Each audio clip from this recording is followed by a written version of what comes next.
I'll begin by reading the land acknowledgement statement. So we'd like to begin by acknowledging that Concordia University is located on unceded Indigenous lands. The Ganyan-Gehaga Nation is recognized as the custodians of the lands and waters on which we gather today. Montreal is historically known as a gathering place for many First Nations. Today it is home to a diverse population of Indigenous and other peoples. We respect the continued connections with the past, present, and future in our ongoing relationships with Indigenous and other peoples within the Montreal community. Just a reminder, the Concordian is here taking photos, so if there's anyone who does not want to be in any pictures, you can raise your hand. If not, they'll just continue throughout the meeting. All right, thank you. So we do have quite a lengthy agenda today, so I'm going to be pushing to speed things up a little bit. So just as a reminder, everyone has a 2-minute speaking turn, and with the exception of presenters, which we try to limit to about 10 minutes, and the agenda points should be about 20 minutes each. So that being said, I'm going to keep time, and if you're hitting close to time, I'll just do this for 2. So that means wrap it up quick. So it doesn't mean go into another, start up another point. It means conclude your stuff, and we'll get going. That being said, I just have one request for excusal for this meeting, and that is for Jared, who couldn't make it tonight. So if anyone wants to move to excuse, yes, Elias? Okay, do we have a second? Salman? Okay, is there any opposition to excusing Jared? Okay, perfect. So if not, we'll move right into approval of the agenda.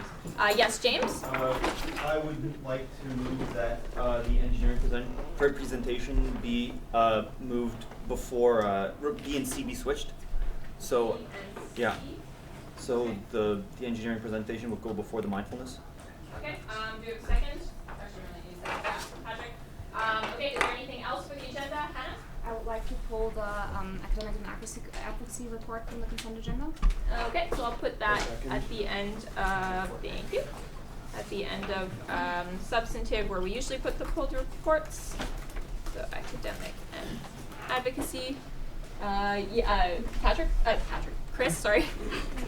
I'd like to remove some points from the agenda that I added. The reason being that I don't want tonight to go on forever. I'm going to call a special council where we could just talk about those points quickly, hopefully next week. I want to remove online opt-out referendum question, faculty equality referendum question. Okay. Let me see, bathrooms communications plan. Okay. Student union building. Okay. And let's see what else we got. I believe there's one more. Coordinator. Wait. Nope, that's it. Okay. And I'd also like to just make a quick note. If anyone's amenable to it, I'd like at 11 p.m. tonight to agree, if council can agree, to say, hey, let's move all these points that are left on the agenda to next week during the special council that I will call. Up to council, of course, but personally, I don't think any good decisions are made after 11 p.m. So that's my proposal on the table. All right, thank you. Yes, Eduardo? I would like to move sustainability coordinator to the top of new business, and I would like to put that in closed session. New business informational or substantive? Is there a motion? No, but it's substantive anyways. Okay.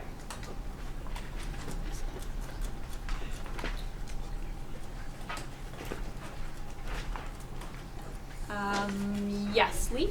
So we move F, Indigenous Bursary project to the top of presentation and guest speakers. Okay. Is there anything else? Yes. We pull the Loyola committee minutes. Which one? Sorry. Loyola committee minutes. Sorry, I can't hear. Loyola committee. The which? Loyola. Loyola. Oh, sorry. My bad.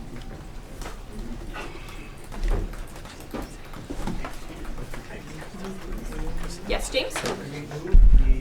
For the Indigenous, after the engineering and the stingers, because I know there's a lot of people here that might not want to wait that long, and just to give them the chance to present first, because... I think this person has to go. I believe that's the reason. Yeah. Oh, Yeah. okay. I All think right. it's Never just a mind then. quick thing. Never mind. All right. Never mind then. Okay. Yes, Patrick? Could we merge these? Could we pull the appointments committee minutes and merge them with the Senate closed session one? Yep. That's a good idea.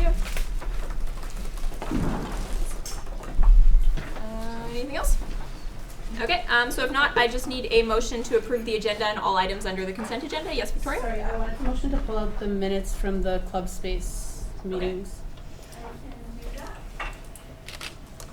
We can deal with it after, but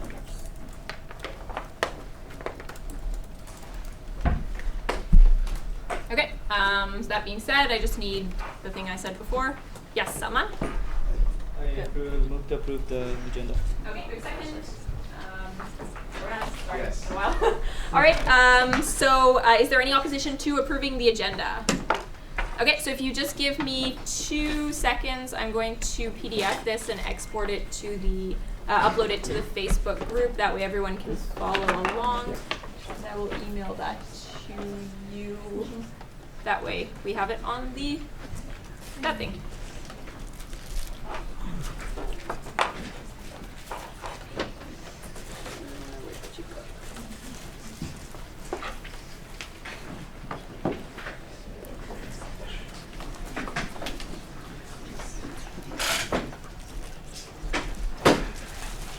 Actually, just save some time, since we're at point 5A, the Indigenous Bursary Project, which is Irma presenting.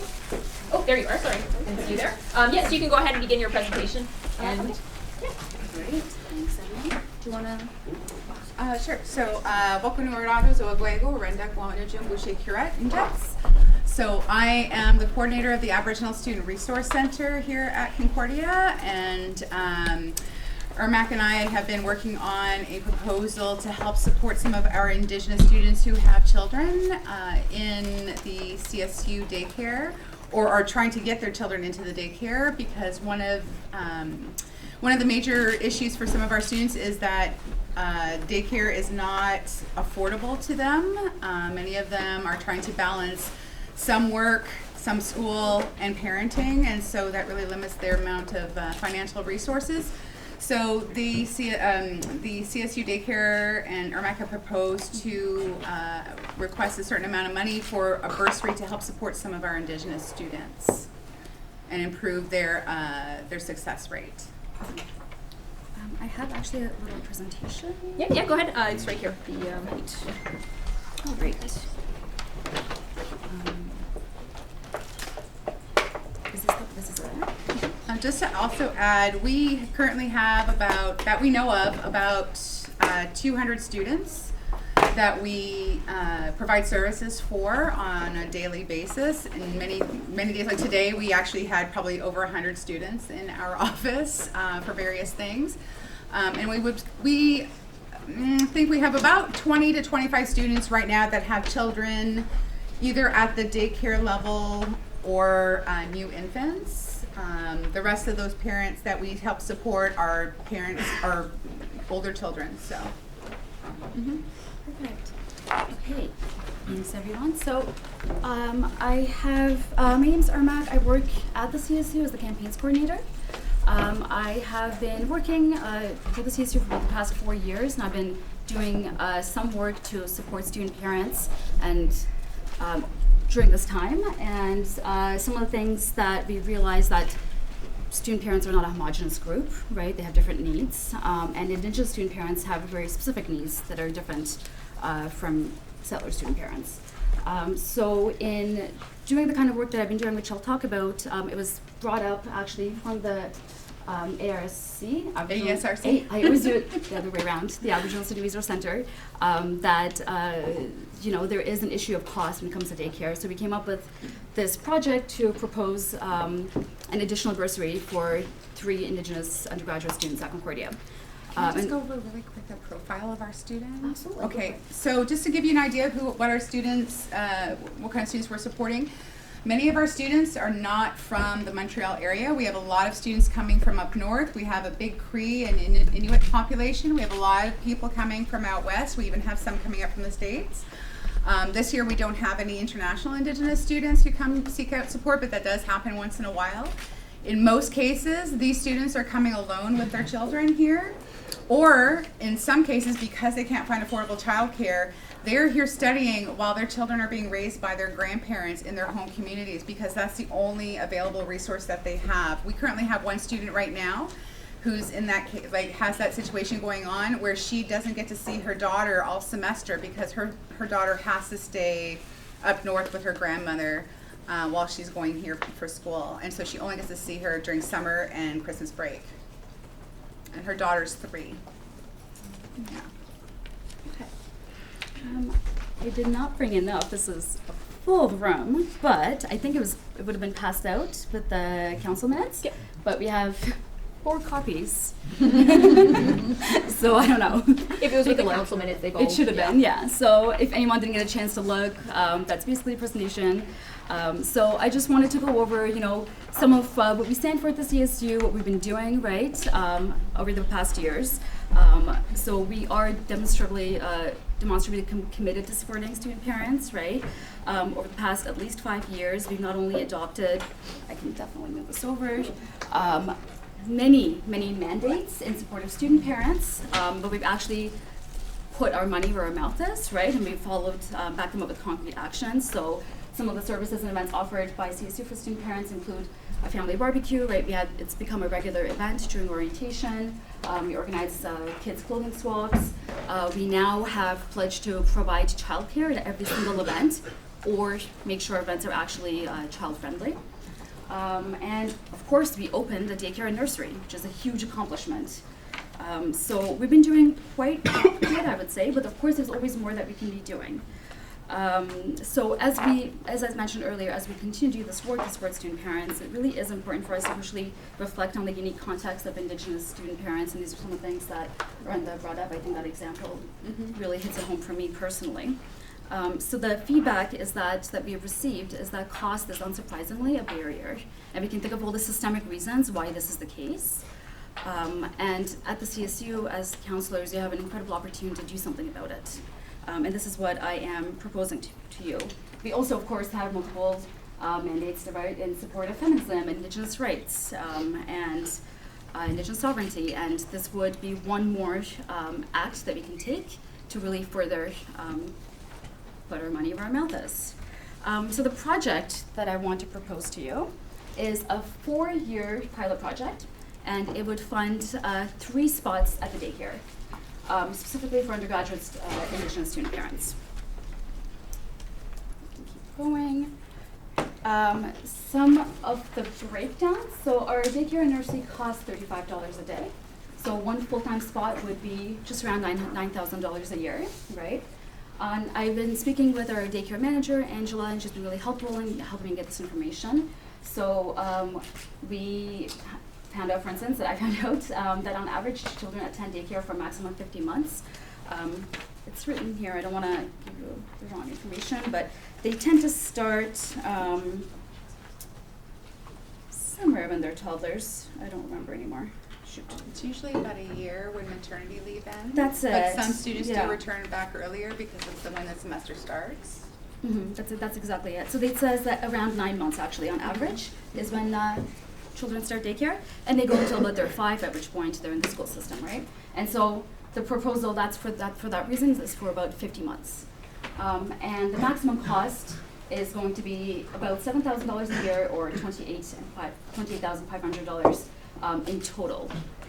So you might see that from before my, well, actually my math doesn't look like it adds up, but there's a reason for that. The Quebec government actually helps subsidize daycare. There is, if you ever see this, if you're looking at it on your screen, on the very last page, you can see that it's dependent on your income. So if you're at the very top, the bottom actually of the family income rate, then you would be getting a tax credit that would cover about 3/4 of the daycare cost. So what I would be proposing is to have bursaries that are equivalent to about 1/4, about the remaining. So it's not the CSU paying for the full cost of daycare, it's just the remaining that the government does not reimburse students for. Just to add real quick too, most of the resources that we provide to students, if they're not in-kind resources from the university already, everything we do is grant-based, so it's not something that we have in our budget within the ASRC to help support paying for daycare.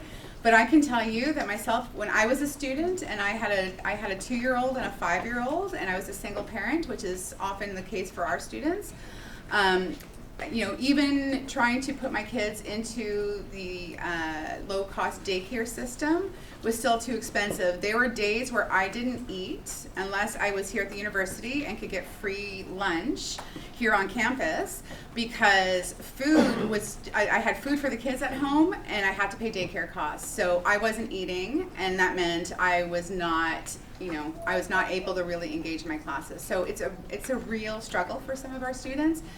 Even though, and when I had my kids, it was $7 a day. I don't know what it is now. I think it's like 8 something a day is what it comes down to if you're in the lowest income bracket. That adds up.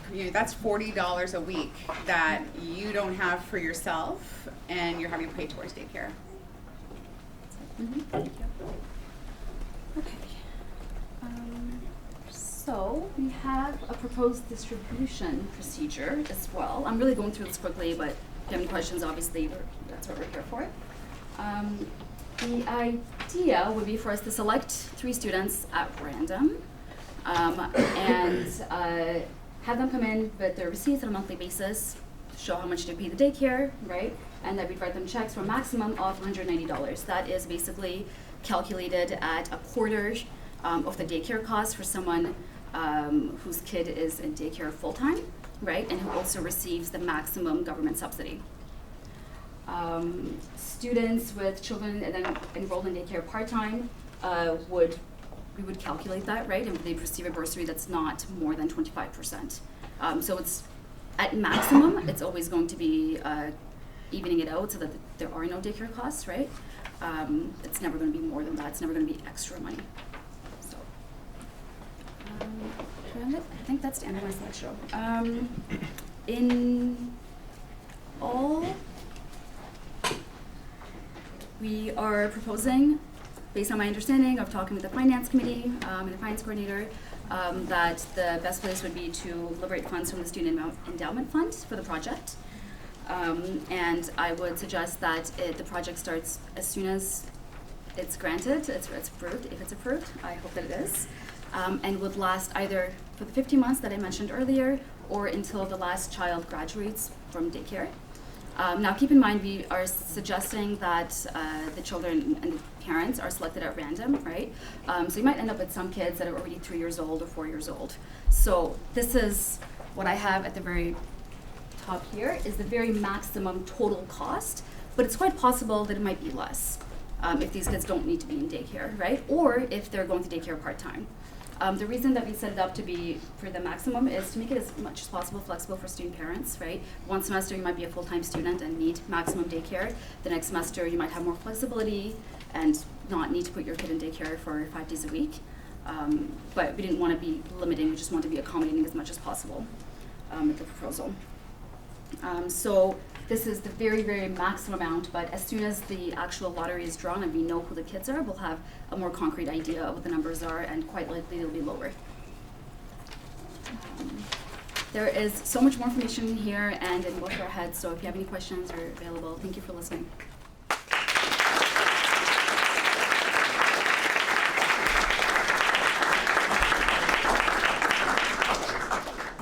Are there any questions for our presenters? Questions or comments? Yes, Mary? I have 2 questions actually. The first one is, so it's weird, I'm not sure if this is possible, but are we allowed just giving free spots at the daycare, like without like the CSU paying the CSU? Like did you look at that? Yeah, I've definitely thought about that, or just offering that. It would just be a lot more expensive for us. So the government subsidy is actually really beneficial, and if we paid the amount directly, right, because the cost, it's our daycare also, we can't really get that subsidy as a nonprofit. Mm-hmm. So it just means the grant costs 4 times more. It's a lot easier for the student parents, for sure, if they don't have to get reimbursements from multiple different places and go through the hassle of coming to our office every month. So if there's a motion to quadruple the budget, I'm all for it. But yeah, was there another question? There was, because I spoke to Angela, and I was like, so why is it $35, right? Mm-hmm. And she said because when the $35 is the magic number where when you do file your taxes, you get 100% of the money back. Is that not true? Like, what's your understanding? How's that? Nobody gets 100% of the money back. So the budget, I can show you the chart actually. Yeah. So it's really dependent on your family income. And So when you're not in a $35 a day daycare or a $35 a week daycare, what happens is you pay everything up front and then you have to wait for the reimbursement to come back. If you're in a subsidized in a program that's subsidized, they pay it directly to the daycare.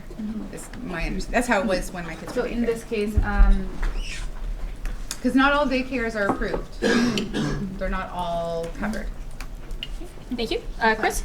Yeah, so I just wanted to talk about the voting procedure. As you all know, there's probably two ways we could do this. We could go one by one, hearing presentations and voting, or we could hear them all, get everybody to leave, and do the votes. I'm not going to suggest anything, but I'll leave it to council to decide, just because if we don't pick an orderly way of doing it now, things might get out of control. So just putting it down the table. Victoria? Can I motion to have Yeah. that a thing? So I motion to have that a thing, have all the presentations go first, and then after we can, if you guys want to stay, stay. If you guys want to go, you can go, but at least everybody can be here to present. Everybody has the support that they needed, and then we can discuss, carry out the conversations after. Okay, is there a second? Okay, is there a second? Okay, is there any opposition to having all the presenters go? Okay, so in that case, we can vote on the procedure. So all those in favor of having all the presenters go and then voting, as opposed to voting presenter per presenter, please raise your placards. Did everyone understand what I said? Yes. Okay, perfect. I mean, So just keep them raised? Actually, point of information. Yeah. Because would this mean that the presenters present, then they leave and they can't answer any questions that we have, or? No, No, they can they stay can if they want. have the questions. Like anyone, like it's open session, anyone can stay to any point. Right, but we won't be asking them questions after their presentation. To the intent of what I was saying, and I believe what Vic was saying, they do their presentations, they take questions, then move on to the next one, presentation questions, and then the vote happens later. Okay, is everyone content with that? Okay, so all those in favor of having all the presentations go and then voting after, please raise your placards. 10, all those opposed? 1, 2, and abstentions? 1. Okay, 2, sorry. So that carries. So we'll do all the presentations and then have the votes after. If you have to go and you want to know what the result of the vote was, you can always stop by the CSU offices tomorrow and any of the execs will answer any questions you have. Okay, that being said, we can move on to Concordia Stinger's presentation. And Kathleen? Oh, there you are. Yeah, sure. Oh, yeah. Can we slide over? Oh, Irma, your key. yes, yes. Sorry, I'm just gonna pull it out. You want me to call it? Oh, sorry. Yes. You want me to call it? Kate, this is what Beyonce said to her life. Oh, yeah, sorry, there's a question? The presentation. Oh, sorry, Irma. Oh, I'm right here. You're right there. There's a presentation. No, A question. Based on if they only have one kid. Pardon me? Your maximum amount is only based if they have one kid. Which maximum? You said the maximum it's going to cost for the daycare and everything is that only if they have one kid in daycare. It's 43 spots. So the proposal is for 3 spots, regardless of, yeah, if people have more kids and the costs are lower, yeah. Okay, but so you're saying there's 3 spots picked at random and then they get like less money or more money, or it's always going to be covered for all their kids? Okay, so that's up to the motion actually, right? And how they council wants to formulate it. So it's for 3 spots for 3 kids. It could be 3 kids for 1 family, or it could be 3 kids from 3 different families. Okay, and Yeah. so that was chosen randomly? That's my proposal. Yeah, Okay. is to choose it at random, because how else do you but then choose? it's kind of like. This is just a breakdown. If anything, I'll ask you questions after. Just curious. I don't think so. Yeah, I think it's good. All right. There you are. Hi. Do you have a presentation? Yeah, I sent it Oh, yes, to you one did. of these Yes. computers. It was just up there. Yeah, it should be. Is It's it up the there? bright maroon and yellow one, you can't miss it. Oh, yeah. There you go. That helps, eh? Hold on, wait. It was the one I pulled up. Yeah, it's, it's Yeah, actually in the PowerPoint. Oh, There we go. Okay. So can I use this? Like, Yeah, I have to absolutely. go next? Yeah. Okay. All right, folks, so we have Kathleen from the Concordia Stingers who's here to present. Hi everyone. It's a bigger room than I thought it was going to be, but hello. My name is Kathleen DiCaprio. I am the marketing manager for Concordia Recreation and Athletics. So not just Stingers, but all recreation and athletics at the university. I graduated only 2 years ago, so I'm not old, okay? Like I'm a student like you guys, okay? That's why my director's not up here doing it. So today we'll be telling you why we'll be applying for a fee levy increase at the end of September. So just to give you a little bit of background, if you're not familiar with our service offerings, we've got 3 main things that we offer to our students that anybody can use. First up being the Stingers, so the official varsity team of the Concordia University. So we've got our 10 official teams, and we have 3 clubs that we support that they call themselves the Stingers, and they play against other universities and our official teams. We have the gym, which I'm sure you're all aware of, Le Gym. It's just in the EV building in the basement. It's a state-of-the-art gym, 10,000 square foot. Anybody can use it. It's open to all. And then last but not least, we have Concordia Recreation, which includes intramural leagues as well as different sports. So you can play for fun, you can join a league, create your own league, whichever. So those are kind of our main offerings that we have. So right now, the current situation is this is how much we get per credit. And now I know this is, to some, it may be a lot, but this hasn't increased in the past 9 years. As you can see, this guy's very upset about it.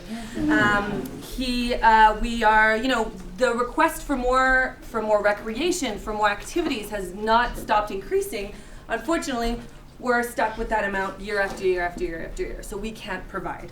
And just to give you an idea of what other universities are charging for their fees, right? So McGill, Laval, Université de Montréal, all charging considerably more, right? And then here are the prices for the services that they offer, right? So this is the student gym membership cost, which you guys all pay. At the end there you'll see $70 per semester. Semester is 4 months. And then, yeah, so it increases. So in terms of that, I think we fit pretty much in the standards, but we're way below in terms of obviously our student fee.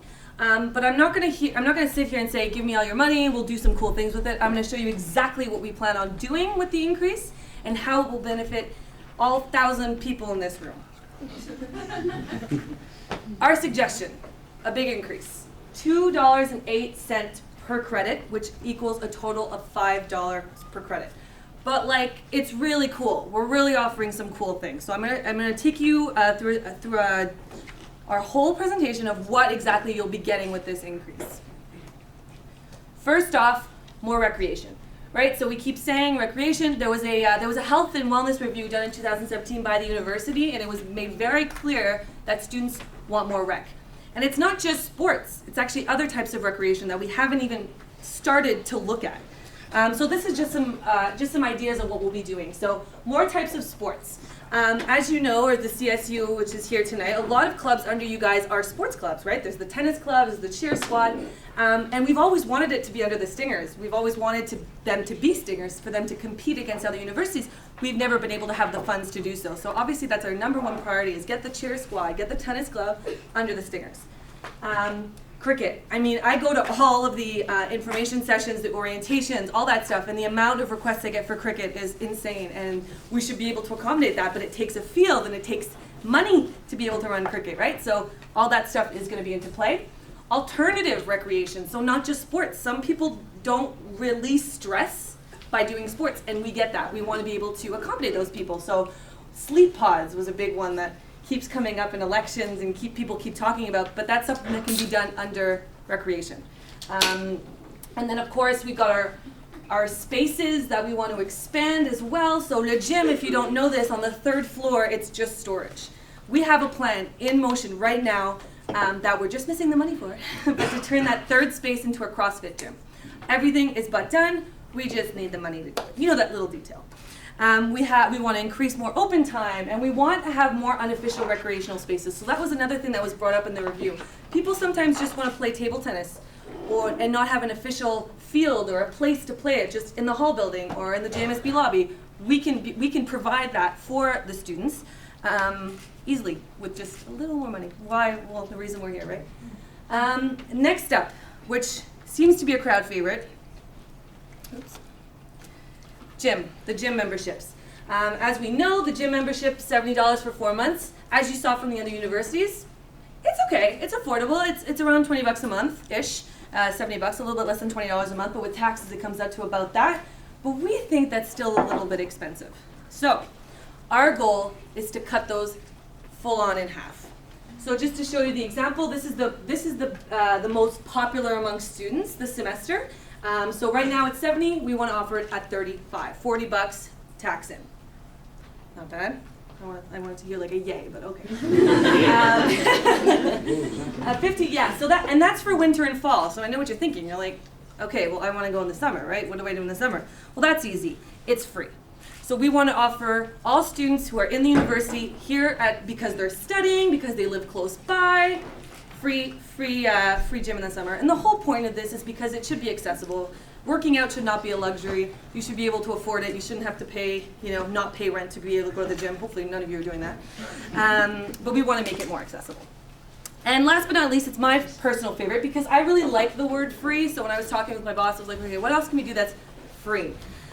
So we want to offer all students free access to games, all Stinger games, whether it be football, basketball, soccer, anything you want, it's free. Right now we charge a nominal amount, about $5 per game. I don't think that you guys should be paying that. I think that if you go to the university, you should be able to encourage and go cheer on your Stingers anytime that you want, and it shouldn't be costing you any more money. So here's the cost breakdown. It's an easy one. I like this math.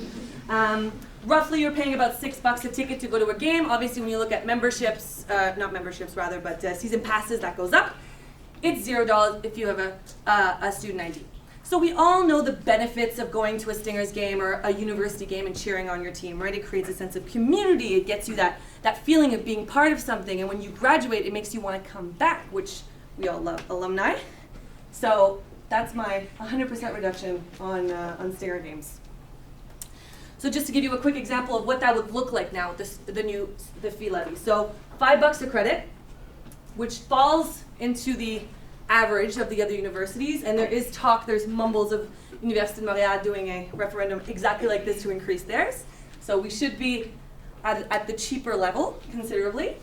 Student gym membership, we beat all of them, which is awesome. And then again, the ticket, we would be the first university in Quebec to offer free tickets to all the games. And I honestly think if we do this, we can be setting a new trend for other universities too. I don't think in the States they do it a lot, but in Canada it's not done. So I want to bring it, and I think Concordia can be like a nice little guinea pig for that. And I think you guys are cool enough to go to games for free. So all that being said, everything that I've talked to you about today, the whole goal here was accessibility, right? We want to provide health and wellness for our students. We want to provide additional programs. We want to make the programs that we have better, create student jobs. With everything that I've talked about today, we're going to need more people to work. We are the department that creates the most student jobs in the university, and we want to continue that way. By the way, if you're looking for work, we're looking, guys. Email me. Yeah, so that's a big thing that we want to do. And obviously stress relief, we're planning on working with health and wellness and working with the entire university on making this more than just sports and recreation, but really opening it up so the entire student body can take advantage. Thank you.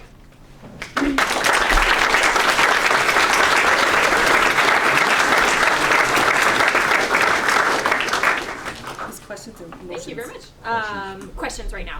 Arad? Thank you. Great presentation. You're a good presenter. Oh. Marketing JMSB. I got you.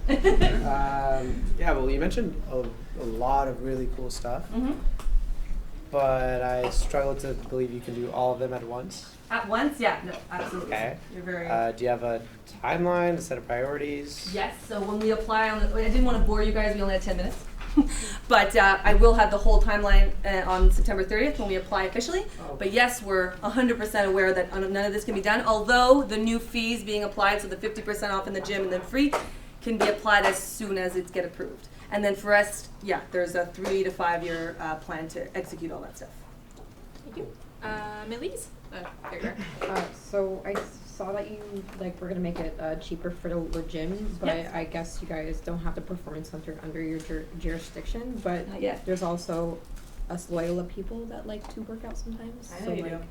I know you do. What are you You doing got for intramural Loyola? there, which a lot of the downtown people don't have. So I know that that's not the answer you're looking for, but there's like you can join badminton, volleyball, that stuff. But I know.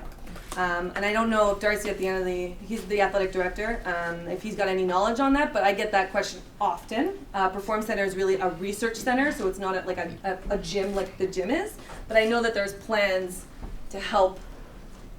Could I know what some of those plans are? Probably. It's certainly a conversation that we can broach with the Perform Center to see if they'd be willing to piggyback on this project with us. If not, with regards to future expansion of facilities out at Loyola, if there's ever to be a new gym, then obviously this plan would be in place for that gym as well. So just wanted to inform council that this is a purely informational presentation. They will be applying through the policy committee, which will be coming back at some point in October to decide if this should go to referendum or not for the by-election. Did I not say that? Yeah. Yeah, that. Desiree. I have questions about the student jobs you were talking about. Yeah. While you're the best department. Yeah. What do you have numbers or? I mean, numbers, no, but I can tell you what jobs are. So if you're into sports at all, I got lots of stuff. So, refereeing, timekeeping, at the gym itself, we're always looking for floor monitors, receptionists. We're right, is there anything like facilities staff, rentals? I mean, you could be, and there's shifts. So a lot of our shifts run at night. So we need someone at the facilities desk from, let's say, 6 to 12, 6 p.m. to midnight. So we have shifts that kind of accommodate anybody's schedule. So all you have to do is go on our website and apply. But we're looking for people now. I know that. Michelle will be very happy about if you guys apply. Thank you. Salman? Hi, Beth. Okay. Elias? Hi. I just have a few questions regarding the points you made during the presentation. Sure. So regarding specifically, you mentioned board games. So how is that different from the Concordia Games Club already existing? Oh, okay. Well, then that would be a great club to work with on this. But this would be more university driven, obviously. So we do have a couple of things already that we do at the gym that could be maybe integrated into the alternative recreation space. Like, for example, table tennis. We don't consider it particularly like a sport like the others, and we tried it out at Health Matters if you guys passed by, and we had lineups of people wanting to do tournaments. So that's one of the things that we'll be bringing in. Board games was just an example of something I put out, but I was thinking one of those like big chess games with those big pieces. Well, we'll see. Thank you. Victoria? Sorry. I just had another point. So for the free tickets, is it specifically for the Concordia students, or would it be for all students? Concordia students only. Understood. Thank you. No, I'm not giving free tickets to McGill. Victoria? Whoa. For the summer, you said the gym was free. Yes. But is that for students that are enrolled, or it's for all students regardless? A student having an active Concordia ID. Okay, so even if they're not enrolled in Yes. that summer semester, it's still valid. Okay. Yes. So I guess there's a lot more stuff going into like everyday stuff for the downtown campus, but like saying that the performance center is not going to be underneath the gym jurisdiction. What is your plan to make sure that, because not everybody can commit to intramural, not everybody wants to go to a game, and not everybody wants to join a team. So like, of course, what am I going to do if I just want to do some to work squats? out? Yeah. To work out, do some squats? Yeah. The advantage that we have at Loyola is the space, and we have a ton of open time. So this is something that's not advertised enough, and that's my bad, I'm marketing. But the dome and the field, we have open space, and it's free for students. So if you want to come do squats, you come to the open space to do it. I know the Perform Center does have equipment. I don't know if they rent it out, but that's definitely something that we can talk about having. But we've got the equipment, so you can easily come to our facility center, ask for a ball, and kick it around in the Perform Center, in the dome or on the field. So that's free for students. So it's actually even better than paying for a gym membership. Thank you. But Victoria? we're working on it. I'm with you. I forgot to follow up. So the whole thing with the free gym membership and the $35 membership, would that be at both gyms? No, that's just their gym. So basically the Perform Center is not under recreation athletics, it's under Perform? Physiology and applied physiology. It's like a research center. They've got 2 MRI machines in there. Like, it's crazy. Yeah. So it's not really under us. We are working more and more with them to be able to have it access for you guys, but I didn't want to put it in there because I can't guarantee in the next 3 to 5 years that that's something that's done because it's not under us. But we are working to facilitate the relationship between the 2 gyms. You guys aren't the first people to bring it up, for sure. Thank you. Ali? Thank you for the presentation. Is the recreation and athletics, is it funded entirely by this fee levy or does it have other sources of funding? So it's the fee levy and the university. Okay. And sponsorships. So we're one of the only departments that can really advertise. So we do a lot of advertising on the field. Okay. So we do sponsorships as well. And as a follow-up to that, does this plan include costs coming from other things, or is it just the fee levy increase that is going to be providing all of this? Oh, that's a really great question. The plans that we set today are from the fee levy. Okay. Thank you. Yes, Victoria? Sorry. So I went to a singer game 2 weeks ago, and like there was no one. What? And I was really like upset about it. What sport? Football. Like there was people, but I was kind of surprised there wasn't as many people as I expected. So like I kind of students for exactly sure. that's like the main thing. So I want to kind of know like yeah, fine, we're gonna like put the fee levy, fine, it's gonna be free. But how are you gonna ensure that students actually know that it's free, know that they can go, and know that like it's something that is open to them? So I've been here a little over a year. I was a Concordia student before this. I was a JMSB student. Never went to a game. Didn't know when they were. It's a problem. It's a problem. I know. But I'm in it now. And the main problem is obviously the separation of campus. I mean, it's a lot of problems for a lot of departments, but we're basically at a Loyola, so people who don't go to Loyola probably don't even hear the stairs.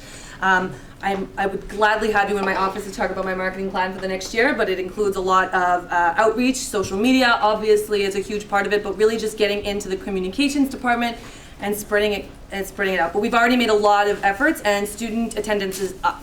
So I know it's not a lot, but we're definitely on the right track.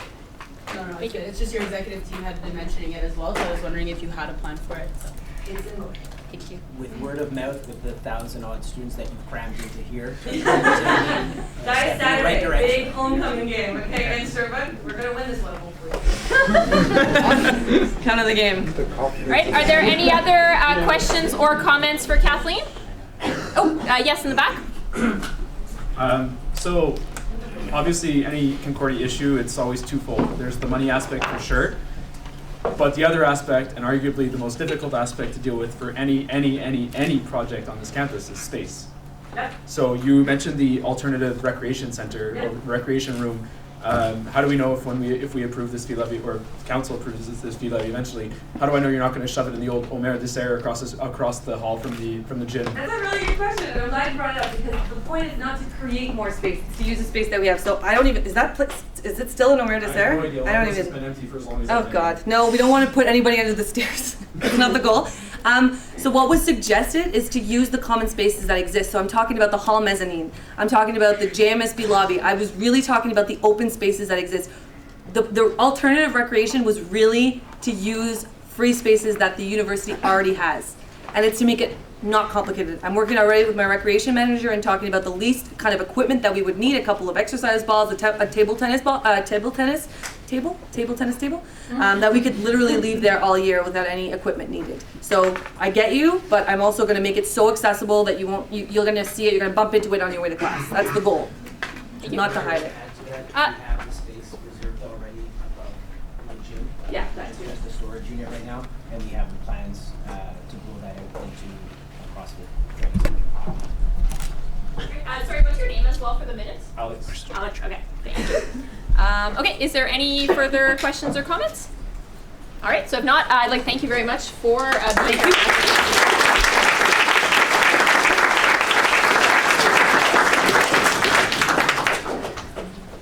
Okay, so with that, we can move on to the engineering student space restoration proposal. And so if the presenter...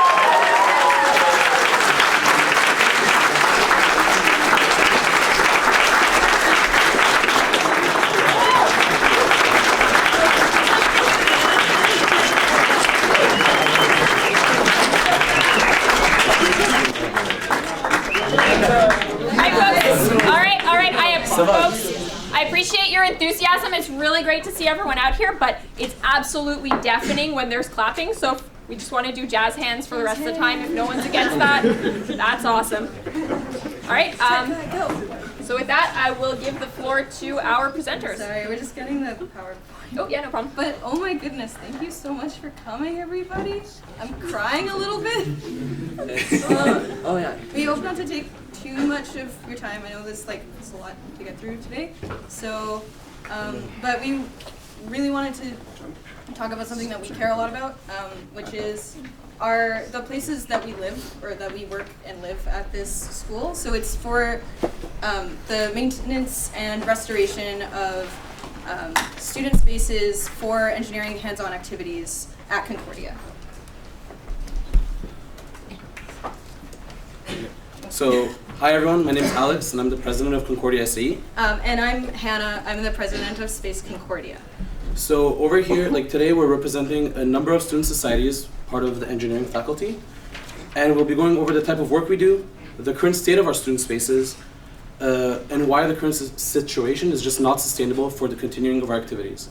Additionally, we'll be proposing some solutions to our problems and how you guys can help us and why it matters to us. So most of the spaces belonging to student associations are labs and offices provided by the school. But there are about 12 societies under the ECA that each have one or more of these spaces.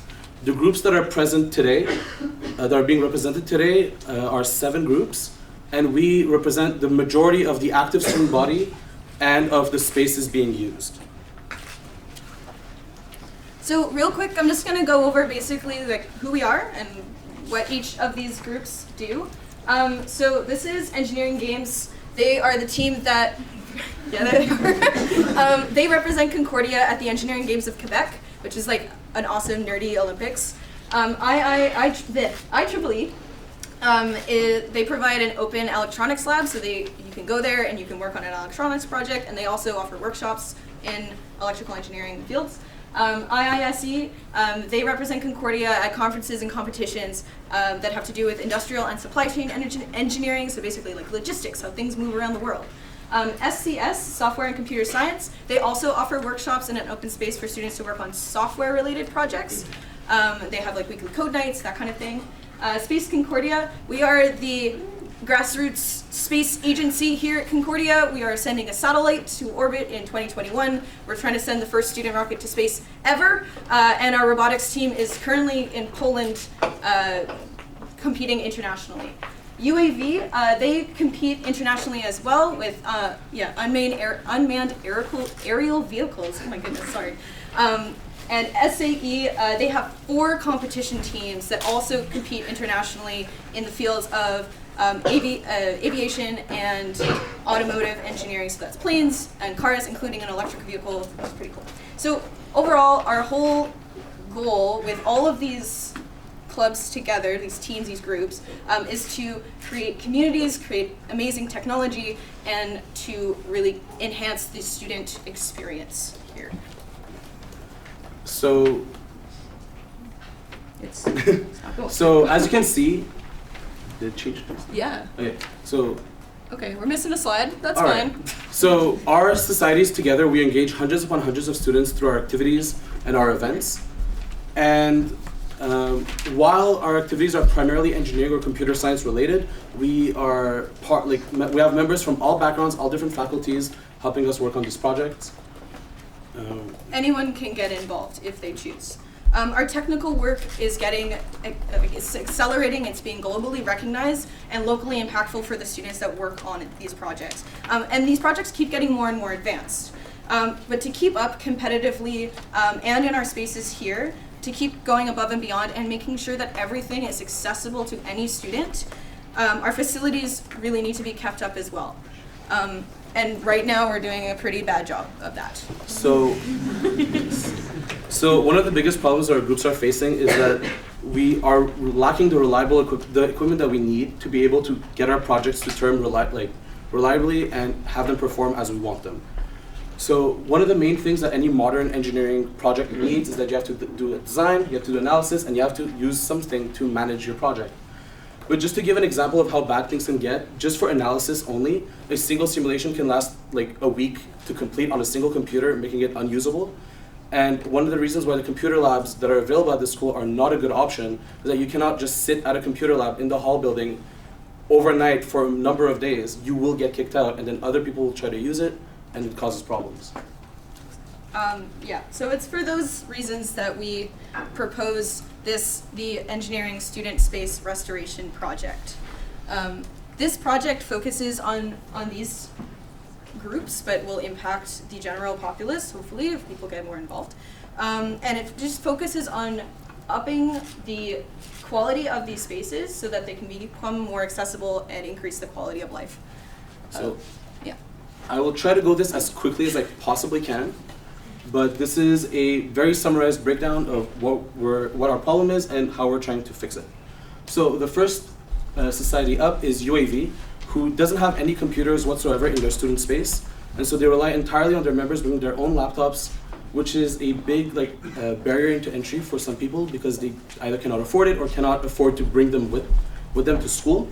And so we're proposing to have a few computers installed in their student space to make their projects more accessible to all. The next is people up is SAE. So SAE has many workstations and a server who are all falling apart right now because of time and whatnot. And so we are looking to future-proof our IT infrastructure by getting a few workstations and getting a server that will work so that we can keep our knowledge available to all. Eng Games has no IT infrastructure whatsoever to speak of, and so we're trying to get a few computers into their space so they can work on their robotics project and be able to succeed. IEEE's computers can't run any of the modern software that is needed, and while they have some newer peripherals such as monitors, they're not compatible with, or the monitors that they do have are not compatible with modern computers at all. So we're trying to get a few workstations and monitors that they can use in conjunction to get more people working. ISC's competitions require them to do intense simulations which their current computers simply cannot run. And so we're trying to get them newer computers so they can do the simulation they need to perform and to learn. SCS's facilities simply can't sustain the number of people they have attending their workshops or the types of projects that they want to run. And so we're trying to get what they're calling docking stations. And so since most of their members have their own computers, they're just trying to get peripherals so that people can use and a new server so that they can host their projects locally. This will reduce the cost that the students have to incur to be able to host their projects. And last but not least, Space Concordia, they're sending things to space. So this requires complex simulation. You can't just build something, hope that it works, and pray for the best. And so that's why they're requesting a dedicated simulation computer to be able to do the analysis that they need. And additionally, they're missing some vital safety-related equipment, and so that is also included in this proposal. So, oh wait, no, we still have more. So in conclusion, we either have outdated hardware or no hardware whatsoever. So, yeah. Go for it. So the updates summarized here would help make these workspaces more conducive for learning and personal development. And the detailed budget we have already submitted has all the breakdown. And the idea is to get our workspaces to match a level of standard that the Concordia computer labs have and that other universities already offer. And to make it to that level for today, but also for the foreseeable future. So here's the number. We think it would take about $53,000 to make this happen. I know it's a lot. These funds would go into the student spaces to benefit the work of these groups and also the student populace who will become involved with them or be impacted by them positively. So we also, we're asking for this denomination from the Silk Fund, which is explicitly for improving student spaces. We really think we can put this to good use. Here's a breakdown of what we can get for that. 19 lab workstation computers, 3 server computers, and 1 very powerful simulation computer, as well as some smaller office stuff. including fire cabinets and electrical testing materials. The one thing I want to mention is that these workstation computers stay on the budget that you may have in front of you. They cost about $1,300, I believe. If we were to buy these computers off the shelf, they would cost far more than that, thousands of dollars. What we're going to do to cut costs is buy parts, computer parts, in bulk, get some discounts, and then we will assemble them and build them ourselves, bringing the price down to just over $1,000 each. This method also means that these computers are, as Alex referred to, future-proof. So it means you can plug in other things that will be invented in the future by simply swapping out parts. We can update these computers as well, so we're never going to have to ask for this amount of money again. We can just buy individual parts as they fail. Yeah. All right. So this is a little bit of a breakdown of the proportion of money being asked in this project versus the amount of student membership, just to show that we try to be as proportional as possible in this effort. But you'll see that some money is going to other societies more than others based on their technical need. While some societies may have more members, they don't necessarily need as much equipment, so it was taken into account. Okay. But the full breakdown is on the budget that we submitted. Yeah. We're trying to do some really amazing things here. We have some projects that we brought to show you around the room. We couldn't, unfortunately, we couldn't fit SAE's cars in here, but we brought some rockets, and I hope that you guys can help us do even more amazing things in the future. So as student organizations, we're heavily reliant on the student body's help and organizations that support us, and we would love to have the CSU as our supporters. Thank you.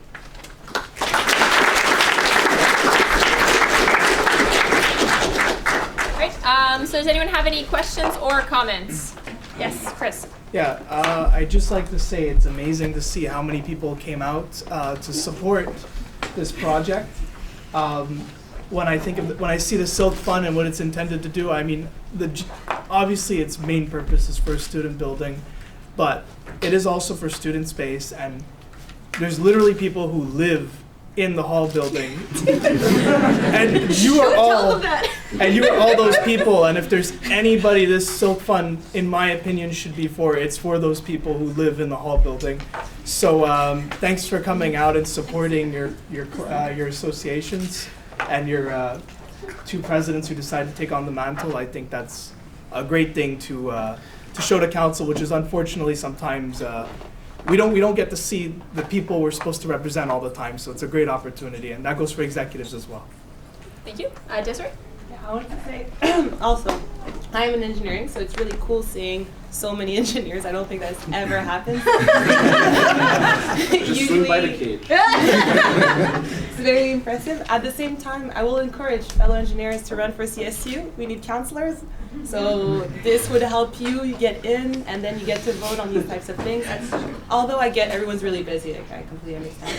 I just wanted to ask if you've asked money to ECA, like other departments essentially from the school. Well, I don't know exactly the funding in the engineering department. So Alex Sturgeon is the president of the engineering and computer ECA. He can tell you why we don't get money for this. I'd be happy to. Choose your words wisely. Honestly, if I had as big a budget as some of the other organizations at Concordia, I would spend every single dollar on clubs like the ones that are presenting to you today.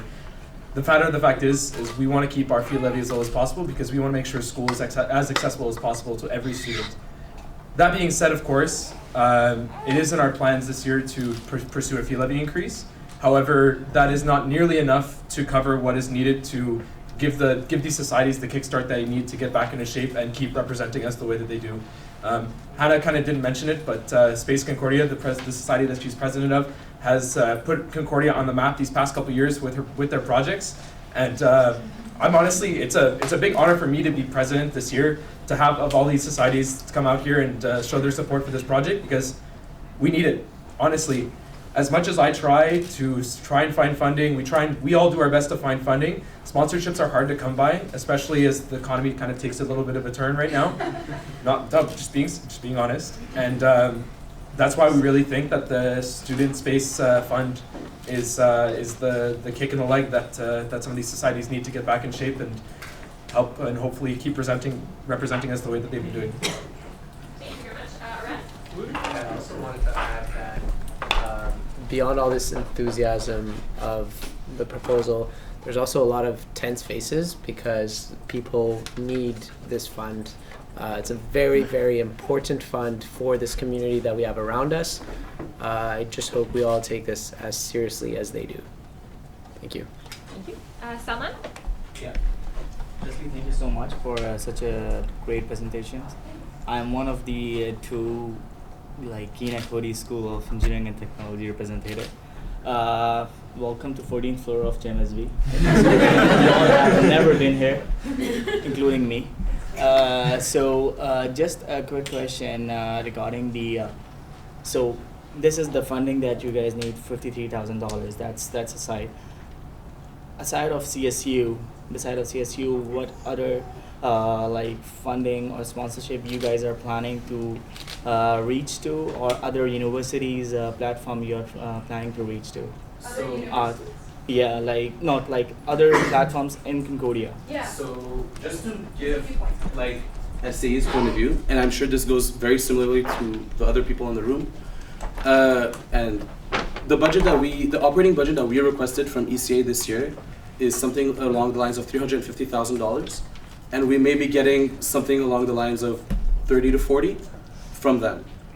Give or take. Not trying to push anything, just giving a ballpark. It's about 10%. So the rest of our operating budget comes entirely from student effort, reaching out to companies and sponsors to get us the money and the in-kind sponsorship we need to get our projects to term. And in the past, we've turned to the faculty, we've turned to other people in the school, and there is not a lot of support, unfortunately, for these student clubs and the activities that we do.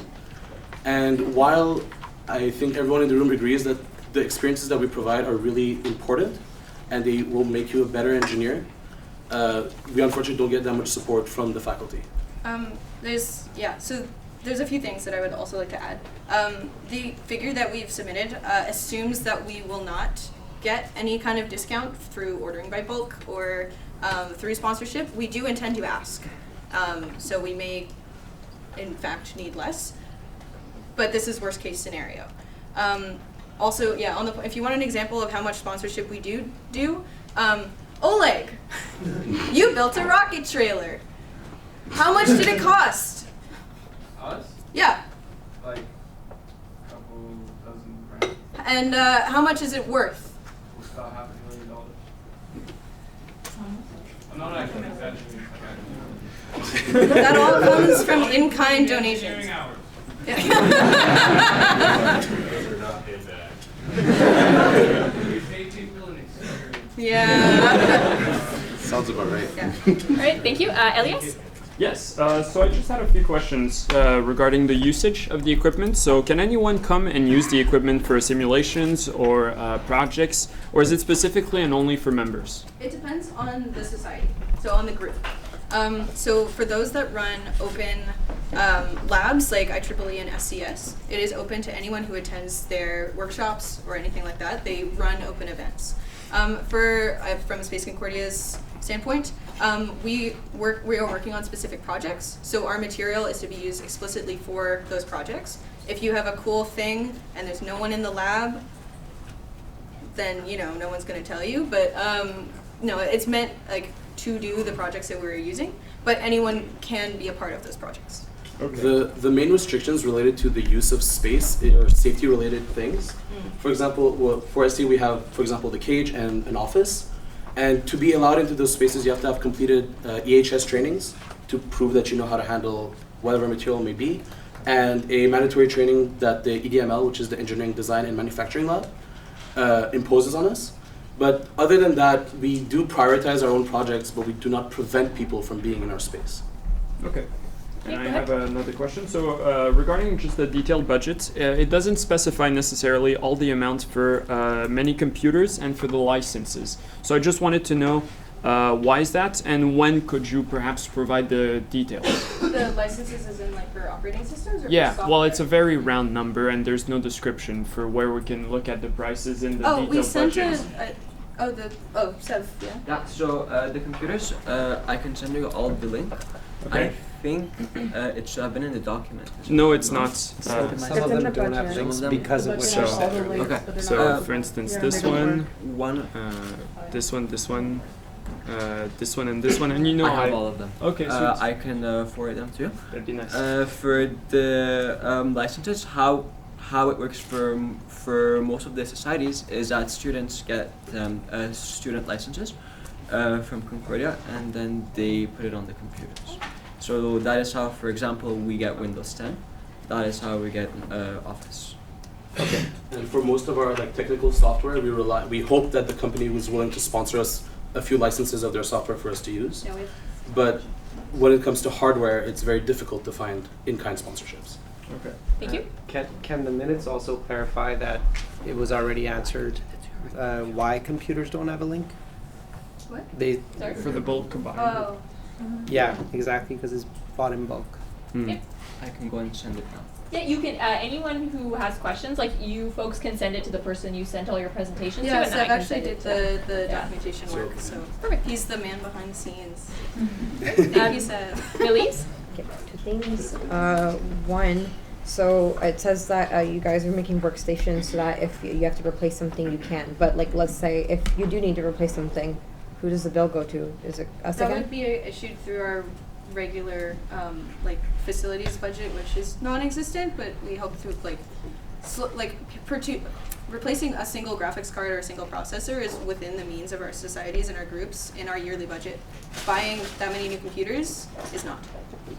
And the second one is, what are you doing to help Loyola? Well, like the people who are stuck there and can't come downtown. So- Loyola. Oh, hi. So, Hi. I mean, In what capacity are you asking? Do we have a Well- space at Loyola? No, we don't. Well, like, I know that SAE sometimes, or no, not SAE, I know that engineers sometimes do things at Loyola out of the PC building or whatever. Like, I know sometimes that happens. I just want to know, like, will this help all students or engineering students? So like I mentioned in the presentation, our projects are open to people from any background. Even if you're not in engineering, we're willing to have people come and teach and help them learn whatever it is we're doing. And I mean, I don't want to speak for you, but Space Concordia has a lot of people from the science departments and whatnot that participate on their projects for research purposes. Yeah, so for if you wanna instance, elaborate. like there's the robotics project that we have has a science component.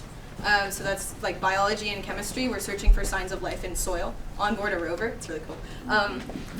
So for those projects, we like explicitly ask, like we try to go recruit on Loyola campus. So we do reach out to Loyola. We don't have a space there for them to use if they don't come downtown because the faculty is located here. I mean, more in the sense that, like, okay, so let's say I, as a science student at Loyola, have a bunch of data I need to analyze, and you guys happen to have the only computer on campus that can do it, or that will allow me. Will you allow students that, like, really need things for their projects, or is it, like, this is Like for... I mentioned, we prioritize the projects. For on Space Concordia's side of this, which is like a project-based society, we will prioritize like the lab usage to be for the things that the lab are for. That said, IEEE and SCS are open groups that will allow you to use their materials and their lab spaces. That's their mandate, is to like bring education to everybody. Thank you. Victoria? So I wanted to kind of understand a bit of the structure for the engineering department. So you guys are under ECA and you keep saying society, and I, like, not that I don't understand, but like... I think the correct term is member association. Yes. Okay, so you guys are legally associations registered with the government of Quebec? Not us. So then you're... Yeah. They're, according to our bylaws, we are illegal. The ECA is a legal entity. There are subdivisions, if you will, of us. Okay, so they're subsidies, they're not associations. Correct. So the student space that you have has been given to you from who? It's from the, well, it's, if you look on paper, the space that we have is under the jurisdiction of the engineering department. The engineering department gives us the space, and we do as we wish with it under their supervision. Okay. Did you have a It's like a CSU clubs. Kind of. Yeah. Pardon? See it? It's like a CSU clubs. Yeah, no, I understand. I was just CSU is the have for one, because I know you keep saying space. If you guys actually register as actual associations, the government of Quebec / the school has to legally give you an office space / a space to do your projects in. So maybe that's something to consider for. It's not, we're not asking for, I mean, No, I know. No, this is just something I'm like kind of adding in there because I know that you have like a lot of like money issues or whatever, and I was just kind of kept hearing society, so I wanted to really know what. Yeah, the structure of it. It was just more of a. Yeah, we're under Okay. Sorry, hand. Oh yeah, how old is the equipment you currently have? When So the most recent equipment that we have when it comes to computers is at least 10 years old. Basically, the way we kind of get hardware from the school is the school gets rid of hardware every 5 years, but then it goes through every faculty that you can imagine, and then through the top level societies such as, I guess, CSU and ECA and whatever.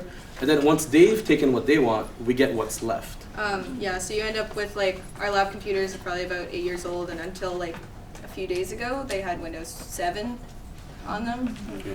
So another, like on that front, another major concern is that because the hardware is so old, it becomes very difficult to upgrade the software on them, such as just the operating system. Yeah. And at this point, the operating system that we have is so old that Microsoft is not going to support them anymore.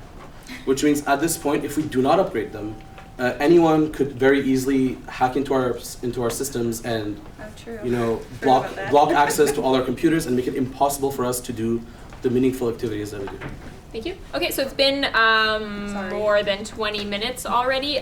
Do people still want to continue with questions and comments? Okay, so I see that there is interest.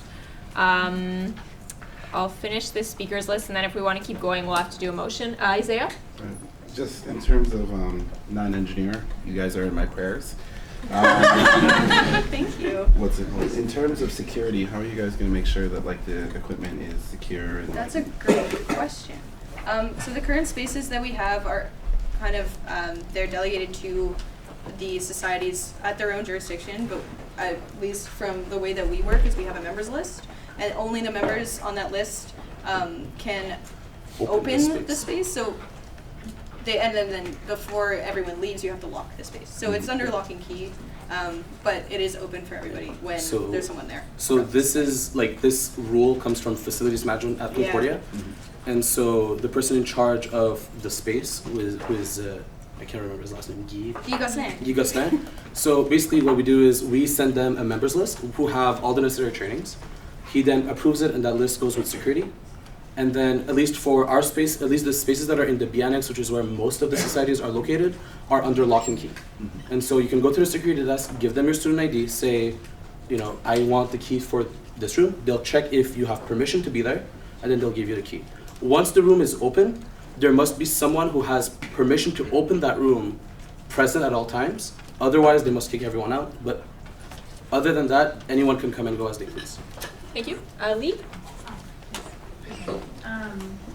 So this proposal only affects 7 of the 12 societies under ECA. Are the other 5 not doing stuff, or they don't need money? Yeah, so we did reach out to all of them. Okay. So the 5, and I'm going to... Oh, yeah, some of them are here. They came anyway.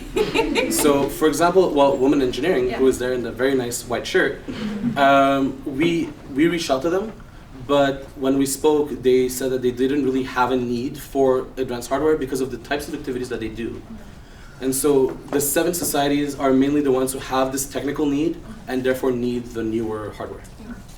Thank you. Sorry, I didn't catch your name? Adriana, yeah, go ahead. So I just wanted to point out, because even though the spaces are reserved for the projects that we work on, as an engineering student for now my 4th year, I've got to see people using all the spaces nevertheless. Even if it's not for the project, we all did thermal too, and we all used someone's 3D printer, didn't we?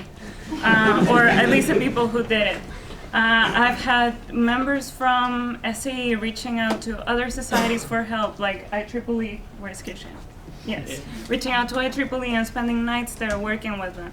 We've gone to Space Concordia to ask for facilities, just like Space Concordia had reached out to SAE for facilities, for woodworking in the B Annex and so on and so forth. So even though it's reserved for projects, it doesn't mean that we're stopping them from using them, especially if we're not in a crunch time, so to say. So it does impact more people than just the 7 societies or whatever amount of students are registered under those societies. Thank you. Hannah. You mentioned that you're going to go over computers, like getting the pieces. What would happen if you go under budget? What happens with the rest of the money? I actually don't know. So I can speak to that actually. Okay. Alright. Yeah, so how it would work is, let's say it's approved here, and then the Silk Fund Committee approves it. They're gonna be sending us the bills as they come, and let's say they go under budget, we would have never given them that excess money to begin with. Thank you. Aman, and then the speakers list is done. I'm not sure you've explained this before, but have you tried asking Concordia about like for funds or for even like like even for the computers? You said like everyone takes the best ones and then you get the softwares. just because it was highly entertaining when it happened. Our VPITs, Savak, who's standing right behind you, sent a very nicely worded letter to the chair of the MIE, so mechanical engineering, and he got a very nice letter telling him to please leave me alone. I will not go. So usually, what the department of the university tells us is go ask AITS, and AITS is the ones who then cascade down this old equipment over time, and so essentially, it's a non-solution to the problem. We're funded almost entirely from student fees, like through the ECA fee levy when they distribute the money, and then any other on-campus,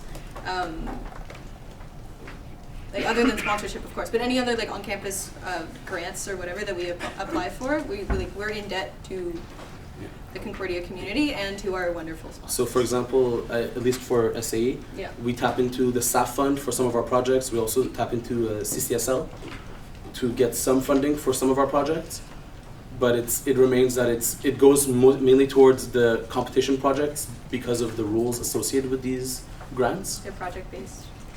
So it's difficult to go towards this. Okay, but are you planning to find like a long-term solution This for is this? the long-term solution. Okay. This is your okay. Yeah. Because it's unfortunate that we got to this point because of kind of years of neglect from the past. Yeah. But we're hoping that with this solution, we'll be able to afford to maintain ours. We'll be able to, with the money that we have every year, we should be able to maintain the infrastructure that we're asking for, if that makes sense. Yes. Thank you. Okay, so at this point, can anyone suggest an amount of time if we want to keep the discussion going? Any questions? There's 2 more on the speakers list. James? 15 minutes extension. 15? Okay, do we have a second? Arad? Okay, all those in favor of 15 minutes extension? All those opposed? 10, and any abstentions? 1, 2. Okay, so that fails. Any time? Lee? I would like to make a motion to extend discussion by 5 minutes. 5 minutes? Okay, do we have a second? And is there any opposition to 5? Okay, so that carries unanimously. We'll go for 5 more. So Victoria? So as you guys know, the student union is here to support, and like obviously you guys need things, and I have my brother's in the same program as well. But I don't think you guys have really thought of your sustainable plan. Like, how are you going to ensure that this is something that's really going to work every year, and how are you going to ensure that you're going to have the money? Like, I know you said you want to do fee levy increase.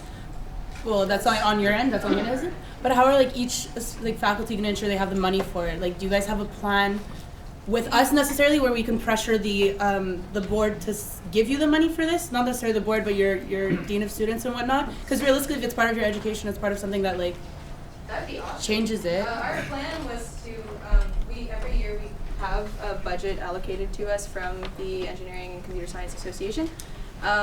We have more or less detailed budget lines on what we can use that money for. At least on our end, my plan was to allocate a certain amount of money for maintenance every year from that, which is, I believe, within our means.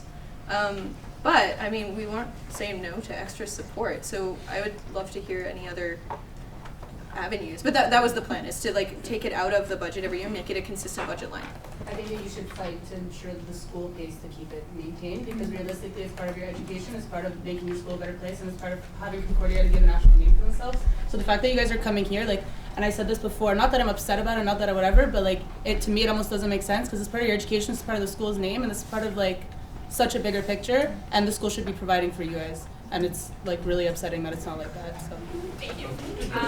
In the back, sorry, what's your name? James. James. So, anecdotally, and it speaks to this point, I'm currently the electrical computer engineering representative. I had the pleasure of being president and team lead for UAV over the past few years. Giving you a great idea of the few funds that we do manage to wrangle always goes towards our projects, and we go and we compete against other universities. So, to give you a great example, Manitoba in Southport, we had to drive there, and whereas all the other universities are getting hotel rooms and they have rental cars and whatnot, we did wilderness camping with snow. Last year, or this summer actually, we went to AUVSI in Maryland, same thing. A lot of people were staying in dorm rooms. We were camping. So all of those funds go directly to our projects and our goals. And I myself have sacrificed more than one laptop competitions personally. So. Thank you. First of all, thank you so much for having come today. Actually, all of you guys, the fact that you guys are just here in this very room at 8 p.m. on a Wednesday night says a lot. It says a lot about the state of current affairs. And honestly, it is true that these are basic things that should be provided to you.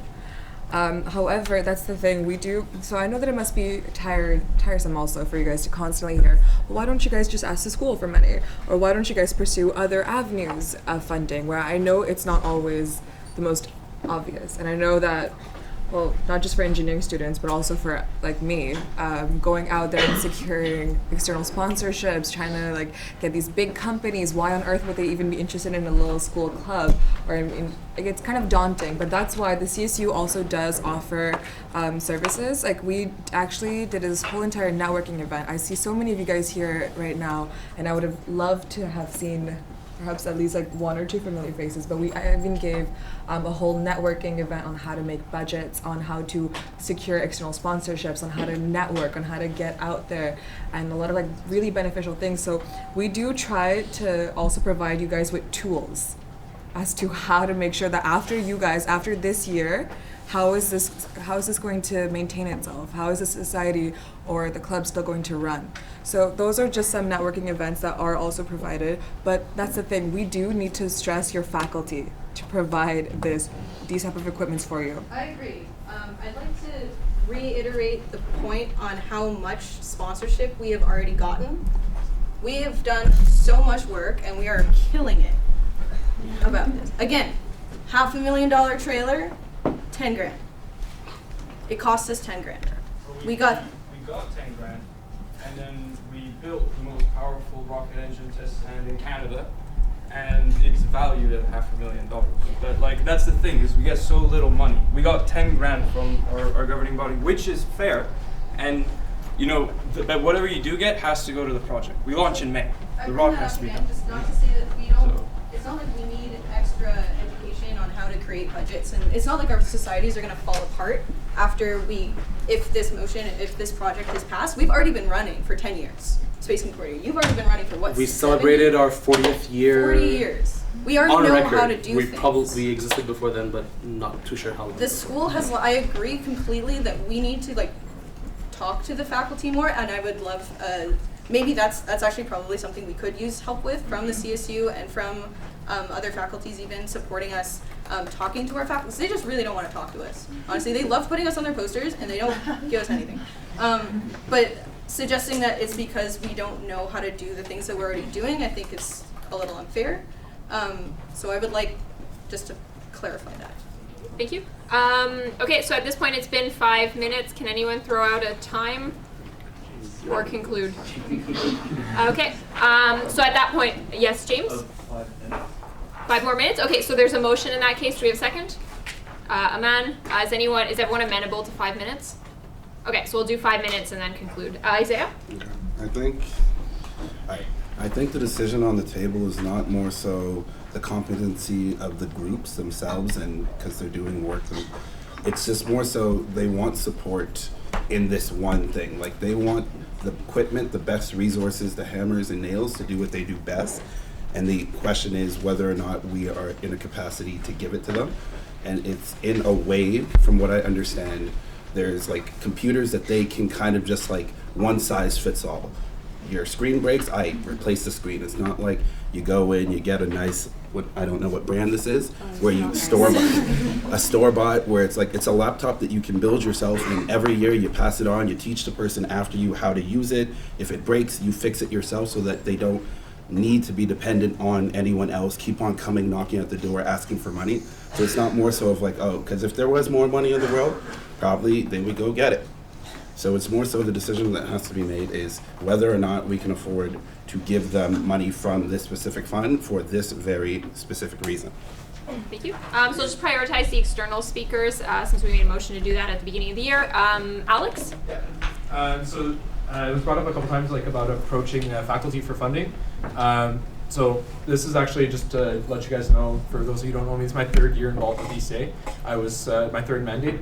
And as a result of that, I've worked very closely with members of faculty throughout the last couple of years to both representing the various societies that you see here today, as well as other projects that the ECA has been trying to put forward. And the thing is with engineering is that it's expensive. I mean, unfortunately, as much as we all like to think it, we can't simulate everything on computers. We need lab equipment with labs with specialized equipment, especially when you get to later years in your classes, and these things come at a cost. Unlike other programs where their only fees might be paying a professor and maybe their research, we have equipment to pay for. We have labs to keep up to date, and that's why, unfortunately, like as much as the faculty does want to support us, and trust me, they do. We put a lot of pressure the last couple of years on the capital call to try and get budgets for our societies from the capital call, which is the highest financial committee at Concordia, and the reality is that unfortunately the engineering labs themselves are taking a little bit more precedence because these are the things that impact the most students because these are the students that are actually studying. So the reason that we're here today is because we need a little extra support to, as Hannah said, give us a little bit that extra push that we need to be able to put us in a more sustainable position for the years to come. And I know that the faculty is working, I'm working very closely with the faculty to try and get more support, and we're doing everything which we can, but at the end of the day, they need to support all of their students as well, and it's just not enough. Thank you. Sorry, what's your name? Is it a striped shirt? Or no, sorry. You got your hand up. Oh yeah, it was just I was at a lunch with the dean of students, and so basically he told us ask the CSU for money. He said those And what's your name for the minute? Sorry. Courtney. Courtney. Okay. Thank you. Every And then time I see that guy, it's like- in the back as well with the stripes. Yes, my name is William. I'm in the UAV as electrical team lead. And there are 2 things I want to point out. First thing, I want to support what James previously talked about.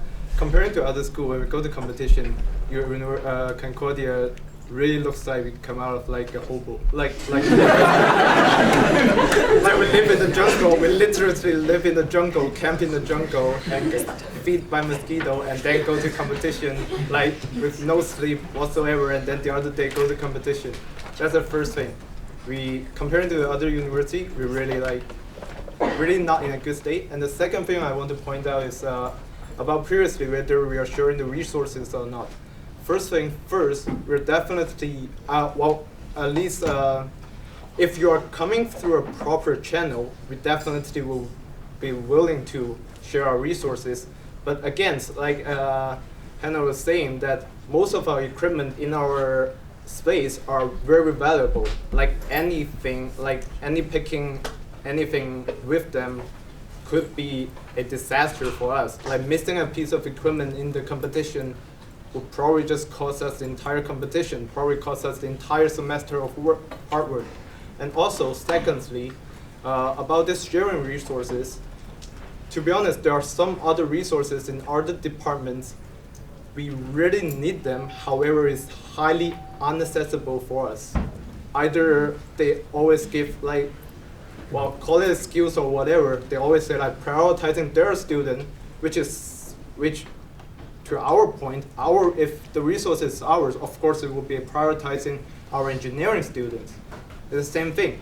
And also, if we're not using those resources, and if you come from us through a proper channel, we definitely welcome you. And again, there are some other high-tech equipment that not even engineering department has, and we need them. However, when we're trying to get those assets, we're almost like 99% sure denied it. That's it. I just wanted to give my 2 cents from what I'm seeing is, first of all, in my second year at being involved in the CSU, I have not seen this many engineers come to council, let alone sit on council. So I think that speaks to the passion of this room. The second thing is I have not seen a detailed budget ever to this amount before. And so I think that really speaks to the dedication, the honesty, and the transparency that they're trying to give to this council, and I'd just like to thank them for that. Thank you. Okay, so at this point we've reached the 5 minutes, so if there's no interest in pursuing additional time, we can wrap this up. Okay, so in that case, we will vote at the end of the presentations. So I'd like to thank you very much for coming and presenting, and thank you to this community that came out. Thank you for this time. And thank you for everyone presenting after us for sitting through that really long presentation. All right, thank you, folks. And yeah, just a reminder for jazz hands, there's actually a baby in the room. I didn't see that. So. Okay. Oh my God! Yes, this room is gonna get. Yeah, I think they're gonna. Are you okay? Yes. Okay, folks, we're gonna take a 5-minute recess. 5. Yeah, we'll say 5. All right, folks. So if you could turn your attention to the front, we have Leah from the Mindfulness Project who's here to present. I just ask that you give her all the attention that you gave to the other presenters, please. Also, clarification, I put Mindfulness Project, it's Mindful Project. Oh, my bad. Yeah, that was my fault. That's a fair mistake, it's fine. We're mindful of the details. So many less people, feels good. Literally feels good, like it's not as hot. Hi everybody, so my name is Leah Homer, and I'm the coordinator for the Mindful Project. And before I start the presentation, I just want to kind of re-ask the whole council here, what in your opinion is the biggest problem students face on campus today? At Concordia, but also, let's face it, kind of everywhere in North America right now. You guys don't even need to answer it, we're all thinking the same thing. So, yeah, mental health, stress, anxiety. Anxiety particularly is really growing, it's great. So basically, we're going to be presenting this year's budget proposal because this is the second year actually that we've been running with the CSU. What's hard with council is that members change every year, so I'm gonna update you guys, resume the project, what makes the service so solid, and why it's been involved in actively addressing issues related to mental health via some more short-term solutions. Today, the project is aimed to be integrated to the union's permanent services in the next year, sort of under the mental health center, but that's for another point later on. There will also be, Q&A section. I'm going to try to go through stuff really quickly for you guys because I'm thinking of you guys, but if you guys have any questions, obviously I'm looking forward to answering them. So to make the case, I could have cherry-picked one of the 100 studies that showed that anxiety, depression, stress are growing and becoming serious problems for students, but I don't think I'd be adding anything new, honestly.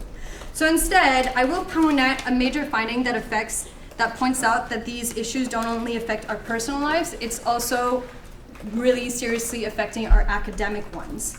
In 2016, the biggest Canadian-wide post-secondary assessment was conducted to collect data about our country's students' habits, behaviors, and general health. So that was about 40,000 students in Canada.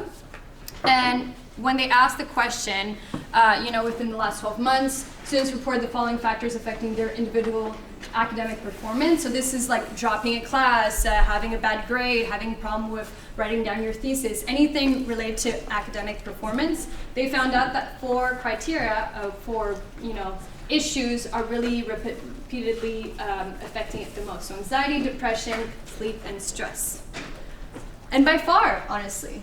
And those are 4 things that mindfulness has been shown again in individual studies or now meta-analyses that mindfulness can be beneficial towards. And yeah, Concordia is no exception to this trend of feeling overwhelmed. And this makes sense to me because there is still a great lack of adequate services responding to a clearly resonating need. And so how does mindfulness fit into this? So I can give you a student's point of view very quickly. So I've been meditating for years now, and when I entered this university, yes, I felt the stress, I felt the pressure. But I did feel that I was a little bit able to better flow with it, manage it, focus on what I could control versus not control. Instead of thinking of the past or the future, I was more grounded in right now and focusing on putting my energy towards things that were in front of me. I was better able to tolerate unpleasantness and be available for pleasantness when it occurred. I can only let you guys imagine how personal, how valuable developing such skills are in every aspect of one's life, maybe at work, but also personal. But that's just one point of view. Then we have science's point of view. There are now over 10,000 studies that point towards enormous benefits of mindfulness, stress, anxiety, and depression reduction, better sleep, more empathy and compassion, and the list goes on. What's really important about those studies, though, is that they show that mindfulness is just like going to the gym, but for your mind. So it actually changes the structure of your brain through time. And you don't need to do a lot or for an extremely long amount of time. So just like lifting weights, it changes the structure of the muscles and enables you to be stronger and more resilient. Mindfulness exercise for the brain just change it overall. So it's objective change, not just subjective. And that's why it's getting so much attention right now in the media, bigger companies, and finally in academic settings. So we're a small team that run this. We're small, but we do a lot of work. So I'm going to present really fast, basically. So I'm the main coordinator of the project. I'm a 4th-year psychology student. I've worked as a research coordinator, an RA. I won research awards to do my own research. I was VP academic. I worked in drug-related harm reduction, extensive experience with mindfulness over the past 5 years, and a lot of experience with stress and anxiety. Just to show basically that I have overall skills to deal with multiple different settings that a mindfulness project like this requires. Then we have Elvis, who is the facilitator. This guy is literally an expert in his field, particularly in Quebec. He's really young also, which is actually a strength. When we were looking for an instructor, we wanted someone that the students could relate to and who could relate to the students as well. However, he's done so many hours of sitting meditation. He wrote a prize-winning master's degree thesis on mindfulness. He's an adjunct professor at Université de Sherbrooke on mindfulness and has developed multiple programs for teens, for detainees in prison, etc. And finally, there's Hemi, who does marketing. She's great, but I'm going to skip time and just say she's very qualified at what she does.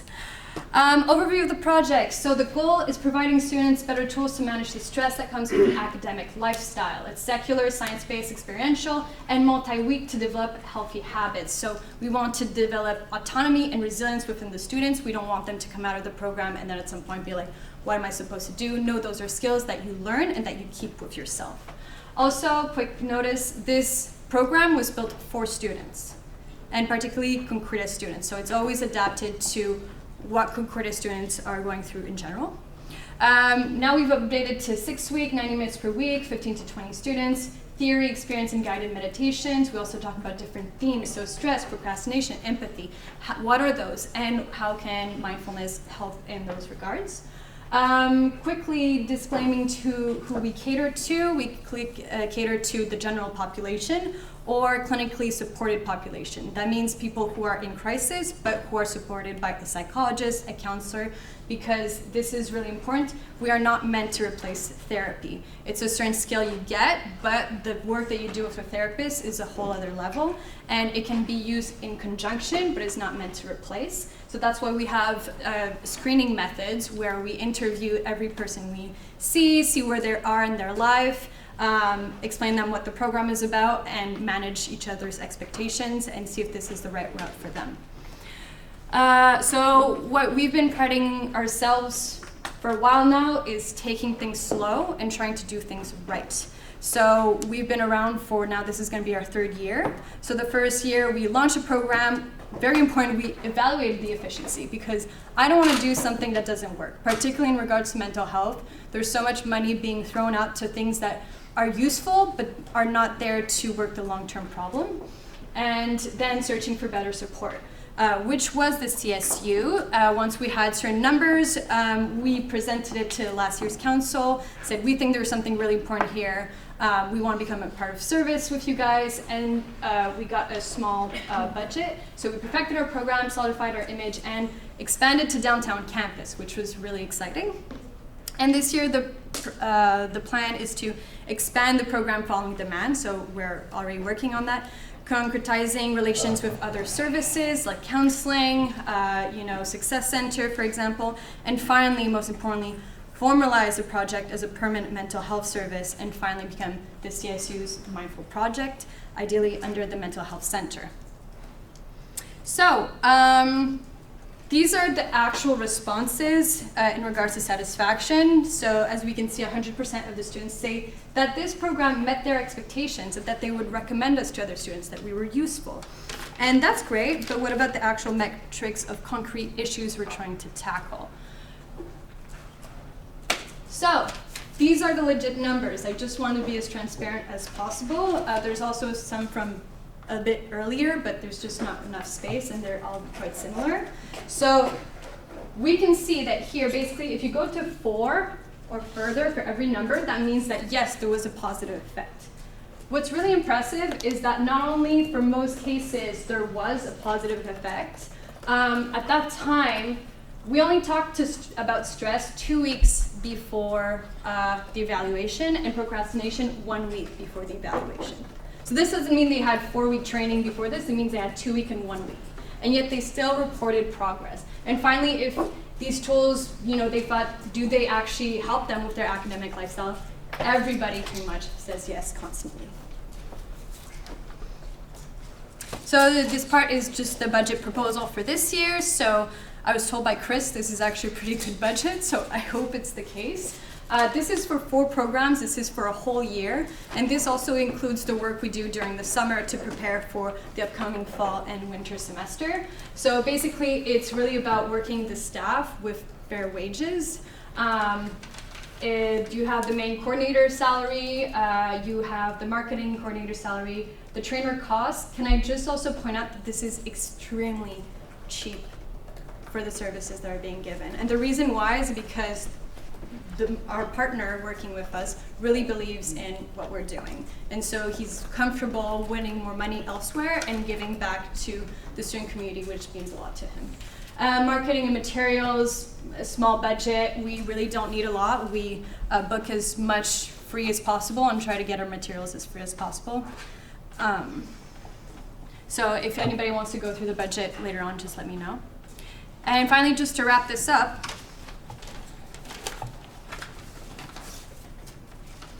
so, I said at the beginning of the presentation, what's the biggest issue our student population is facing on campus today? And I'm not talking about problem like, this sucks. I'm saying it's actually becoming a real problem. We all know it. Some stats showed, confirming it, but we all also intuitively know from our friends or from ourselves or family that mental health services are the biggest demand we face, and the union needs to start building a platform to respond to it. Doesn't necessarily mean big counseling services, but there's a lot of things we can do, and mindfulness is today one of the most affordable and successful ways to address it. That's why every other university in Montreal already offers these services one way or another. Concordia is the one that still hasn't anything, and that's why the Mindful Project was born in the first place. So going alongside last year's CSU plan, we have now amounted, no? Okay. Okay, cool. It's not showing on the screen. There we go. And now going alongside last year's CSU plan, we have now amounted to a solid service and a solid team and a network to run it. So we've been running for 2 years, we're running experiential long-term, and this is really important because raising awareness about mental health has its benefits. Doing one-time workshops about mental health has its benefits, but it's not actually addressing the problem because it's very complex to do so. It touches every student. This is also important. It doesn't touch a small population, literally everybody, and we've had excellent results and everything is already set up. We literally just need this year's financing, and we've got all our contacts, all our material, everything is set to go. Our team has been actually working since the summer unpaid. The next program is in 3 weeks, and we're doing all this stuff just because we really believe we're going to receive the funding to start our next program in 3 weeks. And our team and network are solid, so we're motivated, organized, and competent. We've got an internal network, and we also got an external network. So we work with clinics, mindfulness organizations, and we have contacts with professors from McGill, UQAM, UDM, all that stuff. So we're really well set up. And this was just the motion Chris was supposed to read, but I guess we're not voting right now. But it's whereas the CSU has funded the Mindful Project for 1 year and has expressed interest in being integrated into a CSU service, whereas the 2019-2020 executive was elected on a platform that centered on mental health projects, and whereas stress and mental health is the #1 issue that the CSU has to address on campus and affects all students, be it resolved that the CSU takes $22,000 to the execution of 4 Mindful Projects program for the 2019-2020 mandate. And I just also want to add that this is, yes, financing for the projects, but this is also to give space so that we can actually also start working towards more smaller opportunities like sit-down meditations, drop-ins, and developing better networks with different services. Thanks. Thank you. So questions or comments, Chris? Yeah, I'm just going to speak on, I guess, the history of our executives' interaction with the Mindful Project during the summer. So the first thing that happened right after we voted on our budget was Leah came into my office and said, "Hey, did you make your budget yet?" And we're like, "Yep." And she's like, "Damn." And that put us in a position where her only option to get funding a second time from this project for the CSU would be to go through a council meeting such as this and get it voted on. I was, when Leah came to talk to me about the project, it's first of all a project that I voted yes to a year ago when I was on the council. I believed in it back then, and when I learned even more about it, I started to believe in it even more. Leah brought in her team, including Elvis and Camille. And what they showed me was that they're extremely dedicated to making life on campus better for people in any way that they could. They're working for free for 2 years. Now what they want to do is they want to create a structure that could outlast themselves. And this is their opportunity. During the summer, we had the ROC project. What we realized, and I'm going to be talking about this later when we talk about the MHCC proposal, we realized it could be a lot more. And the ROC was on the table, and then this came, and I'm like, well, we can't just keep on opening service after service after service and getting fee levy after fee levy after fee levy. So why don't we just take this whole issue of mental health, create one service, and then have multiple wings under it? And the Mindful Project could be under that. Now, of course, we can't know where it's going at the moment. We're still working out the details, but our current vision is for this to get passed now, to give them the money they need to sustain their project 1 more year and to continue the great work that they've been doing on campus, and to hopefully establish a mental health service with a fee levy, and this would be part of that service. So just giving you some context as to the plans that our team has been developing along with Leah, along with the Concordia Student Nightline, who's also included, and with Michelle and her task force, which started the ROC and planned it out. And yeah, that's the history, and that's and I just wanted to say I really support this project, and I'm very happy that it's coming to the CSU Council a second time. Thank you. Desiree? I just wanted to know how much money did you get from the CSU last year? $5,000. $5,000. So basically, the idea was I presented it to CSU and I said, hey, we run with CUPA money, so Concordia's Undergraduate Psychology Association. it was pretty much nothing. I paid literally this instructor $200, and I was like, because we want to see how this works out.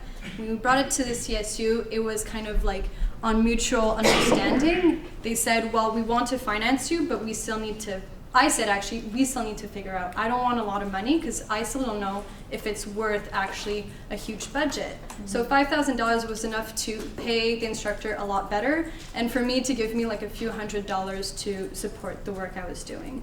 However, it was basically run for free. Okay. So it was more like to do this year to test out how effective it was, particularly under the CSU. Okay.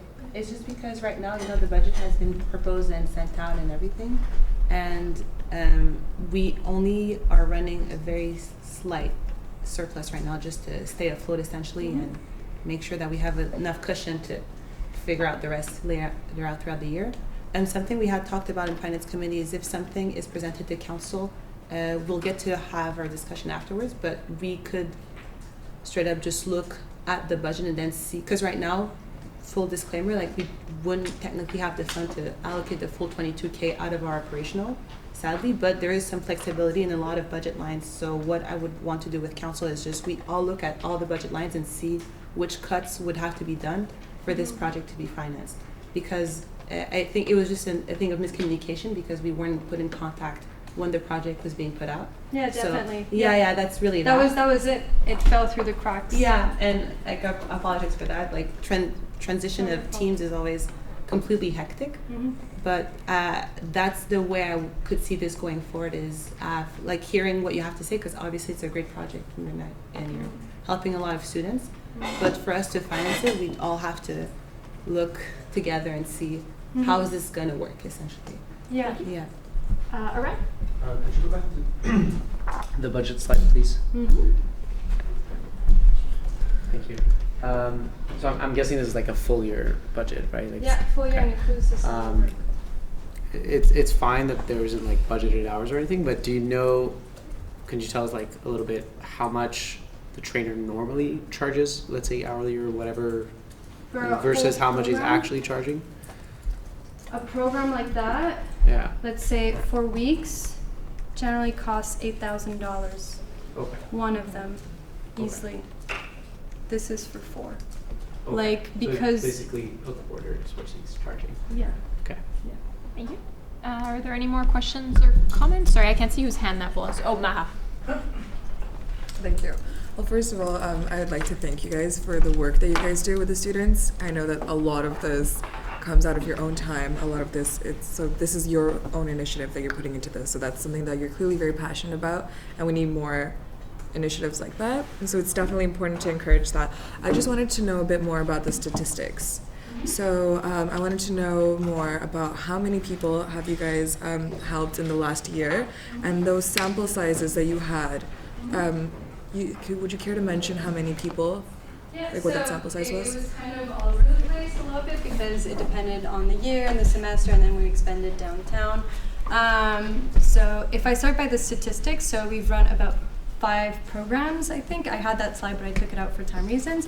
We've run about 5 programs up until now. We've catered to over 70 students on the long term. We've always been either close to full, or we've also had wait lists. And we've always had groups of about like 12 at the worst. Like that was the first year. We don't have any budget for marketing whatsoever. And we've had groups of over 20 and people who were waitlisted. So it varies. Did you have another question? The statistics? Yeah, so the statistics that you were showing us about the success rate and all of that. So this was based off of the entire 70 people that you've helped off. There were some earlier on. I just didn't add them because they were like the same, literally. But it was just for spacing issue. It was already pretty confusing. But when I presented, these are my slides to Chris, and this is like the Google Forms we used. And I just said I want to show literally everything. You know, like I want to show the whole picture of it. But what exactly do you want to know further about them?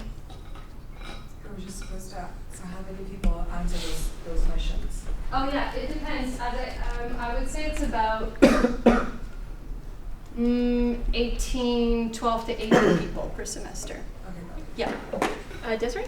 Yeah, I just want to say additionally what I said before is although right now it hasn't been planned, I still do think there's possibilities of Yeah. finding it. I just realized it sounded pretty dire, but it's also, yeah, I realized afterwards. But I really do think there is some flexibility if we all, like, council together looks at where we can get things done. So that's what I wanted to add. Because it's not anybody's fault, but it's like very strenuous. This is being voted mid-September right now. We have bookings that need to be paid that I booked anyways, because if not, there just wasn't going to be programs. It was supposed to be voted like early August, and they keep getting delayed, which is nobody's fault. But yeah, now it's really getting to a point where I don't know how much we can stay afloat, particularly because these are like actually below under wages. Like when Chris saw the budget, he's like, you're not asking for like a $30,000 salary. And I'm like, no, I have an apartment to pay, I have stuff to pay, but like, I don't need that money. Like, this is the actual money for the actual amount of hours I'm gonna do. So I hope if you guys think that this is an opportunity to, support, that it can be done today. I'm really hoping. Thank you. Chris?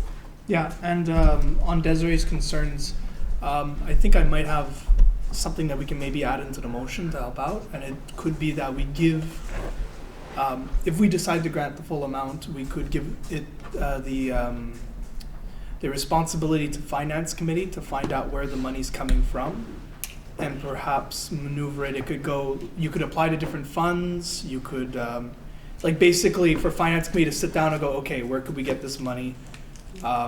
Could we take from certain funds? Could we cut certain things? Like just give that mandate to the Finance Committee. And I also want to say, just to add randomly, like, this is, once again, kind of our maximum amount. It's not a maximum amount like, hey, let's add money randomly and hope for the best. It's really like, it might get to those numbers and we need to be secure in that sense.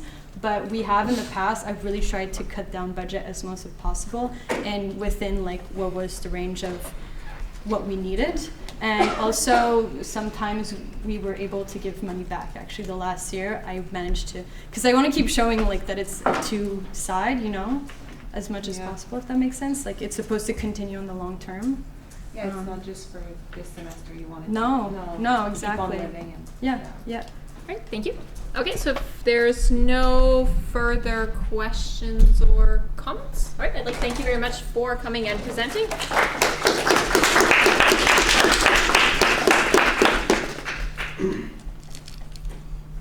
And we can move on to the food reduction program referendum question presentation. Oh, take your time. What are you looking for? There it is. Oh, Okay. yeah. It was lost somewhere. Oh, I think the screen is extended, that's why. Oh, yeah. Oh, yes, I see what you mean. Thank you. Thank you. What's your name? Megan. Megan, hi. Nice to meet you. Nice to meet you.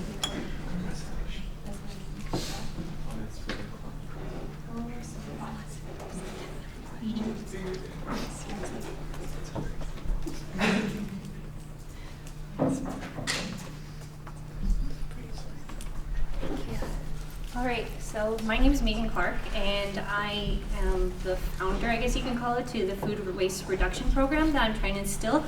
As you know, we are going through an environmental epidemic right now across the world, and one of the things that I came up with as of February is that Concordia would be the first university to donate all its leftover food to various organizations like homeless shelters, refugee centers, women's shelters, anything you can imagine, and through events and more. So, to give you an idea of who I am, like I said before, my name is Megan. I am an applied student science program, and I am in human relations. I'm not an environmental student, and I'm not a sustainable student. However, this is my passion. I, in the past, actually have lived on the streets about a decade ago, and yes, I have went through dumpster diving and whatnot. Good thing is that there are places in Montreal that do give their leftover foods, like Première Moisson, to homeless shelters and other organizations. So, which is why it's such a fundamental need. A lot of students are going hungry. They only have people's potatoes to tend to during the afternoons. We want to do more. We want to give back to the community in general, as well as the student body. So as you can see here, the best thing you can do is an upside down triangle.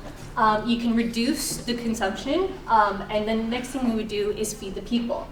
The last things on the list is compost and disposal. So that would be throwing in the garbage. But a lot of people are unaware of that composting is the greatest thing. It's not, because once it's in the compost, nobody can eat food afterwards. So it still has this need to feed people. So an average Canadian actually consumes, actually throws out 170 kilograms, which is approximately 375 pounds yearly. So rather than throwing the food into the garbage, we could actually give the food away to students and the community as a whole. So these are Concordian stats.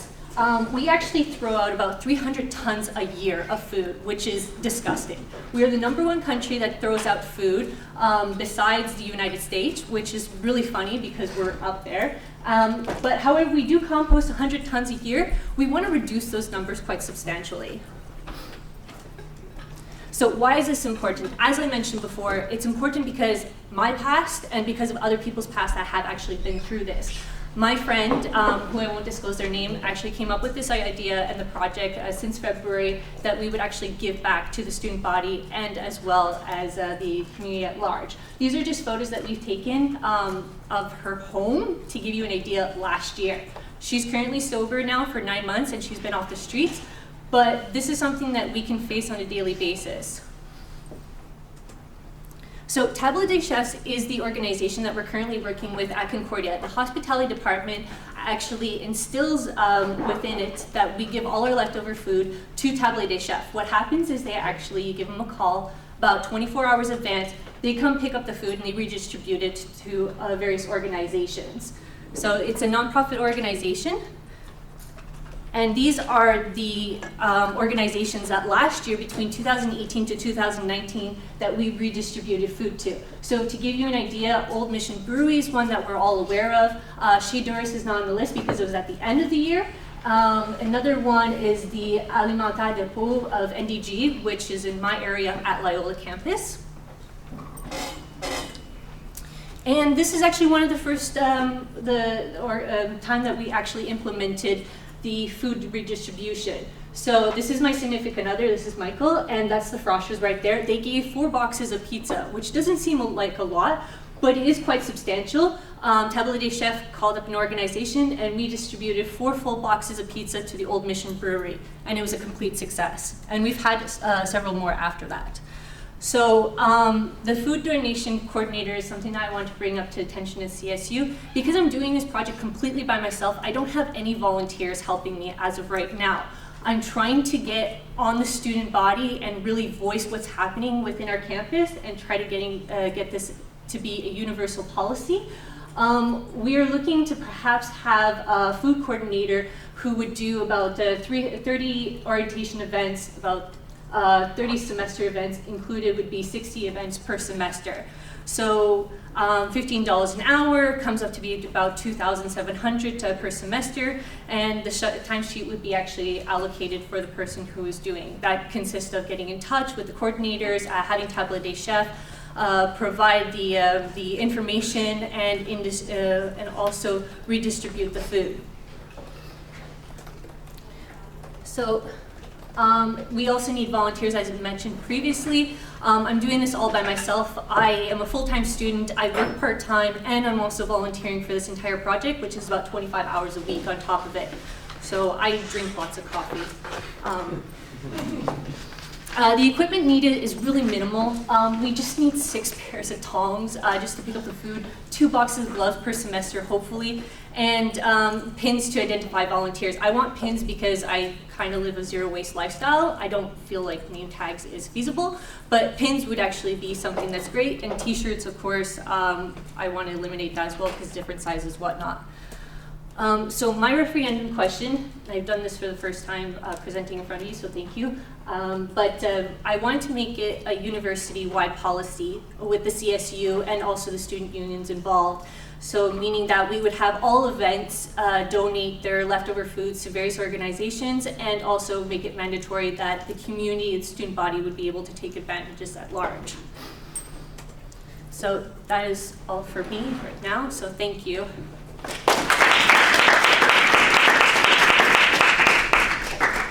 you very much.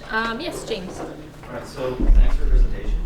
I really like what you're doing. I think that it's a great initiative to take all the food leftovers and actually donate them to, people, to people that need them, especially since, I don't like the fact that we throw out so much of our food, and I've seen tons of documentaries about just the piles and piles of perfectly good fruits and vegetables that get in behind grocery stores and stuff, and this is a great initiative in restaurants and all this. My one concern here is the referendum question you had. Maybe work that into something more practicable for the CSU. So it's just kind of giving us into a form that gives us more of a mandate to do something. We mandate the CSU works with the administration to do this instead of just do support kind of this vague. Right. That's and even then it's a very nitpicky comment. So yeah. Thank you. Selma? Okay. Firstly, thank you so much for starting this initiative by yourself. As a student, as a volunteer doing the same work for the last 4 years, what I'm trying to get out of your presentation, out of your organization, what you started, where you are focusing. Are you focusing, because you mentioned People's Potato as a students are getting benefit out of it. Then you mentioned that you went to shelter homes and streets of Montreal. So with your association, with your society, where you are focusing on feeding the students or feeding the Montreal as the people outside of Concordia? Yeah, sure. Go ahead. I was just going to answer. So actually both. So right now I'm currently working with Hospitality Department, the Zero Waste Department, Sustainable Department, and Food Coalition to provide all their leftover foods from events, and that's why I'm coming here today. And in addition to that, we're actually working with Mothers Hubbard, People's Potatoes, and a few other organizations under the Concordia umbrella to have food redistributed to Frigo Val and amongst the community, the student body.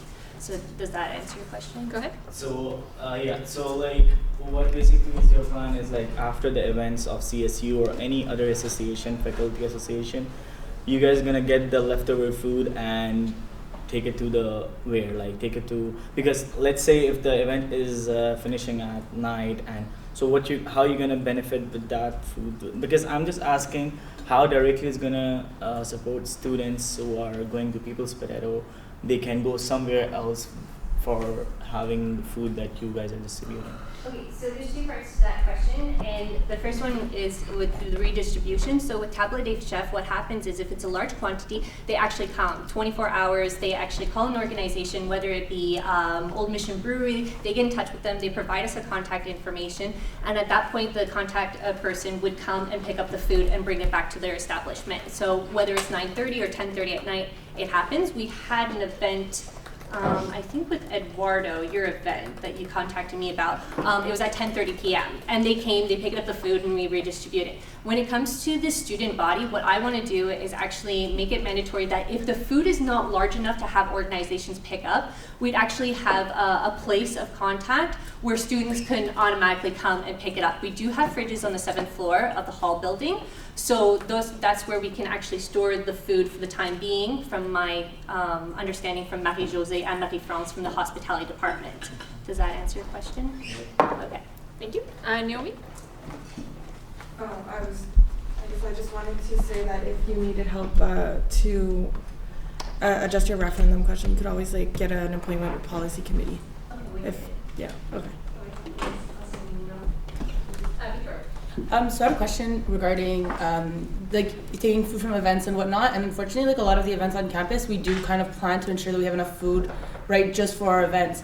Were you thinking of reaching out to grocery stores and doing more? I know you said it's just you on the team now, but were you thinking of having an executive team and moving into getting stores that have goods or whatnot that are no longer sellable to be redistributed? So that was actually the first thing I did. I went to all the property managers with under the Concordia umbrella. Al-Tayyib was one, Java U, I think it's another one, and a few other, the pizza place downstairs, all those places myself. And a lot of them are gung-ho to do it. The only thing is that a lot of them are actually corporate based. So it's a long process to get in touch with the corporate owners of the food industry. And I'm still working on it. For instance, Dairy Queen, M4 Burrito is another corporate owned company. What's it called? Thai Express is another one. So things like that. But yes, that's what I want to expand on. I want to be the first, well, I want Concordia University to be the first university to give back all its food and to be a zero waste food reduction policy. So. Thank you. Thank you for your time, and thank you, Sarah, as well, for sharing your story. We all forget sometimes that we all have stories, we all have lives that we, not hide necessarily, but we don't always talk about. So, thank you for coming here with that, and thank you for sharing that. It means a lot. I also wanted to say thank you for sharing the story of your past. It was really touching. The thing is with all these, the engineering initiative and the wellness initiative and these things with big budgets, I agree with them and they're great, but students need food, they need sustenance in order to even do those things. So I think this is a really, really good initiative. However, my question was, were you prioritizing Concordia students as opposed to people, the general populace? Or? Yes. So I wanted the Concordian students to actually be number one. The only thing is that I'm still waiting on Frigo Vibe to get back in touch with me, and it's been a while, and I've sent 3 emails to them. So that would be my pickup location, what I'm thinking of, instead of the fridges, because of course with the fridges you need a key and so on and so forth and have somebody be there. So the community at large is what I'm working on right now, and I think I've been working with Yui from the CSU to kind of gain ideas and momentum of how we're gonna go about doing it, but I'm hoping to have this instilled by 2021. So, and have it done and ready to go, so, yeah. Thank you. So we have one more on the speakers list, Salman? Yeah, as I said, just because this is a thing that I do, and I do on weekly basis. Just a suggestion for your own, again, society, association, whatever you call it, to get student involvement in this great project. What I suggested, and a group is also already doing it, and I would highly suggest you, is you can ask, because everyone at home they cook once in a while they cook. What you can do is provide them with a box or something that they can make extra box of food, and you can have a desk designated on this day we are collecting food on 7th floor, let's say Concordia, and distribute that to the students or outside or wherever. Like that, students will be involved. They're gonna cook. This is something you need involvement of students, not just by giving leftovers, but also by giving the food they make for themselves, another box of food for their fellow students, fellow people, fellow human beings. So this is a suggestion that I would like to put in your agenda, to put in a motion or whatever you were planning to do. Yes, good idea. That I'm looking good. Thank you. Thank you. Okay, so if there's no further comments or questions, there's no motion for E, it's just a presentation. So I'd like to thank you very much for taking the time to come and speak to us again.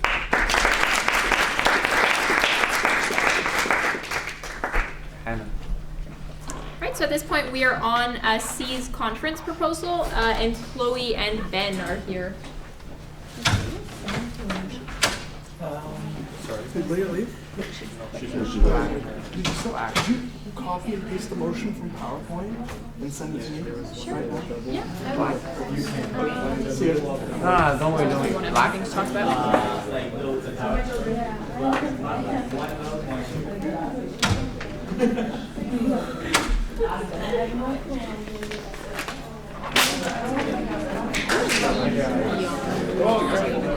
Sorry? We are just trying to, because it died. Oh, there you go. It just died 5 seconds ago. It's supposed to be as soon as we're done our presentation. I believe 3 more. Can we try it? like trying. Yeah, so where do you want me to send it to? So just kind of. Okay, I'll just send you the whole thing. It's easier that way. Oh, just the wording. Yeah, yeah. I mean, yeah, that's what happens when we don't have one. All right, folks. So we have Chloe and Ben from the C's project, and they're here to present. Hi everyone, so we're here to present on the C's conference. Next slide. To start, I'll just tell you a bit about ourselves. So we've been working on community organizing for about 6 years here at Concordia. We were involved with co-founding the CFC, the Hive, and the Concordia Transitions Conference. Ben's also the general coordinator of a worker member co-op that employs over 20 people. He's currently consulting for 2 private corporations that are working towards becoming worker co-ops. He was nominated twice on the board of Co-ops Mutuals Canada, representing $400 billion in cooperative trade. He's been formerly the vice president and CEO for a pan-Canadian network of professional co-op developers. And he runs popular education on democratic and economic organizing, including many workshops at Concordia, educating students on getting involved in the social economy and developing democratic organizations. Yeah, and I'm going to introduce Chloe real quick too, but sort of what we're doing here is C's is a bit of a network of people that are like us. We've got diverse backgrounds in doing community organizing and sort of like economic, democratic like organization startups, I guess. So like we'll present ourselves, but the rest of the members of C's have similar backgrounds unless they're students or they're just sort of getting started. So Chloe runs, she's the general coordinator for the Hive. She's been involved in the project since it began. And actually that was like sort of Concordia Transitions was used, the first Transitions back in 2014 was used as a launching pad to get the Hive sort of onto the main stage and into being a big project on campus. She was a huge part of organizing that. She also has her background, her master's certificate from the Community Economic Development Program at Concordia here, as well as an undergrad here. And she was on the executive of the union in the past as well, so was I for 2 years.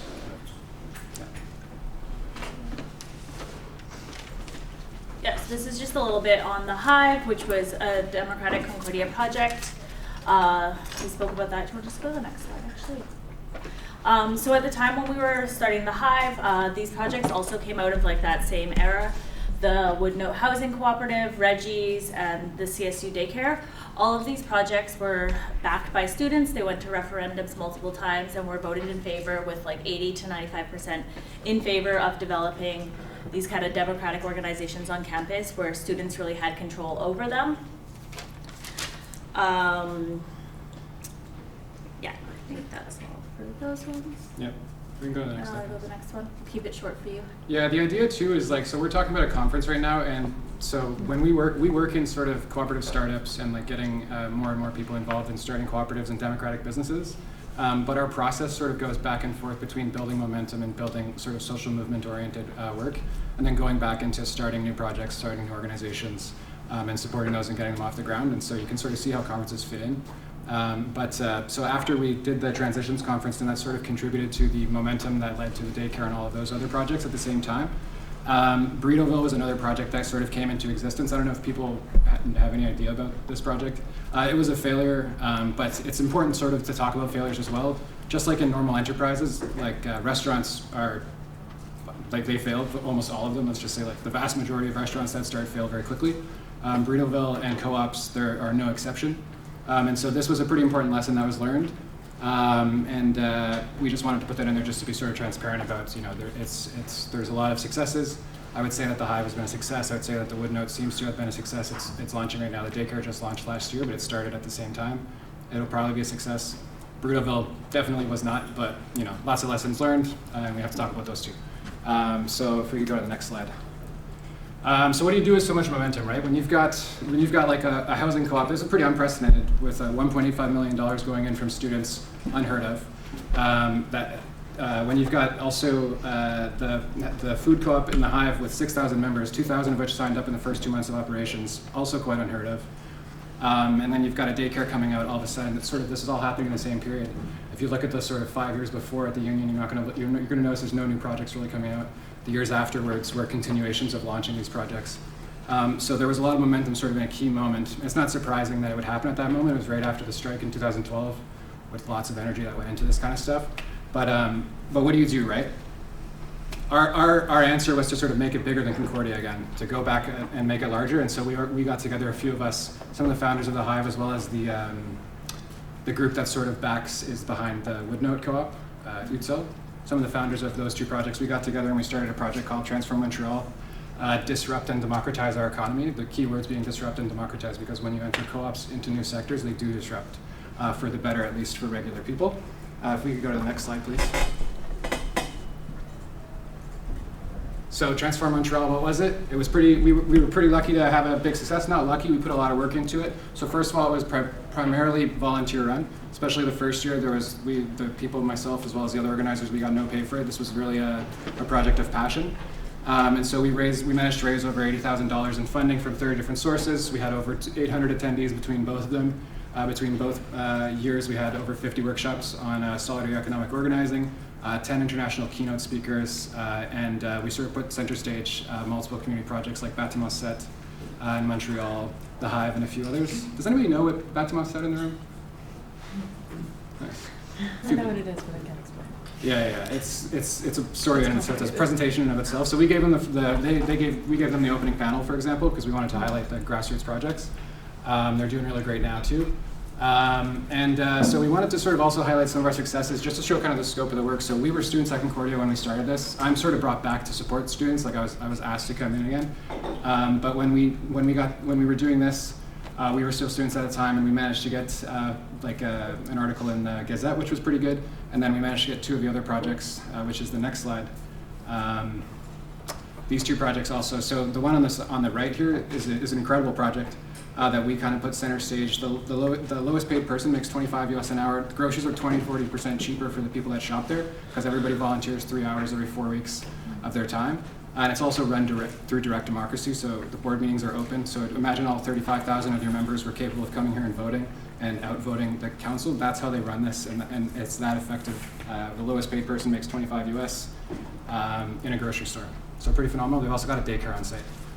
And the other one is just sort of, the scope of it. So, and it's a tech project that brings together artists. So it's a platform co-op that brings together artists, but we also managed to get them sort of center stage in the Le Devoir's social innovation section, which for us is quite important because we're going for impact, right? And I'll explain sort of why this sort of outreach is important for that. But maybe actually one quick question. Does anybody know how many classes on co-ops there are in JMSB, for example? It's a business model, right? But not only is it a business model, actually, Quebec in particular is one of 3 international hubs in the world that has the broadest support system for co-ops and democratic organizations like that. And yet JMSB, out to lunch, doesn't have a single class on it for some reason. They know this. They're starting to make changes, but that's how it is. This comes down to the English-French divide too, right? On the Francophone side, you've got intense support. On the English side, basically none. And there's a long history to that, and we're trying to help fill that void a little bit. But this is just reality. You have to interact with these concepts, and that's just really what it is. But if we can go to the next slide, please. So since then, what have we been up to, some of us? And again, this is sort of a snapshot just on the people who are present in the room. So one of the projects we got going was organizing in the forestry industry, which I don't know if people know, but actually tree planting in particular basically relies on students across the country. They're heavily exploited. It's pretty awful, actually, and people are starting to not show up. And this is partially why we entered into it with a co-op, is because that's the way to disrupt the market and to sort of bring back the voices of the people who kind of keep the industry going to the forefront. We launched a tree planting cooperative, and this sort of is becoming a bit, it's being a bit of a catalyst for a wider momentum in the sector too. If we can go to the next one. And so members of the co-op got together with some folks from the Industrial Workers of the World, if people know about that. As well as us from SEAS. Sorry, I forgot the third one. It's us. Members of SEAS, members of the Industrial Workers of the World, and members of the co-op got together, and we started a new organization to work for the planters that are not a part of the co-op, because there's no voice for workers in the sector. And the idea here again is that by merging the sort of social movement supports with building economic entities, that's the way that any big co-op gets off the ground, anyone that's kind of worthwhile and one that's going to disrupt the sector that they work in a positive way. You have to sort of have both elements. You have to be able to organize the labor, but then you also have to build the value sets so that people understand what we're doing and how it's different, because it's very different. But okay, if we can go to the next slide. Another one of the projects that's getting off the ground since the Transfer Montreal conferences is a group called From the Ground Up. And so they're working with the largest land trusts in, I want to say North America, but I'm not really 100% sure on that one. This is not the project that I'm working on, but it's about $200 million that they have of assets in Montreal, Milton Park. And what they're doing is they're working to mobilize the community there to leverage their assets, similar to how the UTIL is using the co-op fund that you guys are creating for the housing co-op to leverage those assets. What we're trying to do with this group is to leverage the assets of the $200 million housing co-op so that they can sort of mobilize those to create more housing co-ops for people so that there's more subsidized housing essentially. Well, not subsidized because it's still paid for a full price, but housing co-ops, as you probably know, tend to be about 20% below market price in terms of rent or lower. So it's really quite a boon for regular people. And so this is one of the projects that's getting off the ground since then, and I'll tie it back in a bit if we go to the next slide. So filling the Anglo void, which I talked about a little bit, it's really real. In Montreal, there's no supports for them, and so we're sort of entering into this by using some of the momentum that we were a part of at Concordia, and bringing the knowledge that we've gained through kind of like working our way through it, and also the different professional networks that we've developed to sort of bring them all to one place and share that knowledge and share the experiences. And so we've run 2 successful curriculum series with over 40 participants over 2 semesters. These are 8-week programs, so they're pretty intensive. People meet up once a week for 8 weeks to work on this stuff, and so it's not just like a one-off event or whatever. But yeah, so the 3rd term's underway right now, and we're only in year 2 of offering these programs, and we're working on the expansion into BC, partially because that's where a lot of the forestry work is happening as well, but also by expanding, it provides a wider network for any of the students that get involved as well. If we can go to the next one. Some quick info on Quebec. I mentioned that it's the international hub, so it's a little bit surprising that there aren't any classes in the business school or in Concordia at all, period, really. Yeah, so there's about over 7,000 social economy enterprises in Quebec, 125,000 employees, 17 billion in sales. That's not even accurate because Desjardins alone has considerably more than that, so not really sure what that number is. It represents 7 to 8% of Quebec's GDP. And just for a reference, the GDP of this sector is larger than the construction sector. But yeah, so this comes straight out of the Chantier de l'économie sociale. It's not our research, but I'm a little surprised that they said over 17 billion in sales, but that's what they said. But okay, if we can go to the next slide. Right, so I'm not sure if you guys got this or not. So one of our partners over the years, when we were working on the Hive, working on Concordia Transitions, the original one anyways, through the Food Coalition and Transfer Montreal, was the Dean of Students. So he's consistently been a partner that's come back and worked with us year after year, including last year with the 8-week program, the 8-week curriculum program. He was a supporter of that as well and threw some funding our way.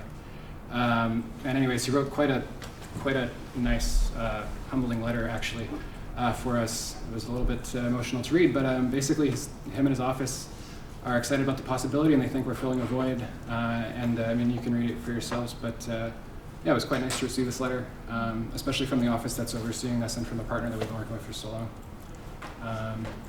Yeah, so if we go to the next slide. So this brings us to the motion. This was drafted by the students of our group, and we're just sort of here presenting. We were asked to. Yeah, so the motion is, we can get down to what we're asking for is about $37,000 for a conference on a solidarity economy to be held in March. Not 2017, it would be held in 2019, or rather that's 2020, and it would be expensed from the Student Endowment Fund. And I mean, that's the gist of it. The rest of it is basically just about sort of giving some background. Like there was a referendum that was ran years ago to ask if students supported using funds from the CSU to do this sort of thing, and they answered, I believe, over 80% or over 90% yes in favor of it directly from the referendum. And the second part of it would be just to reaffirm, for the CSU to reaffirm their support for the development of democratic economic organizing and the solidarity economy as represented by the mandates from the student body. So these were the 2 kind of motions that we were asked to present to you guys. I wanted to say real quick too that so part of the thing with co-ops in general, why do we come to like different groups like this for funding? You know, there's like big numbers being thrown around, like $17 billion or whatever in trade in Quebec. But the reality is actually that co-ops are not really supported by the government. It's quite an anomaly that they're supported in Quebec, but on the Francophone side in general. And financial institutions, when they look at a co-op, they'll be like, who's liable? Because there's 10 people or 5,000 owners instead of one sole proprietor, right? And so the financial institutions are not equipped to work with us. Investors have no idea what a co-op is. And the government also is just like, let's just say centuries behind, or decades behind at least, which is also why co-ops tend to rely on social movements also to sort of build up their capital and get the word out about values. And also, like I said, there's no courses on co-ops in the school, and so nobody's educated whatsoever in society. It's literally you have to build it from the ground up, which is partially why the conference title is so far. But yeah, so we could go on forever. You guys have been here for a long time. We've been here for a long time. If people have questions, I'd love to answer them. We can go into huge amounts of details. I think also like one important thing to remember, like when we're talking about the conference specifically, is that these types of conferences aren't always like accessible to students, and this conference would be free to students to participate in. It would provide a lot of opportunities for networking, to learn more about the social economy, to have like more practical sides to the education that you're already receiving. And I think this is like often overlooked, and Thank you. Okay, so just a reminder, we'll be voting on the motion afterwards, but questions and comments, Elise? So I saw that before in the slides it said that you were able to raise over $80,000 from 30 different sources. Last time when you asked for money you said that you got money from the CSU in the past for the other conference? Yeah, CSU funded us some as well, yeah. Okay, how much did CSU give you last time? Honestly, I don't remember how much the CSU in particular gave us. I want to say ballpark $8,000. Okay, so then how come this time you're asking for 37 grand? I mean, it's always context specific, right? So I'm not actually the one who put together this application. It was the students that are working with us. This was the number that they came up with. Like, essentially, I'm sort of like a staff person of the group, and this was the number, that they came up with that they felt was necessary for the conference. It is quite a bit of work, and honestly, there's not like a new housing co-op, and there's not like the Hive and all this crazy momentum that's getting off the ground that we can point to in the same way back in the day that we were able to also. So it was really easy to like go to a group that's like in co-op development in Montreal and be like, hey, look at all this insane stuff. Like, don't you want to be a part of that action? Like, it's in your sector, and you don't even know what's going on. And then they're like, yeah, here's $5,000, and they just like started throwing money at us. It's a little bit different right now, in the sense of it's not like, well, also. It's just a totally different group of people that are sort of the ones on the ground. We're going to deliver the conference, but the people who are mobilizing on this side of things have different backgrounds. But yeah, it's a good question. Thank you. Chris? So how will you select the students who go to the conference? We don't really have a selection process. It's open to any students that come. So we'll prioritize basically the mobilization on campus based off of how much funding we get from different campus groups. But also every other conference we've had at least 5 interns that get credit for the internship that they're doing with us. And then we usually have about 15 student volunteers. And in our budget also we have funding to essentially hire mobilizers specifically to go on campus and reach out to people and get the word out. But there's no selection process. If people pay, they can come. Or not pay, if people could just come if they register by ticket. Yeah. What is the maximum amount of spots that you could fill with $37,000? I mean, we could fill probably all of H110. Yeah. So how many people is that, like 500? No, it's about 1,100, I think, is the capacity, but it's been a while since I checked. Yeah. Isaiah? 2 questions. Is that the total expense for the whole conference itself? No, that's not the total. Oh, okay. All right. Do you, what, it was 60K for it? 68K for the whole conference? And then where else are you going for funding? There's a whole list actually in the submission there. We got $8,000 from staff already, which was quite nice. We'll go to the usual route of Concordia, like the CCSL groups or whatever that fund these projects. They always like to fund this stuff. And then we'll work outside. So there's a group called CESIM, which is like a Montreal co-op group. There's another one called CQCM, which we'll go to maybe, but hopefully not. There's the Chantier de l'Économie Sociale. There's a group called RISC. There's the FDC, but these are probably just random words. But there's a vibrant ecosystem that we can ask for small amounts. But it also takes a lot of work, right? To go from each group to each group to each group. And It's also once we have like one big funding under our kind of like belt, I guess, it's a lot easier to get other groups to like also be there and funding us, and to have like the student union backing this project for students would be a really good first like or second funding group towards mobilizing the conference. Thank you. Lee? This is just a general question about the student endowment fund. I don't know much about this fund, and I feel like a lot of my fellow counselors also don't know much about it as well. I didn't even know it existed. It's a little bit mysterious. I did notice that the Indigenous bursary that was presented initially is also requesting funding from the Student Endowment Fund. But I also, when I was researching this, I couldn't find any information on it. Is it like at all? I was running the union for 2 years, and I didn't know it existed. Yeah. And so that was also kept quite a secret from the union in general for a while. Mhm. But my understanding is that there's over $100,000 in this account. Mhm. It was made about 10 years ago or something like that from the Board of Governors. Mhm. They basically put $1 million into like an envelope, and that's been accumulating money over the years. Oh, okay. And then the Dean of Students oversees it. Mhm. But basically just says yes to whatever the union asks to fund. Okay. Because the Dean of Students is not a political actor like that, right? So Okay. if the union asks for something out of that money, it's a pretty open mandate, but they'll oversee it to make sure that it's not like egregious. Okay. And it's not their mandate to say yes or no to what students want to do with their own money. Did you want to ask me, Desiree? Yeah, This I is a did. finance So essentially, Sorry. yeah, you pretty much briefed it all. Just want to add that there's after the amount that we have right now, it doesn't get replenished, so it's a fixed amount. So as the years pass, soon it'll become nothing. It's not a bad thing. It's just there's that. And last year they've used approximately 50,000 of it. It was mostly like it was a lot of random stuff.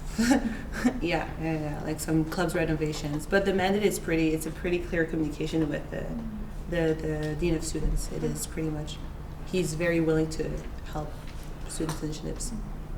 Thank you. So it's been over 20 minutes. I'll just go with James, and then we'll move to add time. James? Right, so looking over your proposed budget, and I kind of want to draw attention to the keynote speaker section. And the only person I actually am able to recognize is Yanis Varoufakis. Now, I know him as that guy who tried to get Greece to default on its loans and resigned when they didn't. But, you know, be that as it may, none of the other people you're planning to invite are actual people, so much as I can see. It's kind of like this vague notion about you're inviting kind of these organizations, and I don't necessarily have any information about, for example, who's coming from those organizations to speak, what those organizations are going to be presenting about. Now, despite my reservations with Varoufakis, I'd be willing to, because of my belief in, you know, freedom of speech, I'd be willing to fund him coming to campus. But like for the rest of the people, right, I have no idea who you're actually inviting, right? So it's just kind of like, so can you kind of elaborate who's actually being invited from these organizations? Because I have at least a problem with kind of like, oh, we're inviting somebody from here, and it's kind of just like a blank check to like bring anybody for whatever reason. And I kind of want to know if we're going to be approving money, right, who and for what reason it's going for. Yeah, so these are good questions. Yanis Varoufakis, honestly, I'd be astounded if that's who we actually decide to have come. Like business plans, conference planning is best written in pencil, because as you go along and you invite different speakers, like you're going to find out that this person's not available because they've got like a ridiculous schedule and they're coveted and they're invited all the time by different groups. And you know, it doesn't work out on this particular weekend, but it would on this other one. And this other speaker, like the same kind of thing. And so whenever we're putting together conferences, we'll put it like, so the list, so the U.S. Worker Co-op Federation, for example, is on that list. So those guys, they're particularly interesting to invite because of their background in anti-oppression work, but also the U.S. Worker Co-op movement basically doubled in size in a 10-year period very recently. In particular in the communities that are less represented in the U.S. System. But so the executive director of that's Esteban Kelly. If you looked him up, he's a phenomenal speaker. But the reality is that we don't have the 25 different groups that we're going to invite for the workshops. We're going to first of all see how much funding support we get, because that determines our capacity for organizing a conference, and then if we get enough then we can dream as big as what we're dreaming right now, which is how you really get the big impacts. But if we get less, we'll have to recalibrate like completely, right? Because you can't do the same things, and if you try to stick to the same plan with way less capacity and funding, it's not going to make sense, and you're just going to end up with a poor product and a poor service for the people that you're trying to serve. And so we're always flexible. I would say that Yanis Varoufakis almost certainly won't be the person that we bring, although he represents sort of the mentality, which is the reason why he resigned was because Greece went against the vote directly from their citizens, which said that they have to default on those loans to the troika in Europe, right? And so like that's quite interesting because it's actually showing how capital overrided the power of democracy, which is people like us. We don't have the power to override a mandate from the government, right? But somehow they overrid a mandate from their citizens, and so he resigned, which is quite an interesting action. And then he started a democratic organization for Europe afterwards. I don't think that we'll invite him, but he represents the kind of mentality that we might invite. Previously, we invited this guy called Michel Bouwens, and he's got a really strong background in sort of like the commons. But the thing is that people don't know who these people are, right? This is why we're also doing conferences, because and like they don't have this content, and so we're also less interested in big names and more interested in big content. And then when we want people to show up with curiosity, so we use our branding to get it out there, to get the curiosity piqued, and then they leave with really interesting information that they did not expect to get about things they did not know existed that are way more interesting than a lot of the stuff we get exposed to. Thank you. Okay, so at this point, if we want to keep going, we need a motion to continue. Just a reminder, we are 5 points into a 20-point agenda, and there's about an hour and a half left. So if anyone wants to move to continue the discussion, or... 5 minutes. Okay, 5 minutes. Okay, do we have a second for 5? James, is there any opposition to 5 minutes? Okay, so in that case, it's unanimous. We'll continue with Arad. I bequeath to the next person. Okay, Desiree? Yeah, more about the Student Endowment Fund, actually. I just wanted to give a bit more specifics. How in the past there hasn't been big initiatives being funded. Last year it was, Waste Not, Want Not that was funded from it. It was the JMSB accounting clinic that was funded from it. And also, if I remember well, it was the annual survey. So, we have 2 big asks for the Student Endowment Fund, and I do think it's a good way of using this money because these types of big projects we can't support with operational budget, and this money is there to support there's no real guideline as to what it is supposed to support. So it is our discretion to decide what we want to do. And I think, this type of conference is a really good look for Concordia, essentially specifically that we're a hub for those types of projects. And I had a question if there's any types of conferences like this in Montreal other than the Transform that happened a few years ago, but is there more? No, it was a pretty unique event, yeah. That's why we managed to capture so much momentum too, I think, because there was nothing out there. Thank you. Anna?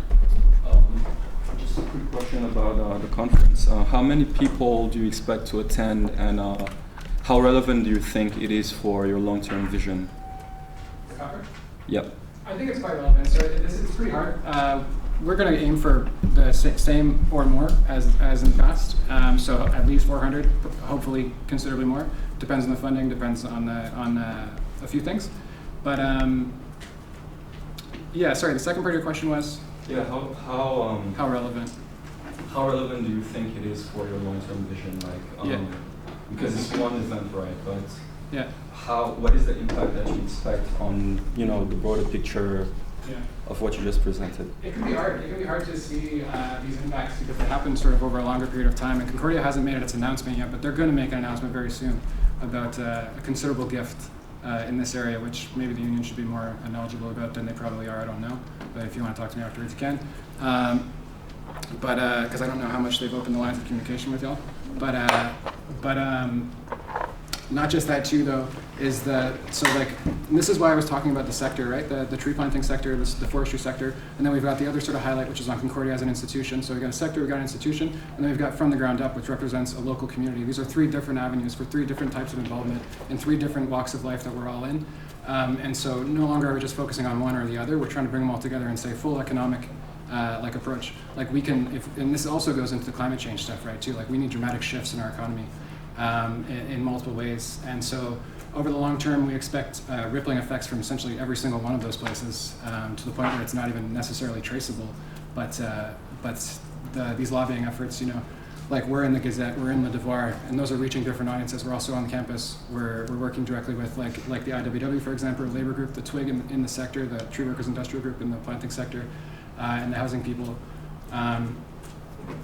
I'm pretty confident that it'll be very, very effective. Yeah, because actually we had about 3 different copycat groups copy the model. One of the models we brought in alone, Smart, which is a freelancer co-op in Europe. So what they do is they debt collect on behalf of their 100,000 freelancer members, and they also pay their members immediately as soon as they get the contract, instead of making the members have to wait until they get paid by their business.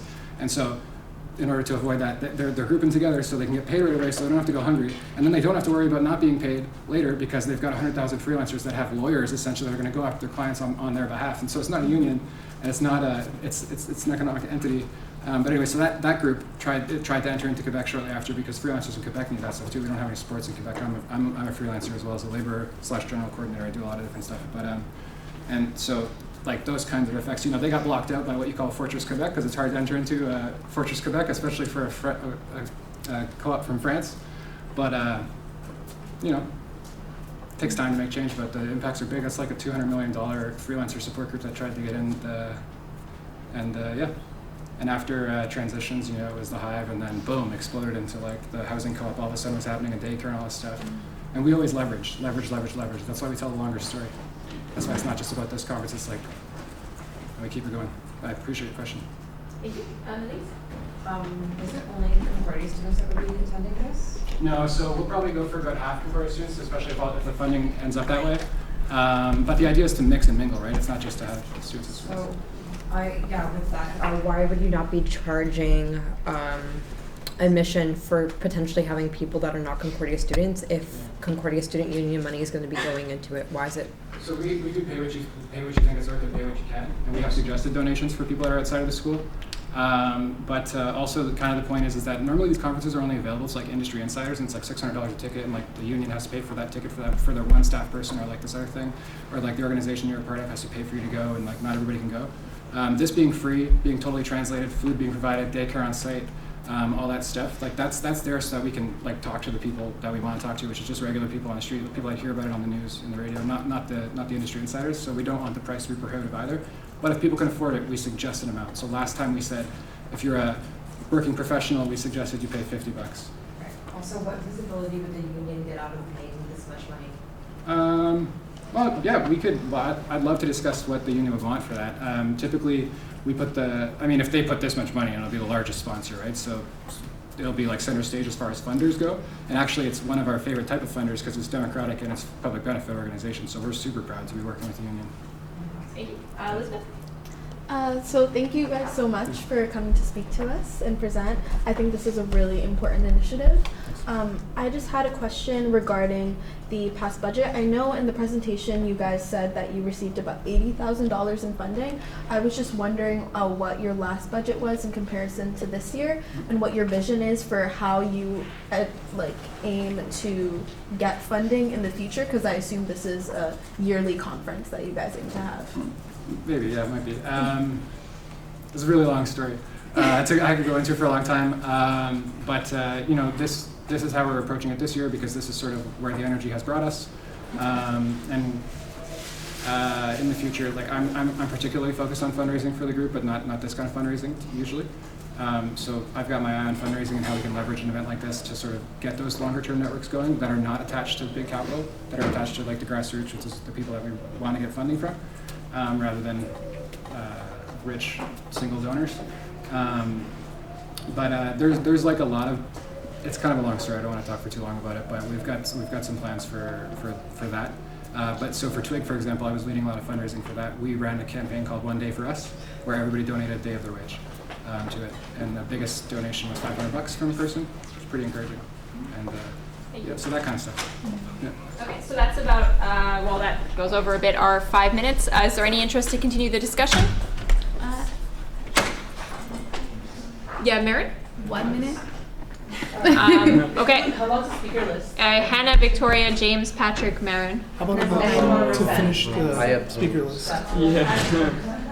Well, if there's no interest to, is there any interest to keep talking? Motion to exhaust the speakers list and then like just whoever's on the speakers list and then.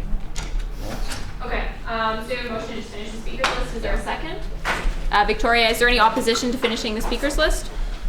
Opposition? Okay, so in that case we move to a vote. So all those in favor of exhausting the speakers list, meaning finishing it, please raise your placards. My name's on it. 8. All those opposed? 1, 2, 3, 4. And any abstentions? 1, 2, 3. Okay, so in that case, the motion to exhaust carries. Yeah, math is good. Okay, so we'll continue. Hannah. Okay, Victoria? I just wanted to know, given that you guys are, like, it's a big event, a big, what am I looking for, big conference, whatever. So like, from a JMSB perspective, I think it's a really good initiative because it's good for people to mingle, it's good for people to network with each other, and that's how businesses are later on made. The only question I have is for your keynote speakers, is one that's being charged $7,000, like you're charging them $7,000? I'm sorry, you're paying them, sorry. And my question is like, if you're having these keynote speakers come, you're giving them a place to talk about their company, expose themselves, and you're giving them a lot of value without like monetary value. So paying them as well, I don't, like maybe you can try to leverage that a bit more and like have to maybe pay less, which maybe allow for more money in the end as well. I also think that not charging students is like, it makes sense, not charging works. But if you're gonna do that, my suggestion would be, and this is something my association had done, is that we charge everybody $5 so that if they came, we would be reimbursed, and if they didn't, then you would profit $5, which helps also expense for some of the things. And consider because if you sell tickets and then people don't show up, it changes the whole like dynamic of the event and reduces it from being successful. So essentially, my question to you is: do you think you'll be able to reduce the prices of the speakers, given as much as you said before, you do have a lot of leverage, you do have a lot to offer? Do you think you'll be able to lower that cost? Depends on that group. So on that list, you'll notice one called SMART. These are really apt points, actually. So SMART, for example, is one that we brought in last time. That was that freelancer co-op I was talking about. And that's exactly what we did. So first we offered them money to come in. We're like, we're going to pay for flight. We'll pay you this money to come in. And then after a while, it became very clear that this was a useful trip for them. And I was like, actually, do you guys want to pay us? And then they donated to us instead. And so we did get that money. But it's not. It's very, very smart thinking, because honestly, it took me a while to come to that, because I was actually the one that did that. But yeah, we'll do that for sure. Yeah, we're gonna help reduce costs, and like I think that overall, I think we would be willing to give you guys money, and I think that anything that can reduce costs obviously is beneficial for everyone. So yeah, just little ways. Jace. Right. So this is just kind of a question for you guys. Like, what's the difference? So is it the same organization as last year? And what I mean by that is, last year we had C's come and presentation before council. Point of information. Yeah. He's talking about last year fee levy, which has nothing to do with this. No, I'm not. The question was whether it's the same thing. Oh, okay. Yeah, so I'm asking, like, is it like, has your executive team turned over? Is it the same people that are on there running the same organization, or is it like most of the people have been like rolled over? Or is it new people kind of in charge of the organization, or is it the same people that are still behind it? Yeah, so, go ahead.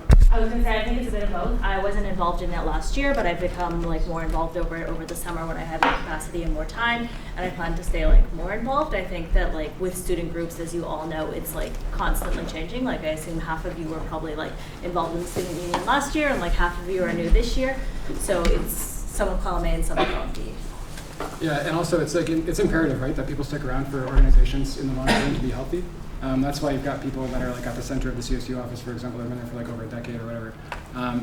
So I would say that people like myself and people like Drew, who presented last year, we're going to stick around. This is a project we're working on for a long time. It's public benefit. It's directly what we want to be working on.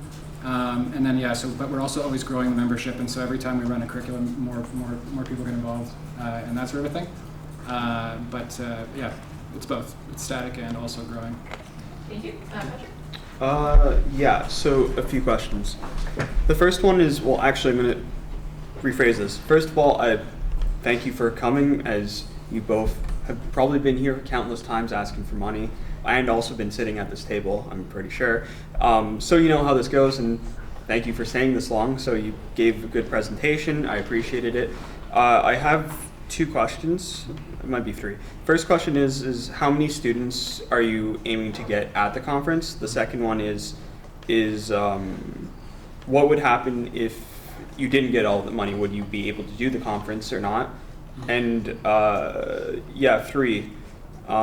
Actually, no. Those are the 2 questions.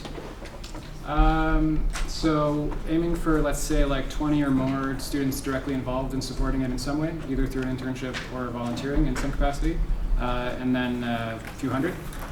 And then whether or not we can, but also student organizations, right? Like we're gonna get our food from the Hive and stuff like that almost certainly, and funnel the money back into like the economy here. When it comes to the other question, sorry, I'm getting tired, it was whether or not we can do it with less funding. You know, we're a scrappy group of people that work in startups, and so, you know, we're used to adjusting as we need to. What we've put forward is an amount that would yield the best possible results that we can for the membership of the union, but also for like the community at large that we want to work for. But, you know, we're always going to work with what we get, no matter what, because that's what we do. But yeah, the impact will be less, and obviously, if we were to get 10% of the amount or something like that, or 20 or 50, dramatically changes the description of the event, right? So it would be a little bit different for sure. Thank you. Mayor? I just want to clarify something for the counselors. The endowment fund is not replenishable. He said that we like back in the day we got $1 million and we get interest off of it. That's not how it works. 10 years ago or something, someone gave us a donation, like a business gave us a donation of a certain amount of money, and now we have $100,000 left, and then it's not refillable. So it is just like 100K. It's not gonna gain interest or not gonna increase. It's 100K, and we can decide how to spend it, not to spend it, and it's a donation from an external sponsor that wanted to donate money to the students, and so this is how they did it. But it's not like the silk, it doesn't gain interest. Just, it's more than, I don't want to give like a specific number in front of everyone. At worst, we can talk about it privately, but it's not like, well, it's not exactly, but it is approximately high, yeah. Thank you. Okay, so with that, we've exhausted the speakers list. So if there's nothing further, I'd like to thank you both, Ben and Chloe, for coming and waiting this long.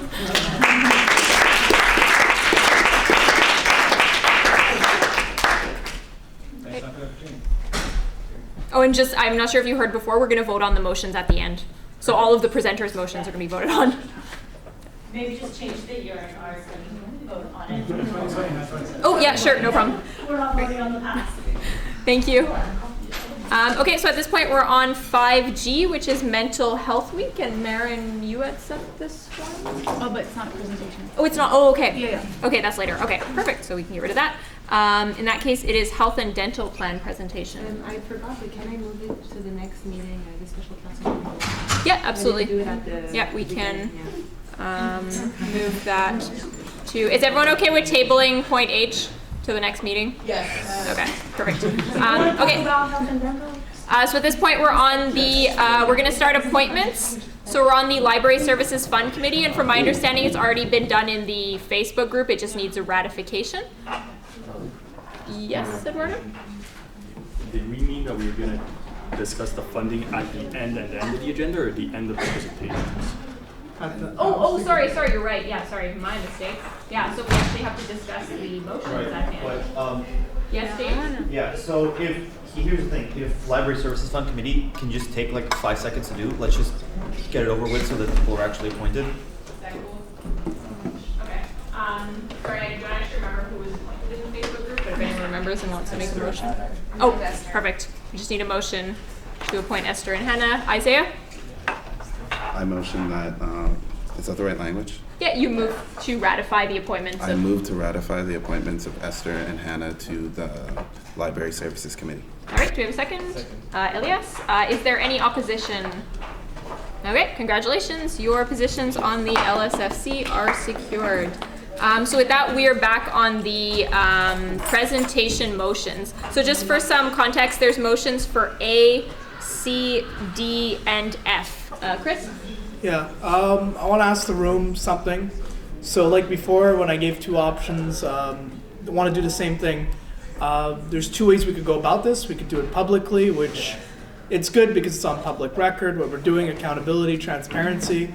On the other hand, we could go into closed session, and the benefit of that is people can speak more freely. We don't have to worry about, like, let's say you really thought something was bad in one of the presentations, you could say it freely rather than, you know, being worried about having yourself filmed and in the minutes saying that thing.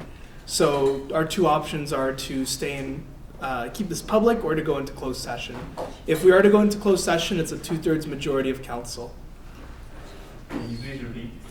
Yeah, so there's two ways we could do this. We could do it publicly, so we just keep on going, go through all the funding, or we could go into closed session, and that means that there will be no minutes and no video footage of everyone discussing who gets funding, who doesn't get funding, why it's happening. Do you want to just move and then we vote on it? Sure. Elise? Oh, am I allowed to? You were the first one on. Is okay. I just Yeah, need to yeah. talk quickly. So as an executive of one of the clubs that did come for the student space thing, as I have an opposing opinion to the entire thing, I would like it to be closed session, because if my club finds out that I said something against it, then I have problems when I get to my club. So it would be nice for me to have closed So I session. think Louise was motioning to go into For closed closed, session. I really Okay, like closed. I'm a second. Okay, so all those in favor of entering closed session, please raise your placards. Okay, so 1, 2, 3, 4, 5. All those opposed? 1, 2, 3, 4, 5, 6, 7. Sorry, 8. There we go. Are there any abstentions? 1, 2. Okay, so the motion fails. We'll stay in open session for the time being. So that being said, is everyone okay with going in the same order that the speakers presented?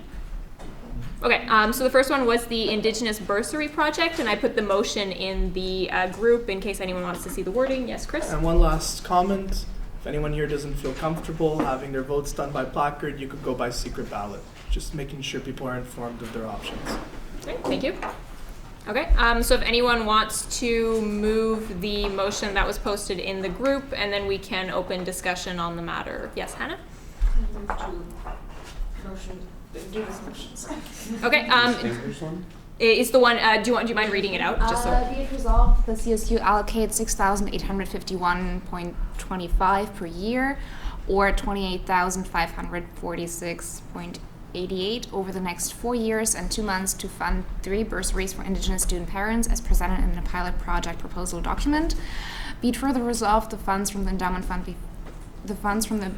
be freed for this project. Be it further resolved, no later than 6 months prior to the projected project completion date, the CSU Finance Committee, in collaboration with the CSU Daycare and Nursery Director and the Original Student Resource Center Coordinator, evaluate the project and make recommendations for the future. Okay, thank you. Do we have a second? Arad, technically the first speaker's rights are yours if you want. I think this is a really great project that will increase accessibility for daycare for Indigenous student parents, and I thought it was a great presentation that really showed why it's important. If there's like parents not being able to see their kids for the whole semester at a time, I think that's a huge issue, and this would really help that. Thank you. Mary? I just, if you're okay with this, I'd like to amend the motion to take out the part where it says 3 spots, just so that if we can't afford it, we can increase it to like more. Okay. And potentially even doing a 1-year pilot project where we can even fund up to 10 spots, because I don't think it's fair that 3 children do get this opportunity, 3 parents do get this opportunity, and then the others hear about it, but then they're like not accessible to them. If we're going to be accessible, might as well be accessible. Okay, so it would read, instead of to fund 3 bursaries for Indigenous student parents, it would read to fund bursaries for Indigenous student parents. Yeah. Would Okay. you be amenable to that? I don't know about the second part. What you were, is that included already as well with having it be 10 students? Well, it just needs right now all you're motioning is to take out the word 3, right? Yeah. Yeah. So there's no set number on the amount. So we just need a second for the amendment. Maha? Well, I would hope it was friendly, but if it's It has not to be friendly to the room, not the mover. Okay. So yeah, is there any opposition to the? Yep. I'm sorry, were you saying, I don't know who was proposing this. Were you saying that you wanted to do it a 1-year program for like just many bursaries? Like how would you phrase this? It wouldn't be over the next 4 years? Sorry, I'm just confused. Yeah, you're right. Actually, I didn't see the motion, so I'm not sure. I didn't know that that part was in the motion. In the motion, it says for. It says over the next 4 years. 28,000 blah blah over the next 4 years and 2 months to fund 3 bursaries. So you would want to do a pilot study for 1 year? Well, I don't want to fix it to 1 year, but I want to have the option to fund more than three, and potentially, if the money is not enough, it would be 10 people. So right now the amendment on the table is just to remove the word 3. So is there any opposition to removing the word 3? Okay, so then we're going to have to move to discuss just the amendment. And right now on the speakers list I have Melise, Hannah, Isaiah, Lee, James, and Maha. Melise? I don't see how it would work if we switched it from funding 10 parents, because if it's 6,851, that would turn it into 68,000, which almost will more than half exhaust the endowment fund. And then if we're also going through or potentially going through with the conference, there goes all of our endowment fund. One session today, right now, here. The second. Hi. Hannah? One more word. Yeah. I also think there was a lot of research done for this project already, and it is a pilot project after all, so it's just to test out how this gets received, how it works, if it works, and because of that, I think it's good to keep not have it be restricted to 1 year, because the thing is if you get if a student parent gets the money for 1 year, but their kid is still 4 years old and still has another 2 years of daycare left, what are they going to do after that? Or do they have to move back or again be separated from their kid during the whole semester? That's the issue I see with that amendment. And I think it would be, because of that, it would be better to just go with this pilot project, see how it works, and then afterwards make it more accessible. If it works out, if the results are good, and what was I going to say? Of course, we want it to be as accessible as possible, but it was mentioned that other student parents would see that happening and then be wondering why it wasn't them. And that's the thing, if it is at random, if they are selected at random, I think that wouldn't be that much of an issue, because everybody gets the same chance, basically. Thank you. Isaiah? I'm not sure which one's the more,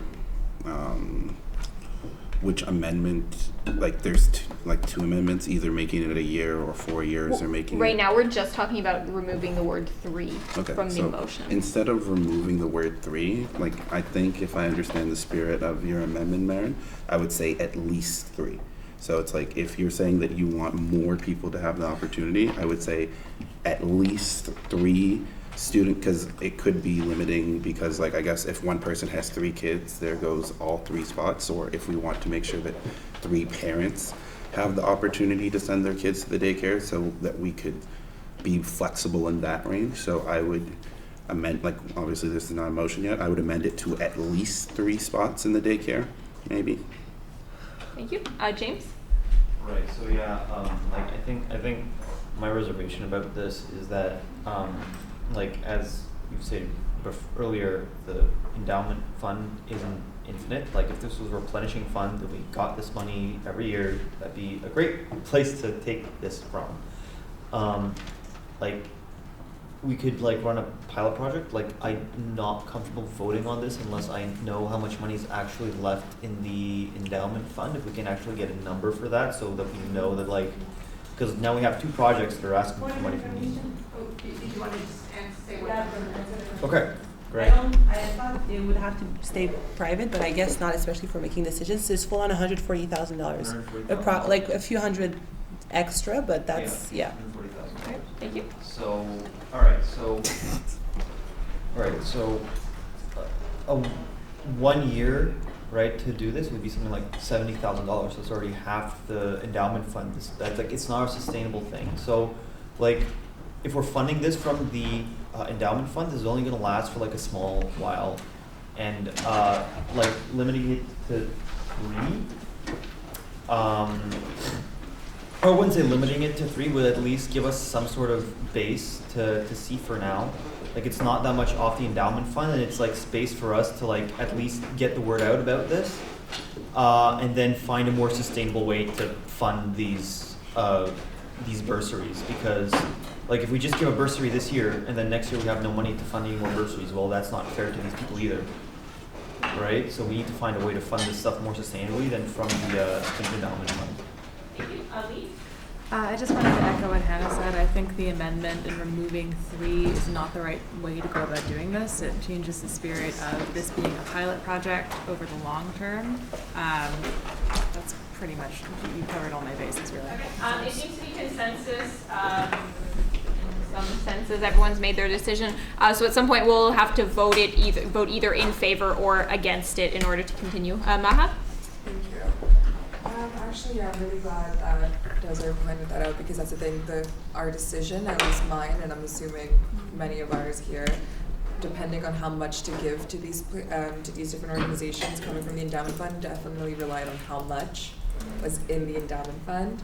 So the thing is I think that this is a really important initiative, because making it accessible and for parents who can't afford it and who need these services. So we should, my only issue with this is that I would like it to be a bit more fair. I would like to see a better turnover. So I would like to see recommendations for something else, because I don't think just 3 students, but that's the thing, like if it is a family and there are like multiple children, only one of them then can get to go, or if it's like 3 for 1. So I understand that your concern as well, as to if we just, for example, did a turnover as to like, so each semester somebody can get like a free semester.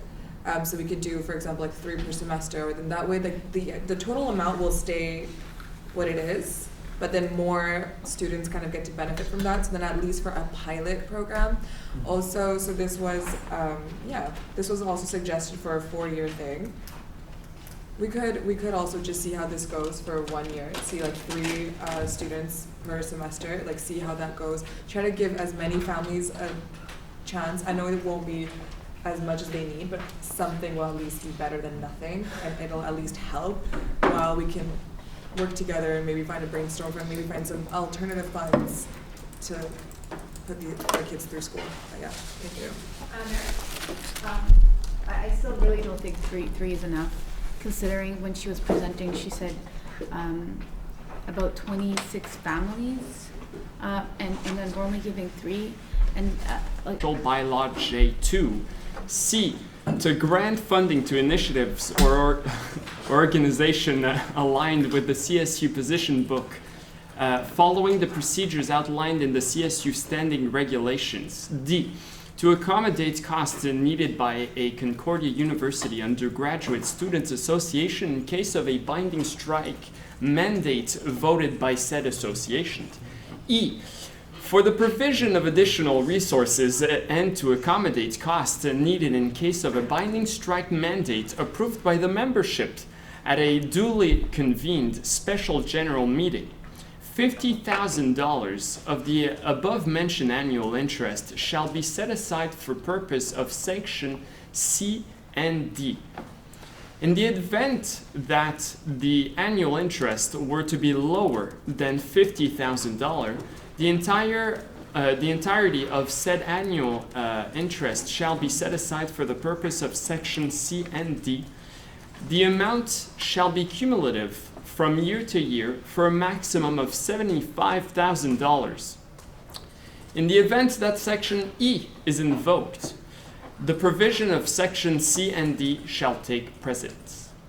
Whereas the position books section 2.1 hold that CSU supports high quality, universally accessible post-secondary education as a human right, be it resolved that $52,498.59 from the SAILC fund shall be granted to the Engineering and Computer Science Association of Concordia University.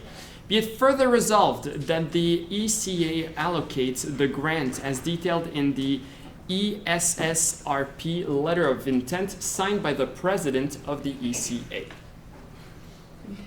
One more. Oh. Good God.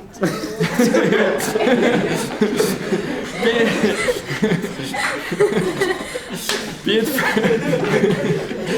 it further resolved to show recognition for its support, each engineering member association involved will give recognition to the CSU equivalent to the highest tier sponsor in each society. All right, thank you. You're a brave person. Do we have a second for the motion? Lee? Yes. All right, so it's your first speaker's rights. I yield. I need to catch my breath. All right, thank you. Sorry, it's just my resting. Okay. James. Yeah, so I think that this is once again a great way to support our engineering societies. They have gone like I think that they've made their case quite well. You know, they're always looking for kind of like it's like how it's kind of very difficult for them to find sponsorships, especially when it comes to this type of stuff, and that like this is very necessary for them to continue their projects and to continue to present Concordia and Concordia students in this very visible way. You know, it's not every day that we get like actual shots at like having international recognition because of these clubs. So I think it's if anything, I would like to kind of add to this motion a mandate that the CSU work alongside the ECA to pressure the faculty to give these people even more money. If anything, that should be added to this motion. So yeah. Okay, right. I request the next person to call the question. There's only been like 2 speakers. I know. Desiree?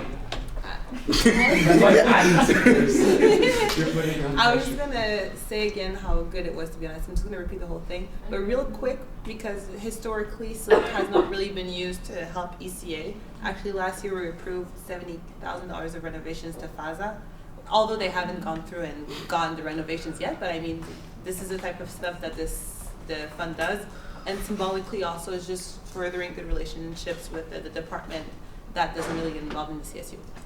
Thank you. Maha? I have this initiative that has been brought to us today. When we saw ourselves how this room was full of people that came out and took the time to stand and to just be present, and just with their presence make a stand for what they need and for what they want. And so that in and of itself needs to be acknowledged and respected. So much respect for that.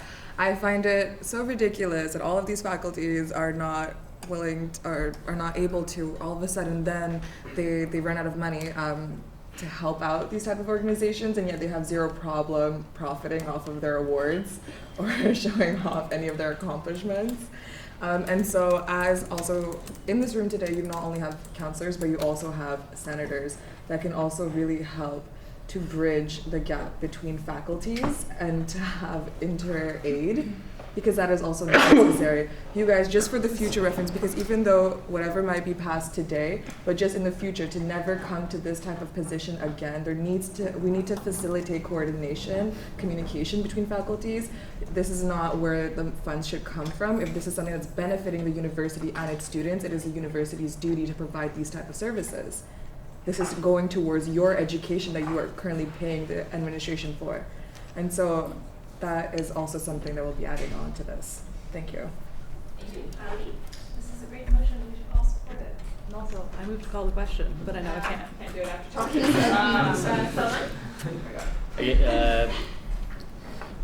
Can I call the question if there's? Yes, please. Okay, do a second. Victoria, is there any opposition to calling the question? Okay, so if not, we can vote on the motion. Sure, you've all seen it. Doesn't need to be reread.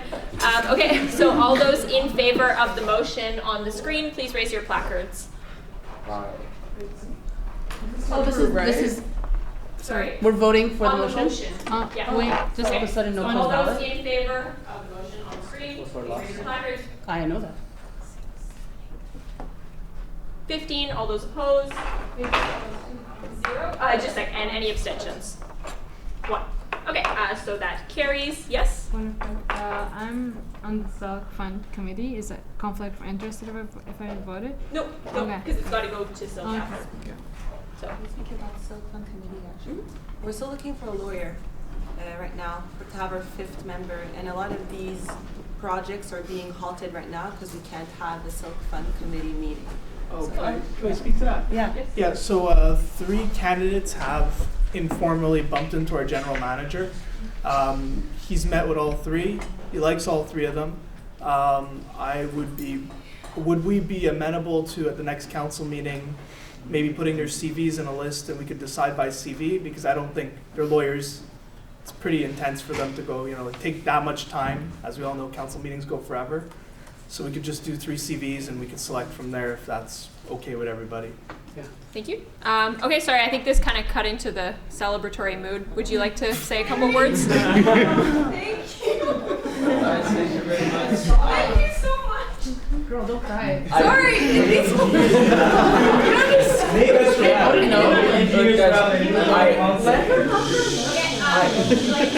Yeah, I got word of this at the beginning of the summer that this fund existed. After that, I had 2 options: to do SAE alone or to bring all of the societies together and to try and get something out of it together. I take the second decision because I want all of the engineers to benefit from this. And thank you very much for Seth brought us all together. Thank you, Seth. tried my best. I was the Nick Fury.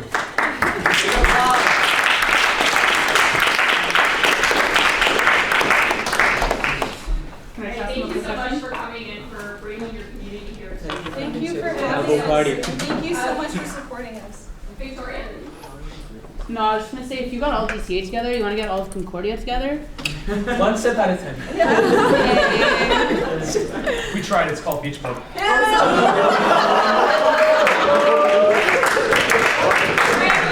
Alex, you are done. If you would have said that before, you would have not fucking got money. That's fucked up. Okay, so for on point 5D, which was the Mindful Meditation Project funding proposal, that was done by Leah. And we have the motion, it was in the, where did I get this? Somebody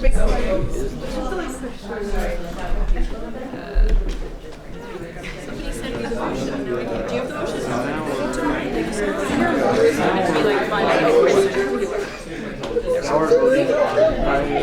I will.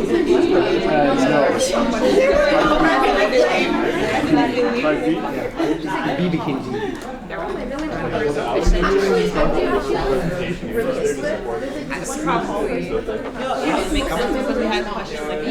It's like it's right. If I said some shit like that, I'd be like, please, don't take it out on me. It was. Where? Yeah, I don't remember. No, because they had mentioned it. No, it's like. All right, folks, so we have the motion for 5D on the table, and this was the Mindful Project as was presented by Leah. So I just need someone to read out the motion, please. I got you. All right, Isaiah? Yes, I bet. Whereas the CSU has funded the Mindful Project for 1 year and has expressed interest in being integrated into a CSU service, whereas the 2019-2020 executive was elected on a platform that centered on mental health projects, whereas the stress of mental health is the #1 issue that the CSU has to address on campus and affects all students, be it resolved that the CSU dedicate $22,000 to the execution of 4 Mindful Project programs for the 2019-2020 mandate. All right, thank you. Arad, was that a second? Yeah, sure. Okay, your first speaker's rights, Isaiah? No puns. Okay, no puns. Sorry. It's a great project, and as it's one of the It's no surprise that whether you study the 4 faculties, like we all have our differences: business, arts and science, engineering. But one thing that we all have in common is that our mental health is something very important to us. Like, we're all stressed. We all have different ways of dealing with it. And some need more support than others, and I'm for supporting everyone because it's a service that can truly, hopefully, bring Concordia together. Okay, thank you. Arad? Yeah, this is why I didn't want to do this voting at the end. Can anybody remind me where we're getting this money from? I think the question was asked. Operational? More specifically? Is Yeah, the thing is, it's not included in the motion. So if someone wants to propose something more specific, it could be amended into the motion. Oh, okay, but more specifically than operational where? Maybe student endowment funding once again, but I wouldn't. Okay, so Yeah, basically it's we're gonna have to look for it. Yeah. Is this something FinCom can figure out? Yeah, that's Okay, so it's just by yeah. BM and FinCom. Okay. All right. Thank you, Desiree. Yeah, I wanted to say I really think it's a great project and it's been growing on campus for the last few years. It is a shame that we weren't able to put it in the beginning of the year because it seems it's really relying on us. So I'd like to propose to that we speak about it in FinCom exactly to find out the specific budget lines the funding would come out of, especially that people are gonna start getting paid soon. And I don't feel comfortable. Okay, so you want to refer this motion to the Finance Committee? To the Finance Committee. Okay. So with the intent of finding the money. Okay. With the intent of fully funding the project. Okay. Seconded by Anne. Do you want to motivate? Or well, you kind of already did. Yeah. Okay. So is there any opposition to referring this to FinCom? And that means that it'll come back through another FinCom report and we can discuss it, whatever decision. Did you want to? question then for the speaker? I understand you need the funding as soon as possible because in 3 weeks people are starting to get paid. And our next council we will have a special council meeting soon, but then the regular one is October. So it's a little too late. So I want to figure out something with council where we can fund, so that people can get money, and then we continue to work to figure out how the rest of the money will be. Your answer. I really don't know how it works necessarily. I feel right now, from what I'm getting from your side, is we have the money, we just have to figure out when. Yeah. I think that the thing for me, from an outside point of view, to do would be to vote for the motion or not. I mean, I don't make that choice, but then figuring that out can happen later on. But we need to know answers. Isaiah? In the meantime, I know that the CAF runs operational grants, so I would encourage, I'm not sure how long it may take FinCom to find the money, but until then, and you can apply to certain grants, certain lines that the CSU has, so that we can even, for lack of a better term, chip away at that 22,000 that you need from operations from the active grants, seeing that it wasn't budgeted at the beginning. And so it's this is a project that fits well within the CSU's positions and the different inner workings that the funding happens. So I know CAF is meeting as soon as next Tuesday, and then the other ones, I'm not sure, I would just apply so that you can at least get some support. But I'm sure that the FinCom will come together and find an amendable solution so that we can fit it within the budget, but it's decided here. Thank you. Eduardo? Another option that is possible is she obviously doesn't need all of the 22,000 for next week. She would only need probably a portion of it. So if we could, let's say roughly divide it in 4, since it's 4 meetings, right? So 22 divided in 4.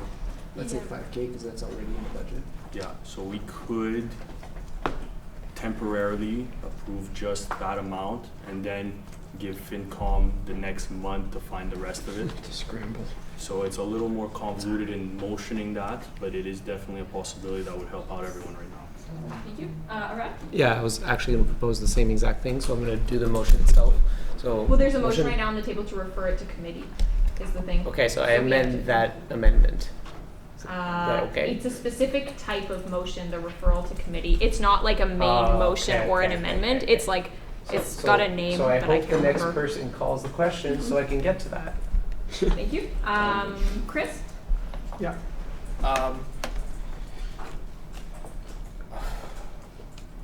I'm trying to think of the best way to get from here to making that amendment that Arad wants to do. So I'd say I'm going to call the question in hopes that we all move on from vote down that amendment and move on to making the amendment that Ara suggested, which I think is the best way forward. Okay, do we have a second for calling the question? Elias, is there any opposition to calling the question? Okay, so all those in favor of referring the motion to the Finance Committee, please raise your placards.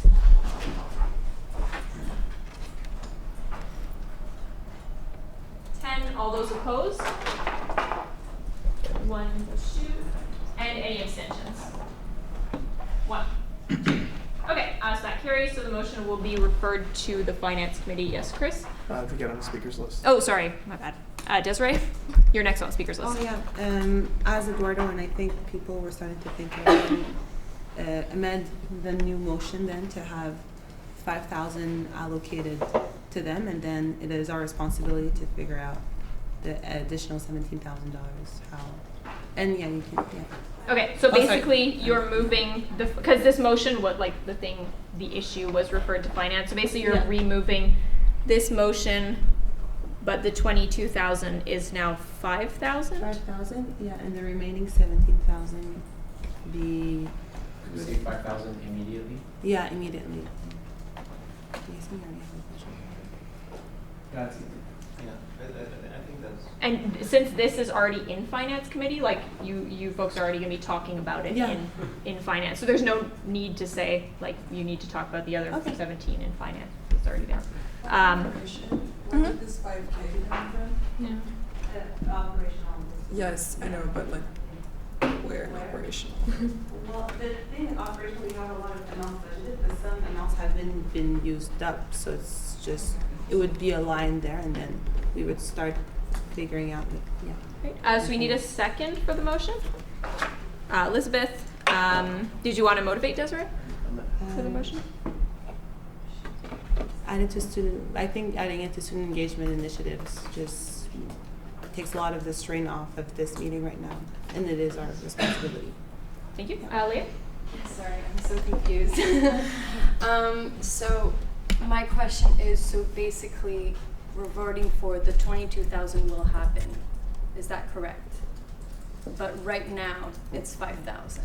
Yeah, we're still tweaking. So 5,000. We're voting on 5,000, but the 22 has been sent to Finance Committee. Oh, it's already been sent? Yeah, that was what the first motion to approve, to refer the motion to Finance Committee was. So in my normal people words, is what I said accurate? No. So I understand. No. In the current motion, is the 22 guaranteed? No. So basically what we said is the 22K is contingent on what Finance Committee says. 5K, if this gets approved, is guaranteed, so that you can get that immediately, while FinCom is finding where to get that 22K. Yes. And ideally, we'd like to give an answer within a month, because it's high urgency. Okay. For the rest of the 22K, right? Yeah. I'm doing the math in my own head, and I'm figuring out, okay, where am I going to put this in there? But I don't have a vote anyways. No, but you do have right now the moment to say if this is enough, not enough. It's not necessarily that that's not enough right now. It's just I have to calculate this stuff in my mind. Do you want us to come back to you? Do you want to take a couple minutes to? I think 5,000 is fine. It's just, and within a month. It's just because at the end, I don't want to be running a certain amount of programs and doing a certain amount of work and not having enough money to pay people, or that's what's stressing me out. Maybe if we increase the immediate, and it's fine because I don't need it immediately. In my head, I didn't think we were going to have all the money right now. A bunch of stuff is per month. The programs can even be at the end of the programs, obviously, because you're not going to pay for a program before necessarily. We would always charge afterwards. So the time thing isn't really an issue. It's just more being sure, because we make plans and network of different. Thank you. Elizabeth? I thought I saw your placard up. Maybe not. Did somebody else around here? No? James. Okay.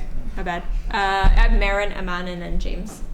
I believe we in council can make motions from the Community Action Fund, considering it's a budget line under the CSU.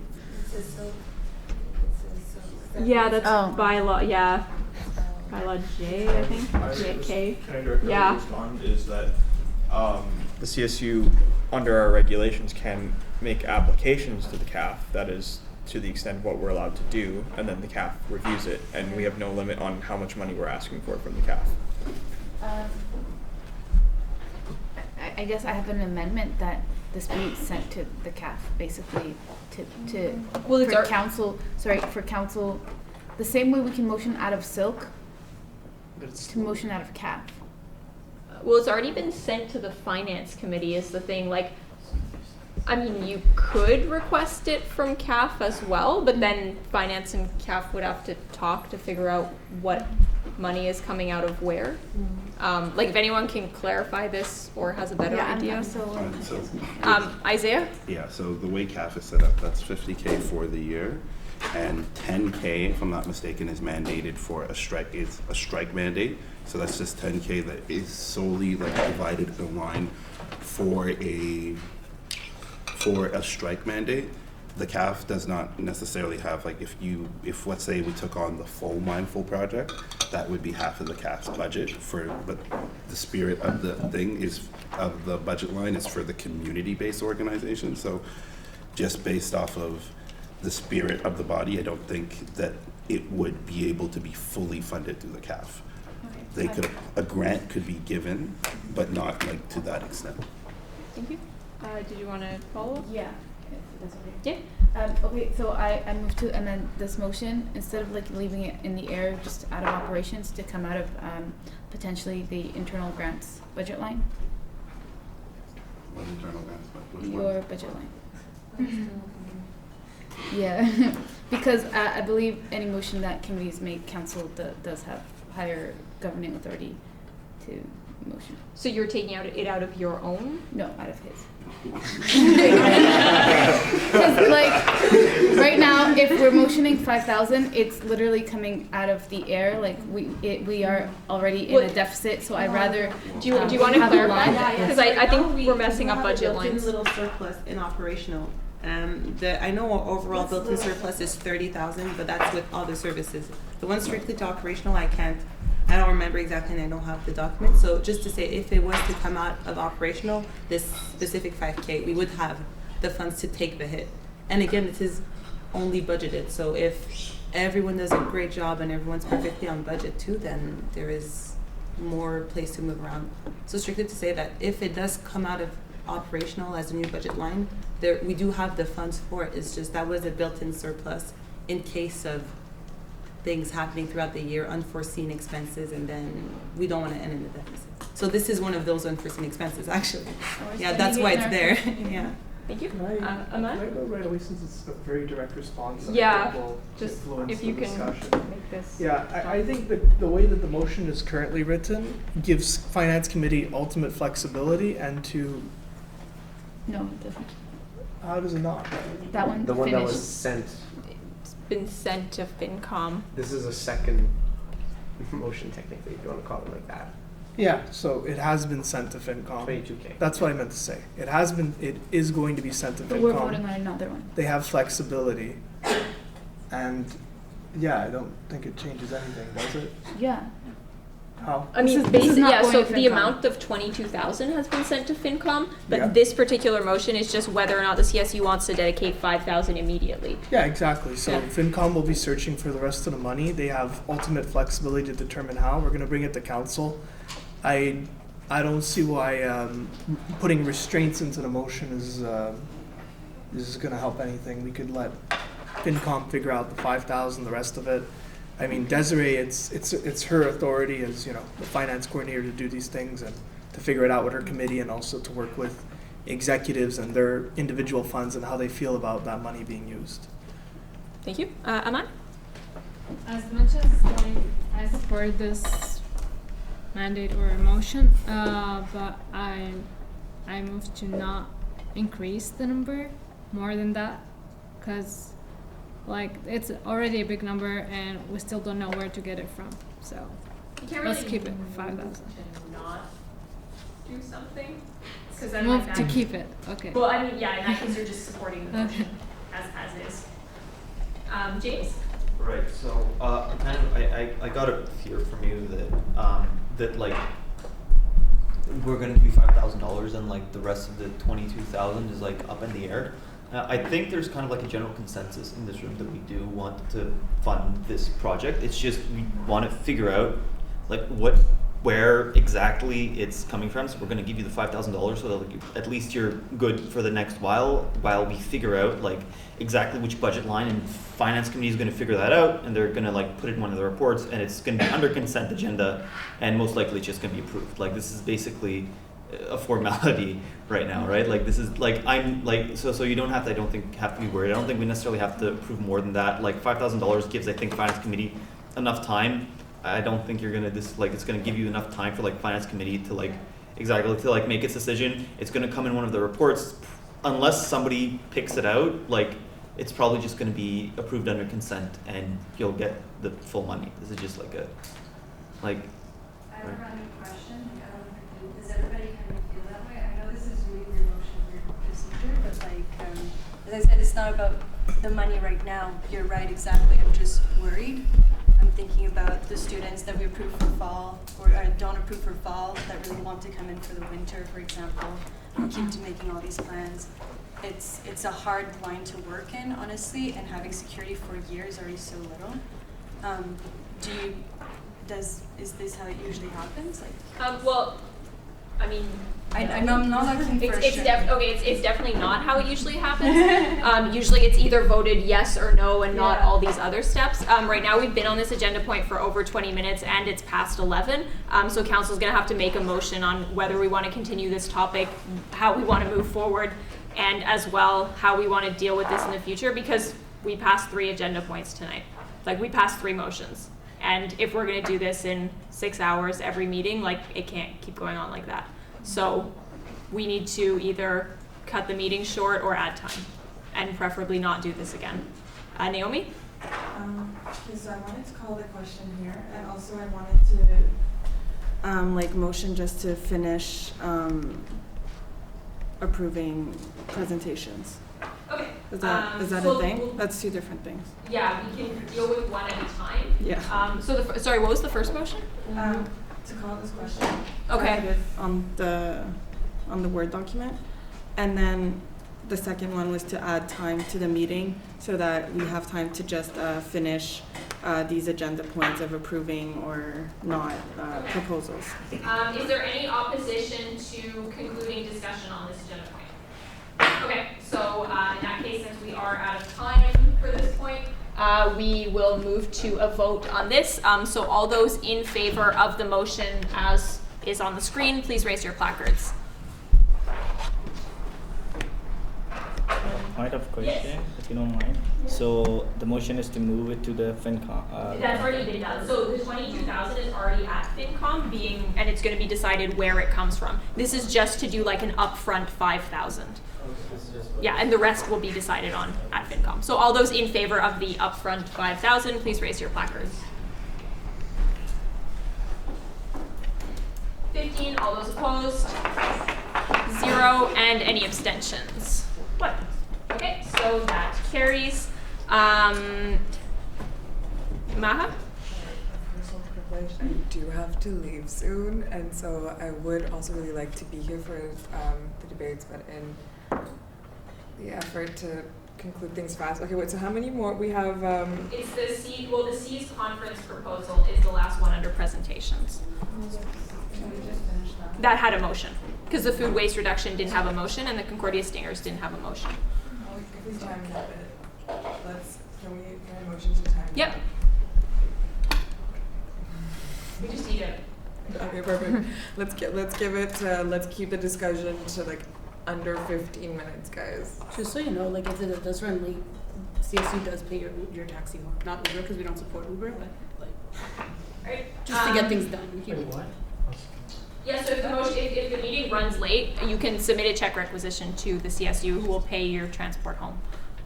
We can use EVA though, because it's a Montreal-based co-op, and y'all got $5 discounts if you capture your agenda. Yeah, I do want to mention it's already ran late. Yes. We're at 11, so if anyone does want a taxi, you're already eligible right now. Just saying. Got a whole stack of EVA coupons that we can use.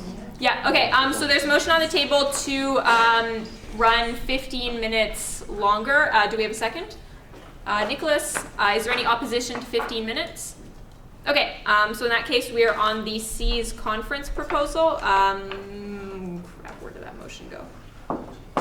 If anyone has it and can read it in the next 5 seconds, that'd be I awesome. can get it out in the next 5 Yeah, seconds. it was sent out with a document package. All right, got it. Okay, Arad? Do I have to read the whereas as well? No. No?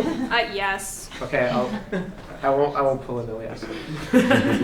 Whereas the CSU has been mandated to support the development of the Solidarity Economy Incubator via a referendum of the student body in November of 2015. Do you, as a member of the Concordia Student Union, CSU, support the CSU employing its resources, including a portion of the student-based accessible education and legal contingency fund, to establish an autonomous Concordia-based Solidarity Economy Incubator that will primarily engage students through the support, development, study, and promotion of democratic enterprises, adopted November 26, 2015. Whereas the group Solidarity Economy Incubator Zone Cs has formed on campus as a mix of students and community organizers to create such an organization through promotion of the solidarity economy on campus, whereas Cs and its organizers have a successful track record of developing solidarity economy initiatives and conferences on campus to that effect with a history of support and funding from the CSU, whereas the group is now requesting funding to the amount of $37,000 Canadian for a conference on the solidarity economy to be held in March of 2017 to be 2020 to be expensed from the Student Endowment Fund, whereas the Student Endowment Fund is overseen and administered by the Dean of Students Office of Concordia, which is in full support of this initiative, as represented by the letter of support from the Dean of Students, Andrew Woodall, made available to councillors prior to the meeting. Be it resolved that CSU Council approve a mandate to the Dean of Students Office for the Student Endowment Fund to fund the C's conference to the amount of $37,000. Be it further resolved that the CSU Council affirm their support for the development of democratic economic organizing of the solidarity economy as represented by the mandates from the student body. Thank you. Do we have a second? Naomi, Someone's got it. your first speaker's rights. Let's do this. Okay. Elise? I don't entirely understand why we are giving basically all the money this year. If they've been able to show a track record in the past being able to ask over 30 different collaborators for funds, why are we the sugar daddy of the year? As well as I think it's a kind of weird situation to be spending 1/4 of all of our leftover student endowment fund in one hit, especially with us already mandating that we're going to be giving potentially $20,000 to another thing earlier. We're already giving $22,000 or $26,000 to something earlier. So basically, within one meeting of the council, we're basically giving away 1/3 of all of our endowment fund. What happens next meeting? We're going to give the whole thing out. I'm confused. Thank you. Naomi? I just wanted to state my support for this conference. I think that it's important, and as one of the presenters said, it's not it's a business model that is really important in Montreal now. We don't even have courses about it at Concordia at all. Just several little things that students are organizing. I think that this conference would help students get together to learn about it more, get hands-on experience. Not only that, I know that there's a lot of concern regarding where the funding is coming from, but I think it really speaks for itself that this Dean of Student himself has personally wrote a letter to show his endorsement for this project, and he's been a long supporter for it, and I think that that's really something important to consider. And just to consider all the benefits that it has on local communities and local organization, and especially the environment and climate change that's happening right now. To have students be more informed of that, I think is really important, and I think this conference can be really beneficial for students and for local change. Thank you. I also really like the presentation, but at the same time, I was also wondering why they ask us for the most of the amount. And one issue I had was the $7,000 for one speaker. Even though they said it might not be this specific speaker, I still think that that's a lot of money to spend on just one person. I think it would be definitely important to give money to this conference because I think it's a really good initiative. But at the same time, maybe a little less because, as was mentioned before, we only have the limited amount for the endowment fund. But it's definitely a great initiative that I want to support. Thank you. Chris? Yeah, I agree with my colleagues Hannah and Melise, and I'll explain why. The thing about C's is I've always liked the general core idea of it. It's like something, I mean, it's maybe not necessarily my cup of tea, but like I hear it, I'm like, that's kind of cool. And really, I wish these people the best of luck. But I've never liked their approach with council. They always show up, they go, we've never done this before, we're asking for 50K. And I'm like, calm down there. That's not an appropriate way of gaining, like, that's not an appropriate amount of money to ask for, and that's not the appropriate way to slowly gain an institution's trust. If you look at how Leah approached the CSU, she asked for $5,000 the first year, more the second year. They're just like, yeah, we've never done this before, $37,000. To me, there's just something that looks wrong about that. What I do think is fair, though, is we put money into this, just not $37,000. I'd say maybe give $5,000, and if it works really well this first time around, because they will, like they said, they're startup people, they'll figure this out. I believe in them. And if it works out really well, we go, oh, wow, that was a great conference. And next year, we could front them maybe 20K and then build it up from there. So it's not about the idea. The idea is cool. It's more how much they're asking for. And if I were to guess, I mean, anybody who's been in a Concordia club, you know that you always ask for like 6 times the amount that you want, hoping that you get something. And that's what I think they're trying to do here. I think they're asking for 37K, hoping they get maybe 5, 10K. I'd say the amount I would recommend is 5K. Thank you. James? Right, so I think a lot of you know my personal opinions about the organization itself are quite spotty, especially since I've had a certain, let's just say conflicts with certain members on their, that have advocated for them. But regardless of that, you know, I've also, you know, tried to present a motion in council in favor of stuff like freedom of speech. So when it comes to kind of like these types of conferences, I might not agree with what these. I mean, it's right here on the right here on the label, right? So I might not agree with like their opinions on stuff like the economy but I don't think we should, like, here's the thing, I don't think we should give them the full, I think, $37,000 we're asking for, but if we allocate, for example, a certain amount of money specifically to go for paying for speakers and speaking fees, and maybe, because even if I disagree with a lot of Yanis Varoufakis of what he says, I think he's like he's an interesting guy that I think it wouldn't be a bad thing to invite him. Even if I don't agree with him on anything, he has a very interesting experience with his time as Minister of Finance in Greece.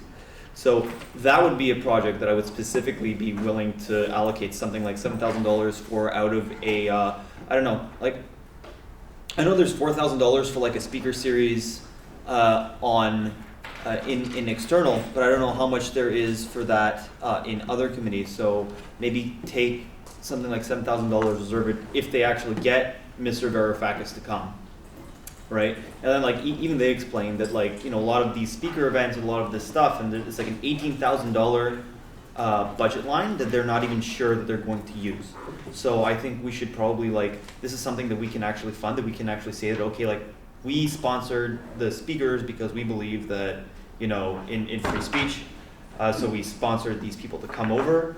The rest of the conference you can figure it out yourself, but we sponsored the speakers, and we are kind of holding the fund until you can actually confirm that you've actually, right. So I would like, I think it's too late for an amendment, but I put myself on there because if anybody else wants to amend it to like sponsor, say for example, hold $7,000 for Mr. Varoufakis and like, I don't know, $5,000 for another batch of speakers, that would be something that I would be amenable to, despite my differences with the organization. I move to amend the motion about 37,000, so that's the second to last be resolved, to 20,000.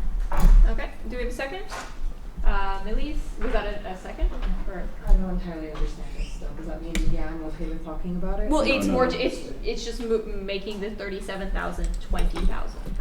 So allocating a different amount. Do we have a second? Lindsay?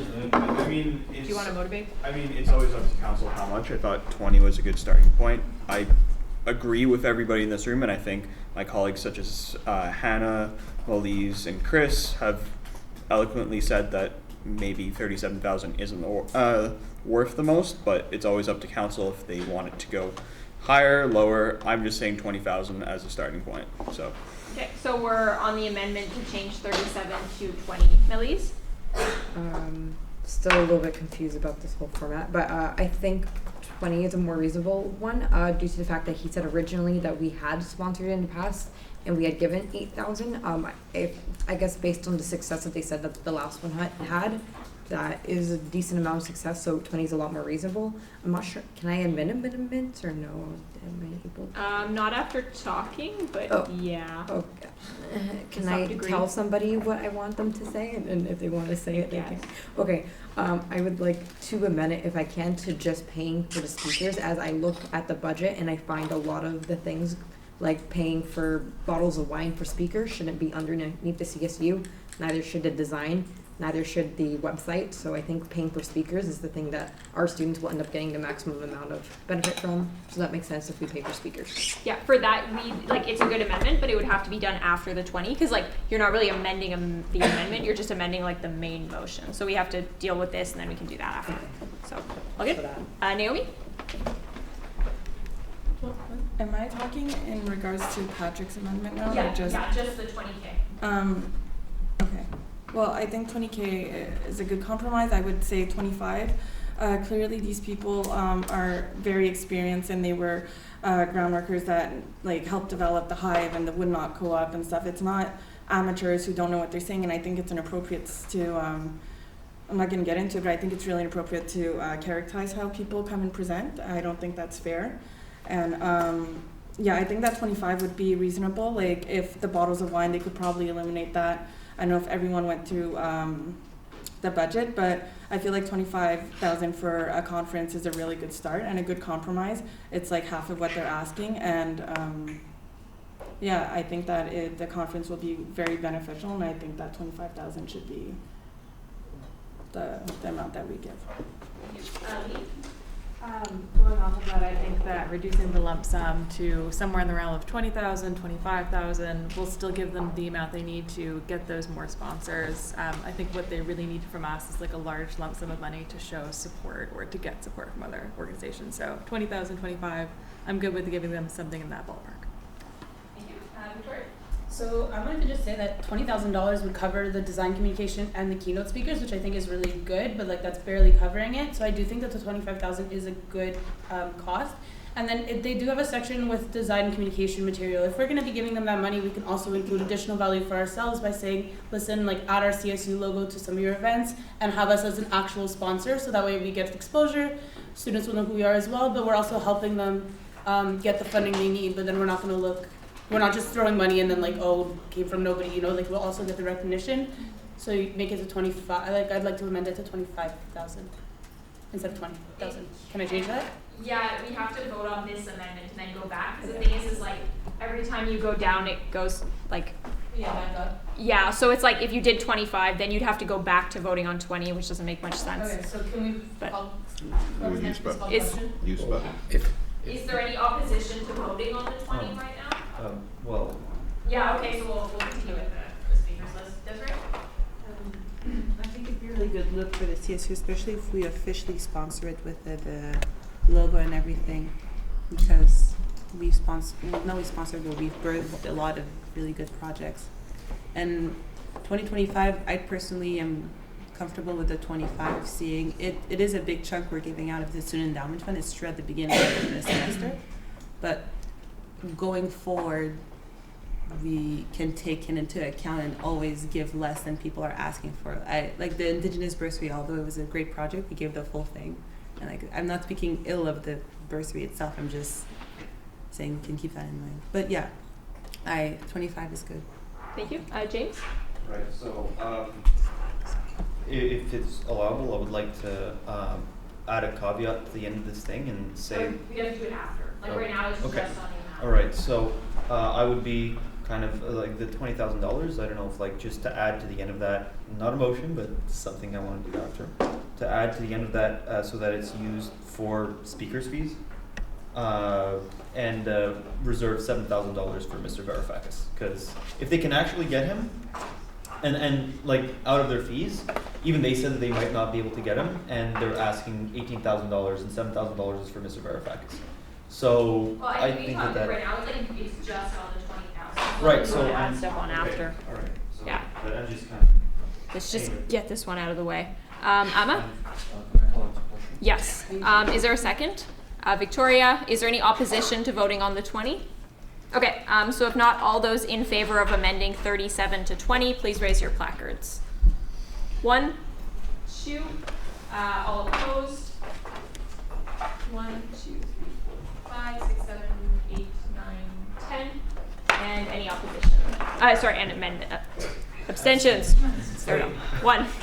Okay, so in that case, the motion fails, and we're back with 37, subject to any more amendments. Still a speakers list from Oh, yeah, before? sorry, we have a long speakers list from before. Thank you all. Patrick. I already spoke. I already mentioned. So you did. Arad. I bequeath to the next. Okay, Elizabeth. I motion to amend the amount to $25,000. Okay, good second. Victoria. Is there any opposition to 25? Okay, so in that case, we'll move on to a new speakers list. And Elizabeth, it's your first speakers, right? So I just want to voice my support for what many other people in this room have said. I think that $25,000 is a very solid amount. And I also just want to remind everyone that this type of economic model is something that the CSU, it's literally like innate to how the CSU works, considering the Woodnote, the Hive, Reggie's. It would be kind of ridiculous not to try to push this economic model on a bigger stage, considering it's something that's so specific to Concordia, to our culture here, and to this union. So I think that the type of rhetoric that's been going on about how C's seems like this during certain presentations, how they don't seem like a reputable organization, is really doing them a disservice, and it's really placing a cloud above them when this is just a generally good initiative, and I think that's what we should really focus on and how that's going to benefit our students. Thank you. Isaiah? You did touch upon that this is a model that's not necessarily taught in the business school, as we can attest as some business students. Only thing, and it helps that the co-op model is incorporated into the union. Just also consider the nature of I like to think about the conference settings, because I know there's a lot of conferences that other groups organize. So if we do we are going to support them in this initiative, but we're going to probably get more requests for conferences as well. So keep in mind that it's kind of like one of those slippery slopes that we approve one conference, then we have to be open-minded and keep the same type of mentality when other conferences come our way. Thank you. So at this point, we've reached the 15 minutes that was allocated previously. Is there any idea for continuation of time, Mahat? How many of you have ran an event at Concordia? Just curious. Okay, so at least for me, when I ran my own conference for my club, it did not cost me more than $8,000 at the most. And even then, we were able to get a lot of sponsors that helped us out, 25%, 25%, 25%, evenly across the board. This is an awesome event. Okay, it's a cooperative. Most of the time, they can get a lot of sponsors for this because it is really new and they're transforming, like they said, Montreal. So a lot of people want to support this initiative. So I don't believe that the CSU has to fund this amount of money, especially since a lot of it, I don't think, is going to be going to Concordia students themselves, as they said. So I think that 25 is a lot of money to be putting into this event. Yeah, that's it. So for you guys who have run these events, you probably should know that it's not hard to get that many sponsors, and it doesn't take that much money to do this type of stuff. So anyways, that's it. Thank you. Lindsay? I just want to emphasize my support for the organization event is that they're also planning to make sure that there's daycare available as well as food and stuff, to making sure that's accessible to everybody, including student parents and people who are students or not. So just as a broad scope, like the accessibility to everybody there, kind of covering the bases as ways that people might not be able to come and get this information. So they're really trying to ensure that people are coming for the information that they're trying to portray that isn't as easily accessible in, say, business classes right now. Thank you. Sana? Okay, so I really like the initiative that CES is doing, but I just want to put out something as a signing officer too. Like, just it was recently that we noticed that there was an event, same as a conference the money was approved for them. So the real thing in conferences and events like this is like who are the attendees, if they are benefiting our students who are Concordia students, the first thing. Second thing, if the students are coming, like they are accountable, the students are coming, because if you are putting this big amount to an event, to a conference, and we are seeing that it's going empty, it's going like it's just benefiting non-students. It's not what CSU money is for. Secondly, after getting the money, like any money, like I don't know, $35,000 is for me, it's a big amount. Giving them whatever is approved by the council today, we have to see they are doing what they are asking for. They are calling the speakers that they are mentioning, and also making them accountable for the, not accountable, but transparent with the students who are coming in the conference. Because like these type of conferences benefit less students than like benefiting more outsourced people. I don't know. Victoria? So I just wanted to say that on that, if that's really a problem and it's going to be, see, did say it was half and half, we could just do half of the amount that they funded for. But the thing as well is that like you guys have to remember that educating our population, whether it is students or not students, is educating the entire country, like the entire province, like whatever. It's benefiting. I know it sounds stupid, but like at the end of the day, like you're having something that'll help our economy in the whole. You're going to create links and like relationships that do make a difference later on. And I really hope that everybody in here realizes that there is a tremendous value in that. And I do agree, yes, we do have so many other conferences, and maybe like I already told him, the money for the speakers should be diminished, because we are giving them so much value for them coming to speak to us. So we can do it where we say we'll give money for this, and this is like you said, the daycare was something that makes sense. I would be down to give them money for the communications material, because we can also add our logo to that, which I know, like, again, that's something that could give us a lot of exposure. And then just write in our motion that we approve these spendings, and kind of, if it's not within those regulations, we don't fund them. So we approve a certain amount, but then only approve it for, if you guys are following that statement. So maybe it'll help. We're on the 25,000 versus 37. Yeah, I know.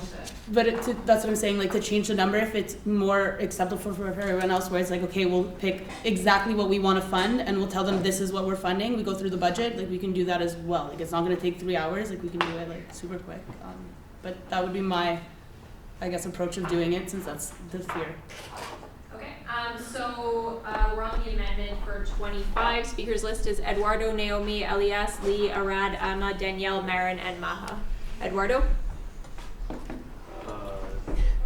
of the wrong speakers list. I want to go on the other one. I just want to say that when this does get approved or disapproved, could someone please put in the motion saying that this is an official sponsor thing, so our logo does go up officially in the motion on contingent that we give them the money. Okay, Naomi? Okay, well, to go back to the question, if I think that 25,000 is okay for this. We're not doing an event for like an MA right now. It's an event for like students that need, lots of students have shown support for this. I know for myself in the sociology department, like Concordia, it thrives on co-ops. I don't see why we wouldn't, or why we would have an issue with like sponsoring a conference that will help students develop their co-ops, develop tools.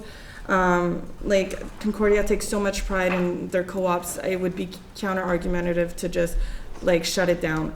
They said that they had like 800 people in past conferences. I'm sure that every organization that we've organized in our MAs had not, like, I think a lot less than 800 people, 100 if we're lucky.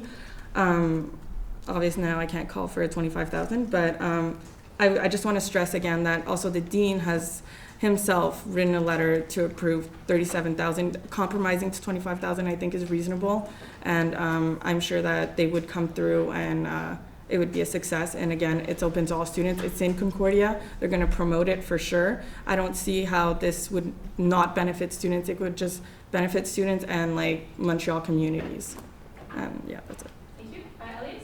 Yeah, so just to go along with what Melise and Salman said, I was just going to mention that if the CSU is going to pay that significant amount, I would like to see a few things. Like I would like to see perhaps a priority given to Concordia students. I would like to see perhaps what can be done with the potential excess money that he mentioned, and as well as Eduardo mentioned, the logo, to see that we're official sponsors of the event. And also I think that maybe is this the 25? Yeah, so it's just the 20. So all those things we can deal with after. I think that 25 is a bit high as well. Okay. Thank you. Ali? Okay. Arad? I hosted a 535 guest UN with two UN conference with 2 UN speakers that costed me under $15,000 with a very strong volunteer team. I'm not saying they're not experts. I think they have a wealth of knowledge. I'm not saying there's no support. I think they also have a wealth of support for this type of conference. I'm just saying I'm very annoyed with the number that I'm seeing, and it's at the cost and expense of every other type of event that we could be seeing. That's why I'm annoyed. And that is why I don't like 25. I voted yes to 20. It did not pass. I will vote no to this. Thank you. Anna? I move to call into question. Okay. Do we have a second? Elias, is there any opposition to calling the question? Okay. So if there's no opposition, then we can move to a vote. So all those in favor of changing 37,000 to 25,000, please raise your placards. 9. All those opposed? 1, 2, 3, 4, 5, and any abstentions? 1. Okay, so the amendment carries. It is currently 25,000, and we're back on the main speakers list, which starts with Maha. I'm so sorry. Okay. Okay, so this money shall only be given upon the condition. Is this an amendment? Yes. Oh. Start talking, doesn't give context. Guys, it's really late, okay? It's almost midnight. Could go ahead. before we suspend the rules to figure out the budget and the conditions and we present the motion? Sorry? Unmoderated topics. Yes, I vote for a 5-minute unmod. Okay, there's 5 minutes left to the 15 minutes that we voted. Never mind. Okay. I mean, it's up to you. Like, we could extend after, but. Can I just motion to happen? So then there you go. Be it further resolved that the amount granted shall be upon the condition that the CSU is the main sponsor and shall be publicized as such, that the main priority goes to Concordia students, that we also receive a post-mortem report at the end of the event detailing how the money was spent, and also like a result of the turnout and the turnover and all of that, so that we know how to analyze and how to better grant these type of events in the future. Be it also further resolved that. Wait. What? Sorry. Let her finish. Oh, okay. Yeah. So wait, where were we? Okay, good. Priority goes to perfect. So be it also further resolved that priority from this $25,000 goes to securing the sponsorships. Go to securing the keynote speakers. And yeah. No, because any communications will already have the CSU logo branded as such. Was that just you talking, or was that? No, because that's already in the first one, so that's fine. We can just leave it at that. Let me screenshot this.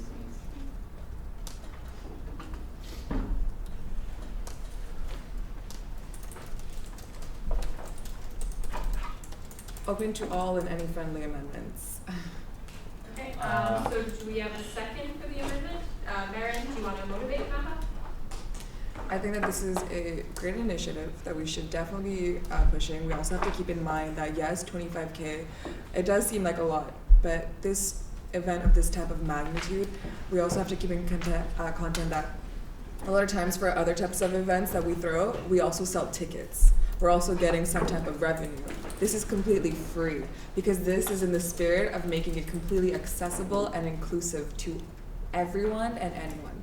Whether you are an alumni, whether you are just someone who's part of our community, naturally priorities will be given to our Concordia students who we're supposed to represent. But I think that this is, so with these conditions and the fact that we're going to know how that 25K is spent and that we will have proof of it obviously being spent responsibly, I think that we should all be quite comfortable with this decision, hopefully. And yes. Yes, Salman. Okay, so just a question to this new amendment. Let's say in the end, things that we are putting as mentioned, and if we are approving $25,000, and these things are not met, these things are not, they didn't do it as we are saying. So we gonna still give the money or no? Because money is approved. Because this is what happened like the last check signing when I was doing. So the money is approved, even though they are not doing it as you asked them, but the money is approved then they're gonna claim the money, that specific money from you because you approved it. So you are putting in this amendment that if these things are not done, so you're not gonna give them the money, or you're still gonna give them the money? Well, you can't really answer that question. That's what it is, because just approving the money and putting conditions, in the end you have approved the money, they were gonna ask you for the money if the things are not Patrick? I'm just going to voice my concern about this room tonight in the fact that we have spent, if this passes, we have spent approximately 40% of our endowment fund on 2 projects. I'm sorry, but the Indigenous one was a great pilot project, but this is a 3-day conference. You have to ask yourselves, is this a good amount of student money being spent? 28,000 I was okay with, but if we're going up to 25,000, we're spending approximately 40% of our endowment fund on this tonight. So ask yourself, is this are these conditions enough for this, first of all? And second of all, is this a good amount of money spent for students tonight? So ask yourself this question, but I would like to voice that. Thank you. Okay, it's 11:49 currently, so the 15 minutes have been exhausted. James? A motion for another 15 minutes. Okay, do we have a second for 15 more minutes? Naomi, is there any opposition to 15 minutes? Okay, so we'll move to a vote. All those in favor of extending 15 minutes, please raise your placards. Opposed? 9. All those opposed? 1, 2, 3, 4. So that's 9 over 13. So it does get a 2/3. Point of inquiry. Yes? May I amend my amendment? When you're on the speakers list. Okay. Naomi? Well, the speakers list right now is Naomi, Danielle, Maha, James, Alna, Elias, Melis, Chris. And that's for the amendment currently. Yes? Yeah, information. That was because people. No, it's this amendment sorry. here. Yeah. The one that word- Maha made. So okay. from here to here. Okay. I'm just wondering if 25K is a point of, is a point where people aren't willing to go back and we go back to the 20K. Is that a possibility, or is that even? It's a I possibility. mean, it was already voted down, Yeah, so like yeah. somebody from the opposing side would have to the change opposing their side, mind. okay. But like that, we'd have to do after dealing with this amendment. Naomi. Okay, so I think that the amount here is making this meeting go really long. I really want to support them. I really want to give them money. I feel like the room wants to give them money too, and we're disagreeing on a $5,000. I originally didn't agree for the 20K. I could go back because that's how I think it works, and then I would motion to have a 20K, take out Maha's portion of the amendment, and I would like propose that we vote on a 20K, but I can't say that right now because I just spoke. Or Well, Like, I would- have to deal with this amendment first. I would like to like call the question on this. We have to go through at least a couple more people first. Danielle? Okay, so I'm as you all know, I am a student, and I can tell you, if I walked around and I told people that we were spending 25% of the students' endowment fund that they pay into to a co-op for doing a conference, they'd probably laugh because they're like, $25,000 to spend on a conference for a sponsor? Like, that's crazy. Especially with the CSU, with which we don't have like millions and millions of dollars, like a lot of these big corporations when they do that. So I just wanted to throw it out there that I have a feeling that if this was any other situation and we didn't all have friends in these associations, that this probably wouldn't go through. Anyways, okay. Thank you. Maha? I move to amend my amendment. I can do that because yes. So instead of 25K, I would like to move it to 20K. So now that I've amended my amendment. It needs a second, and we have to talk about the amendment to the amendment. Is there a second for it, Mary? Is there any opposition to changing 25 to 20? Okay, so then that's good, and we can move on. Amendment? Yeah, so you're moving to amend just your amendment part, right? Okay, so But priority. I don't think she amended the 25K.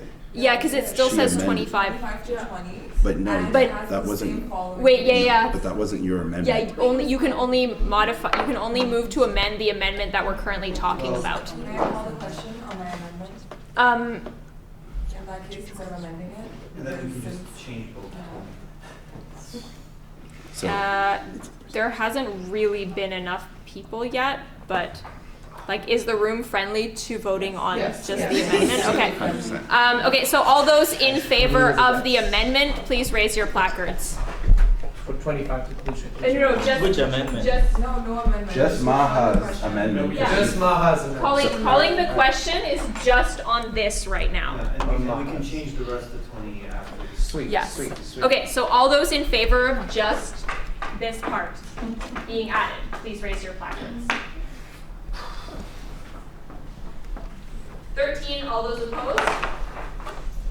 0, and any abstentions? 1. Okay, so we're back on the main speakers list, which starts with Naomi. I'd like to motion to.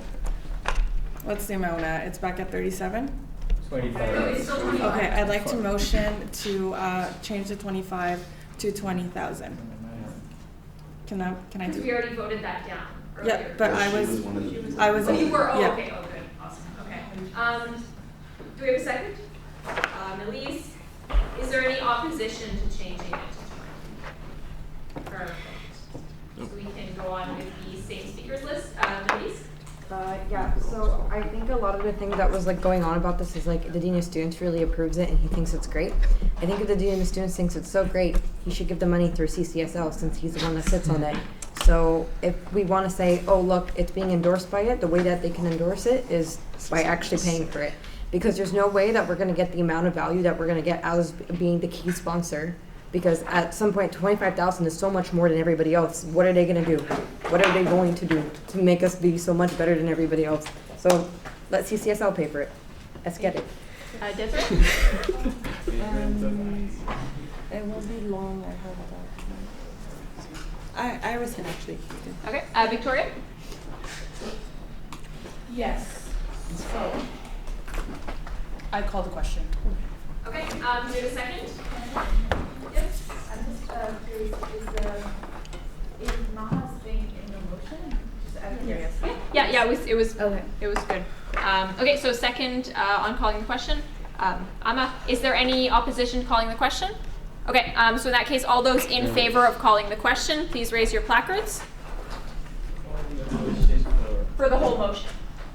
So all those in favor of calling the question. Not in favor of the motion yet, Yeah, but in no, favor just- of calling the question to vote on the motion. Yes. So 1, 2, 3, 4. Sorry for cutting you. No, all good. 11. Any opposition? 1, 2, and abstentions. Okay, so 11 over 13 is over 2/3. So the question's been called. So all those in favor of the motion in its entirety, please raise your placards.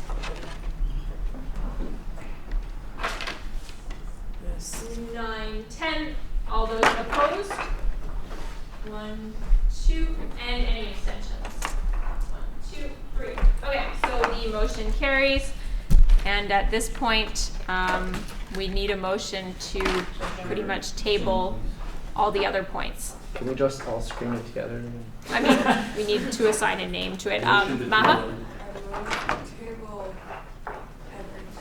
Okay, do we have a second? May I just speak to how I'd like to do it and get the room's consensus on it? Sure. Yeah, so I was thinking I'll put a when to meet for every night next week, 6:30, see which one's the best for everybody. Call it then, and we move everything on the agenda that was not talked about today to that day. Is everybody okay with that? Yeah. Perfect. Yeah, my second. Okay, seconded by Arad. So is there any opposition to tabling? Okay, so that carries unanimously. I just need a motion to adjourn, unless there's anything else super pressing. Okay. This motion is approved. Yes. Yeah. All right. Lee? Okay, seconded by Elias. Okay, any opposition to adjourning? Perfect. Can I make an announcement too? Yeah, sure. Petitions for fall reading week are here. If anybody's interested, let me know. Okay, everyone, I know you're tired. It's been a long meeting. I beg you, please pick up your garbage. The plastic, if you see.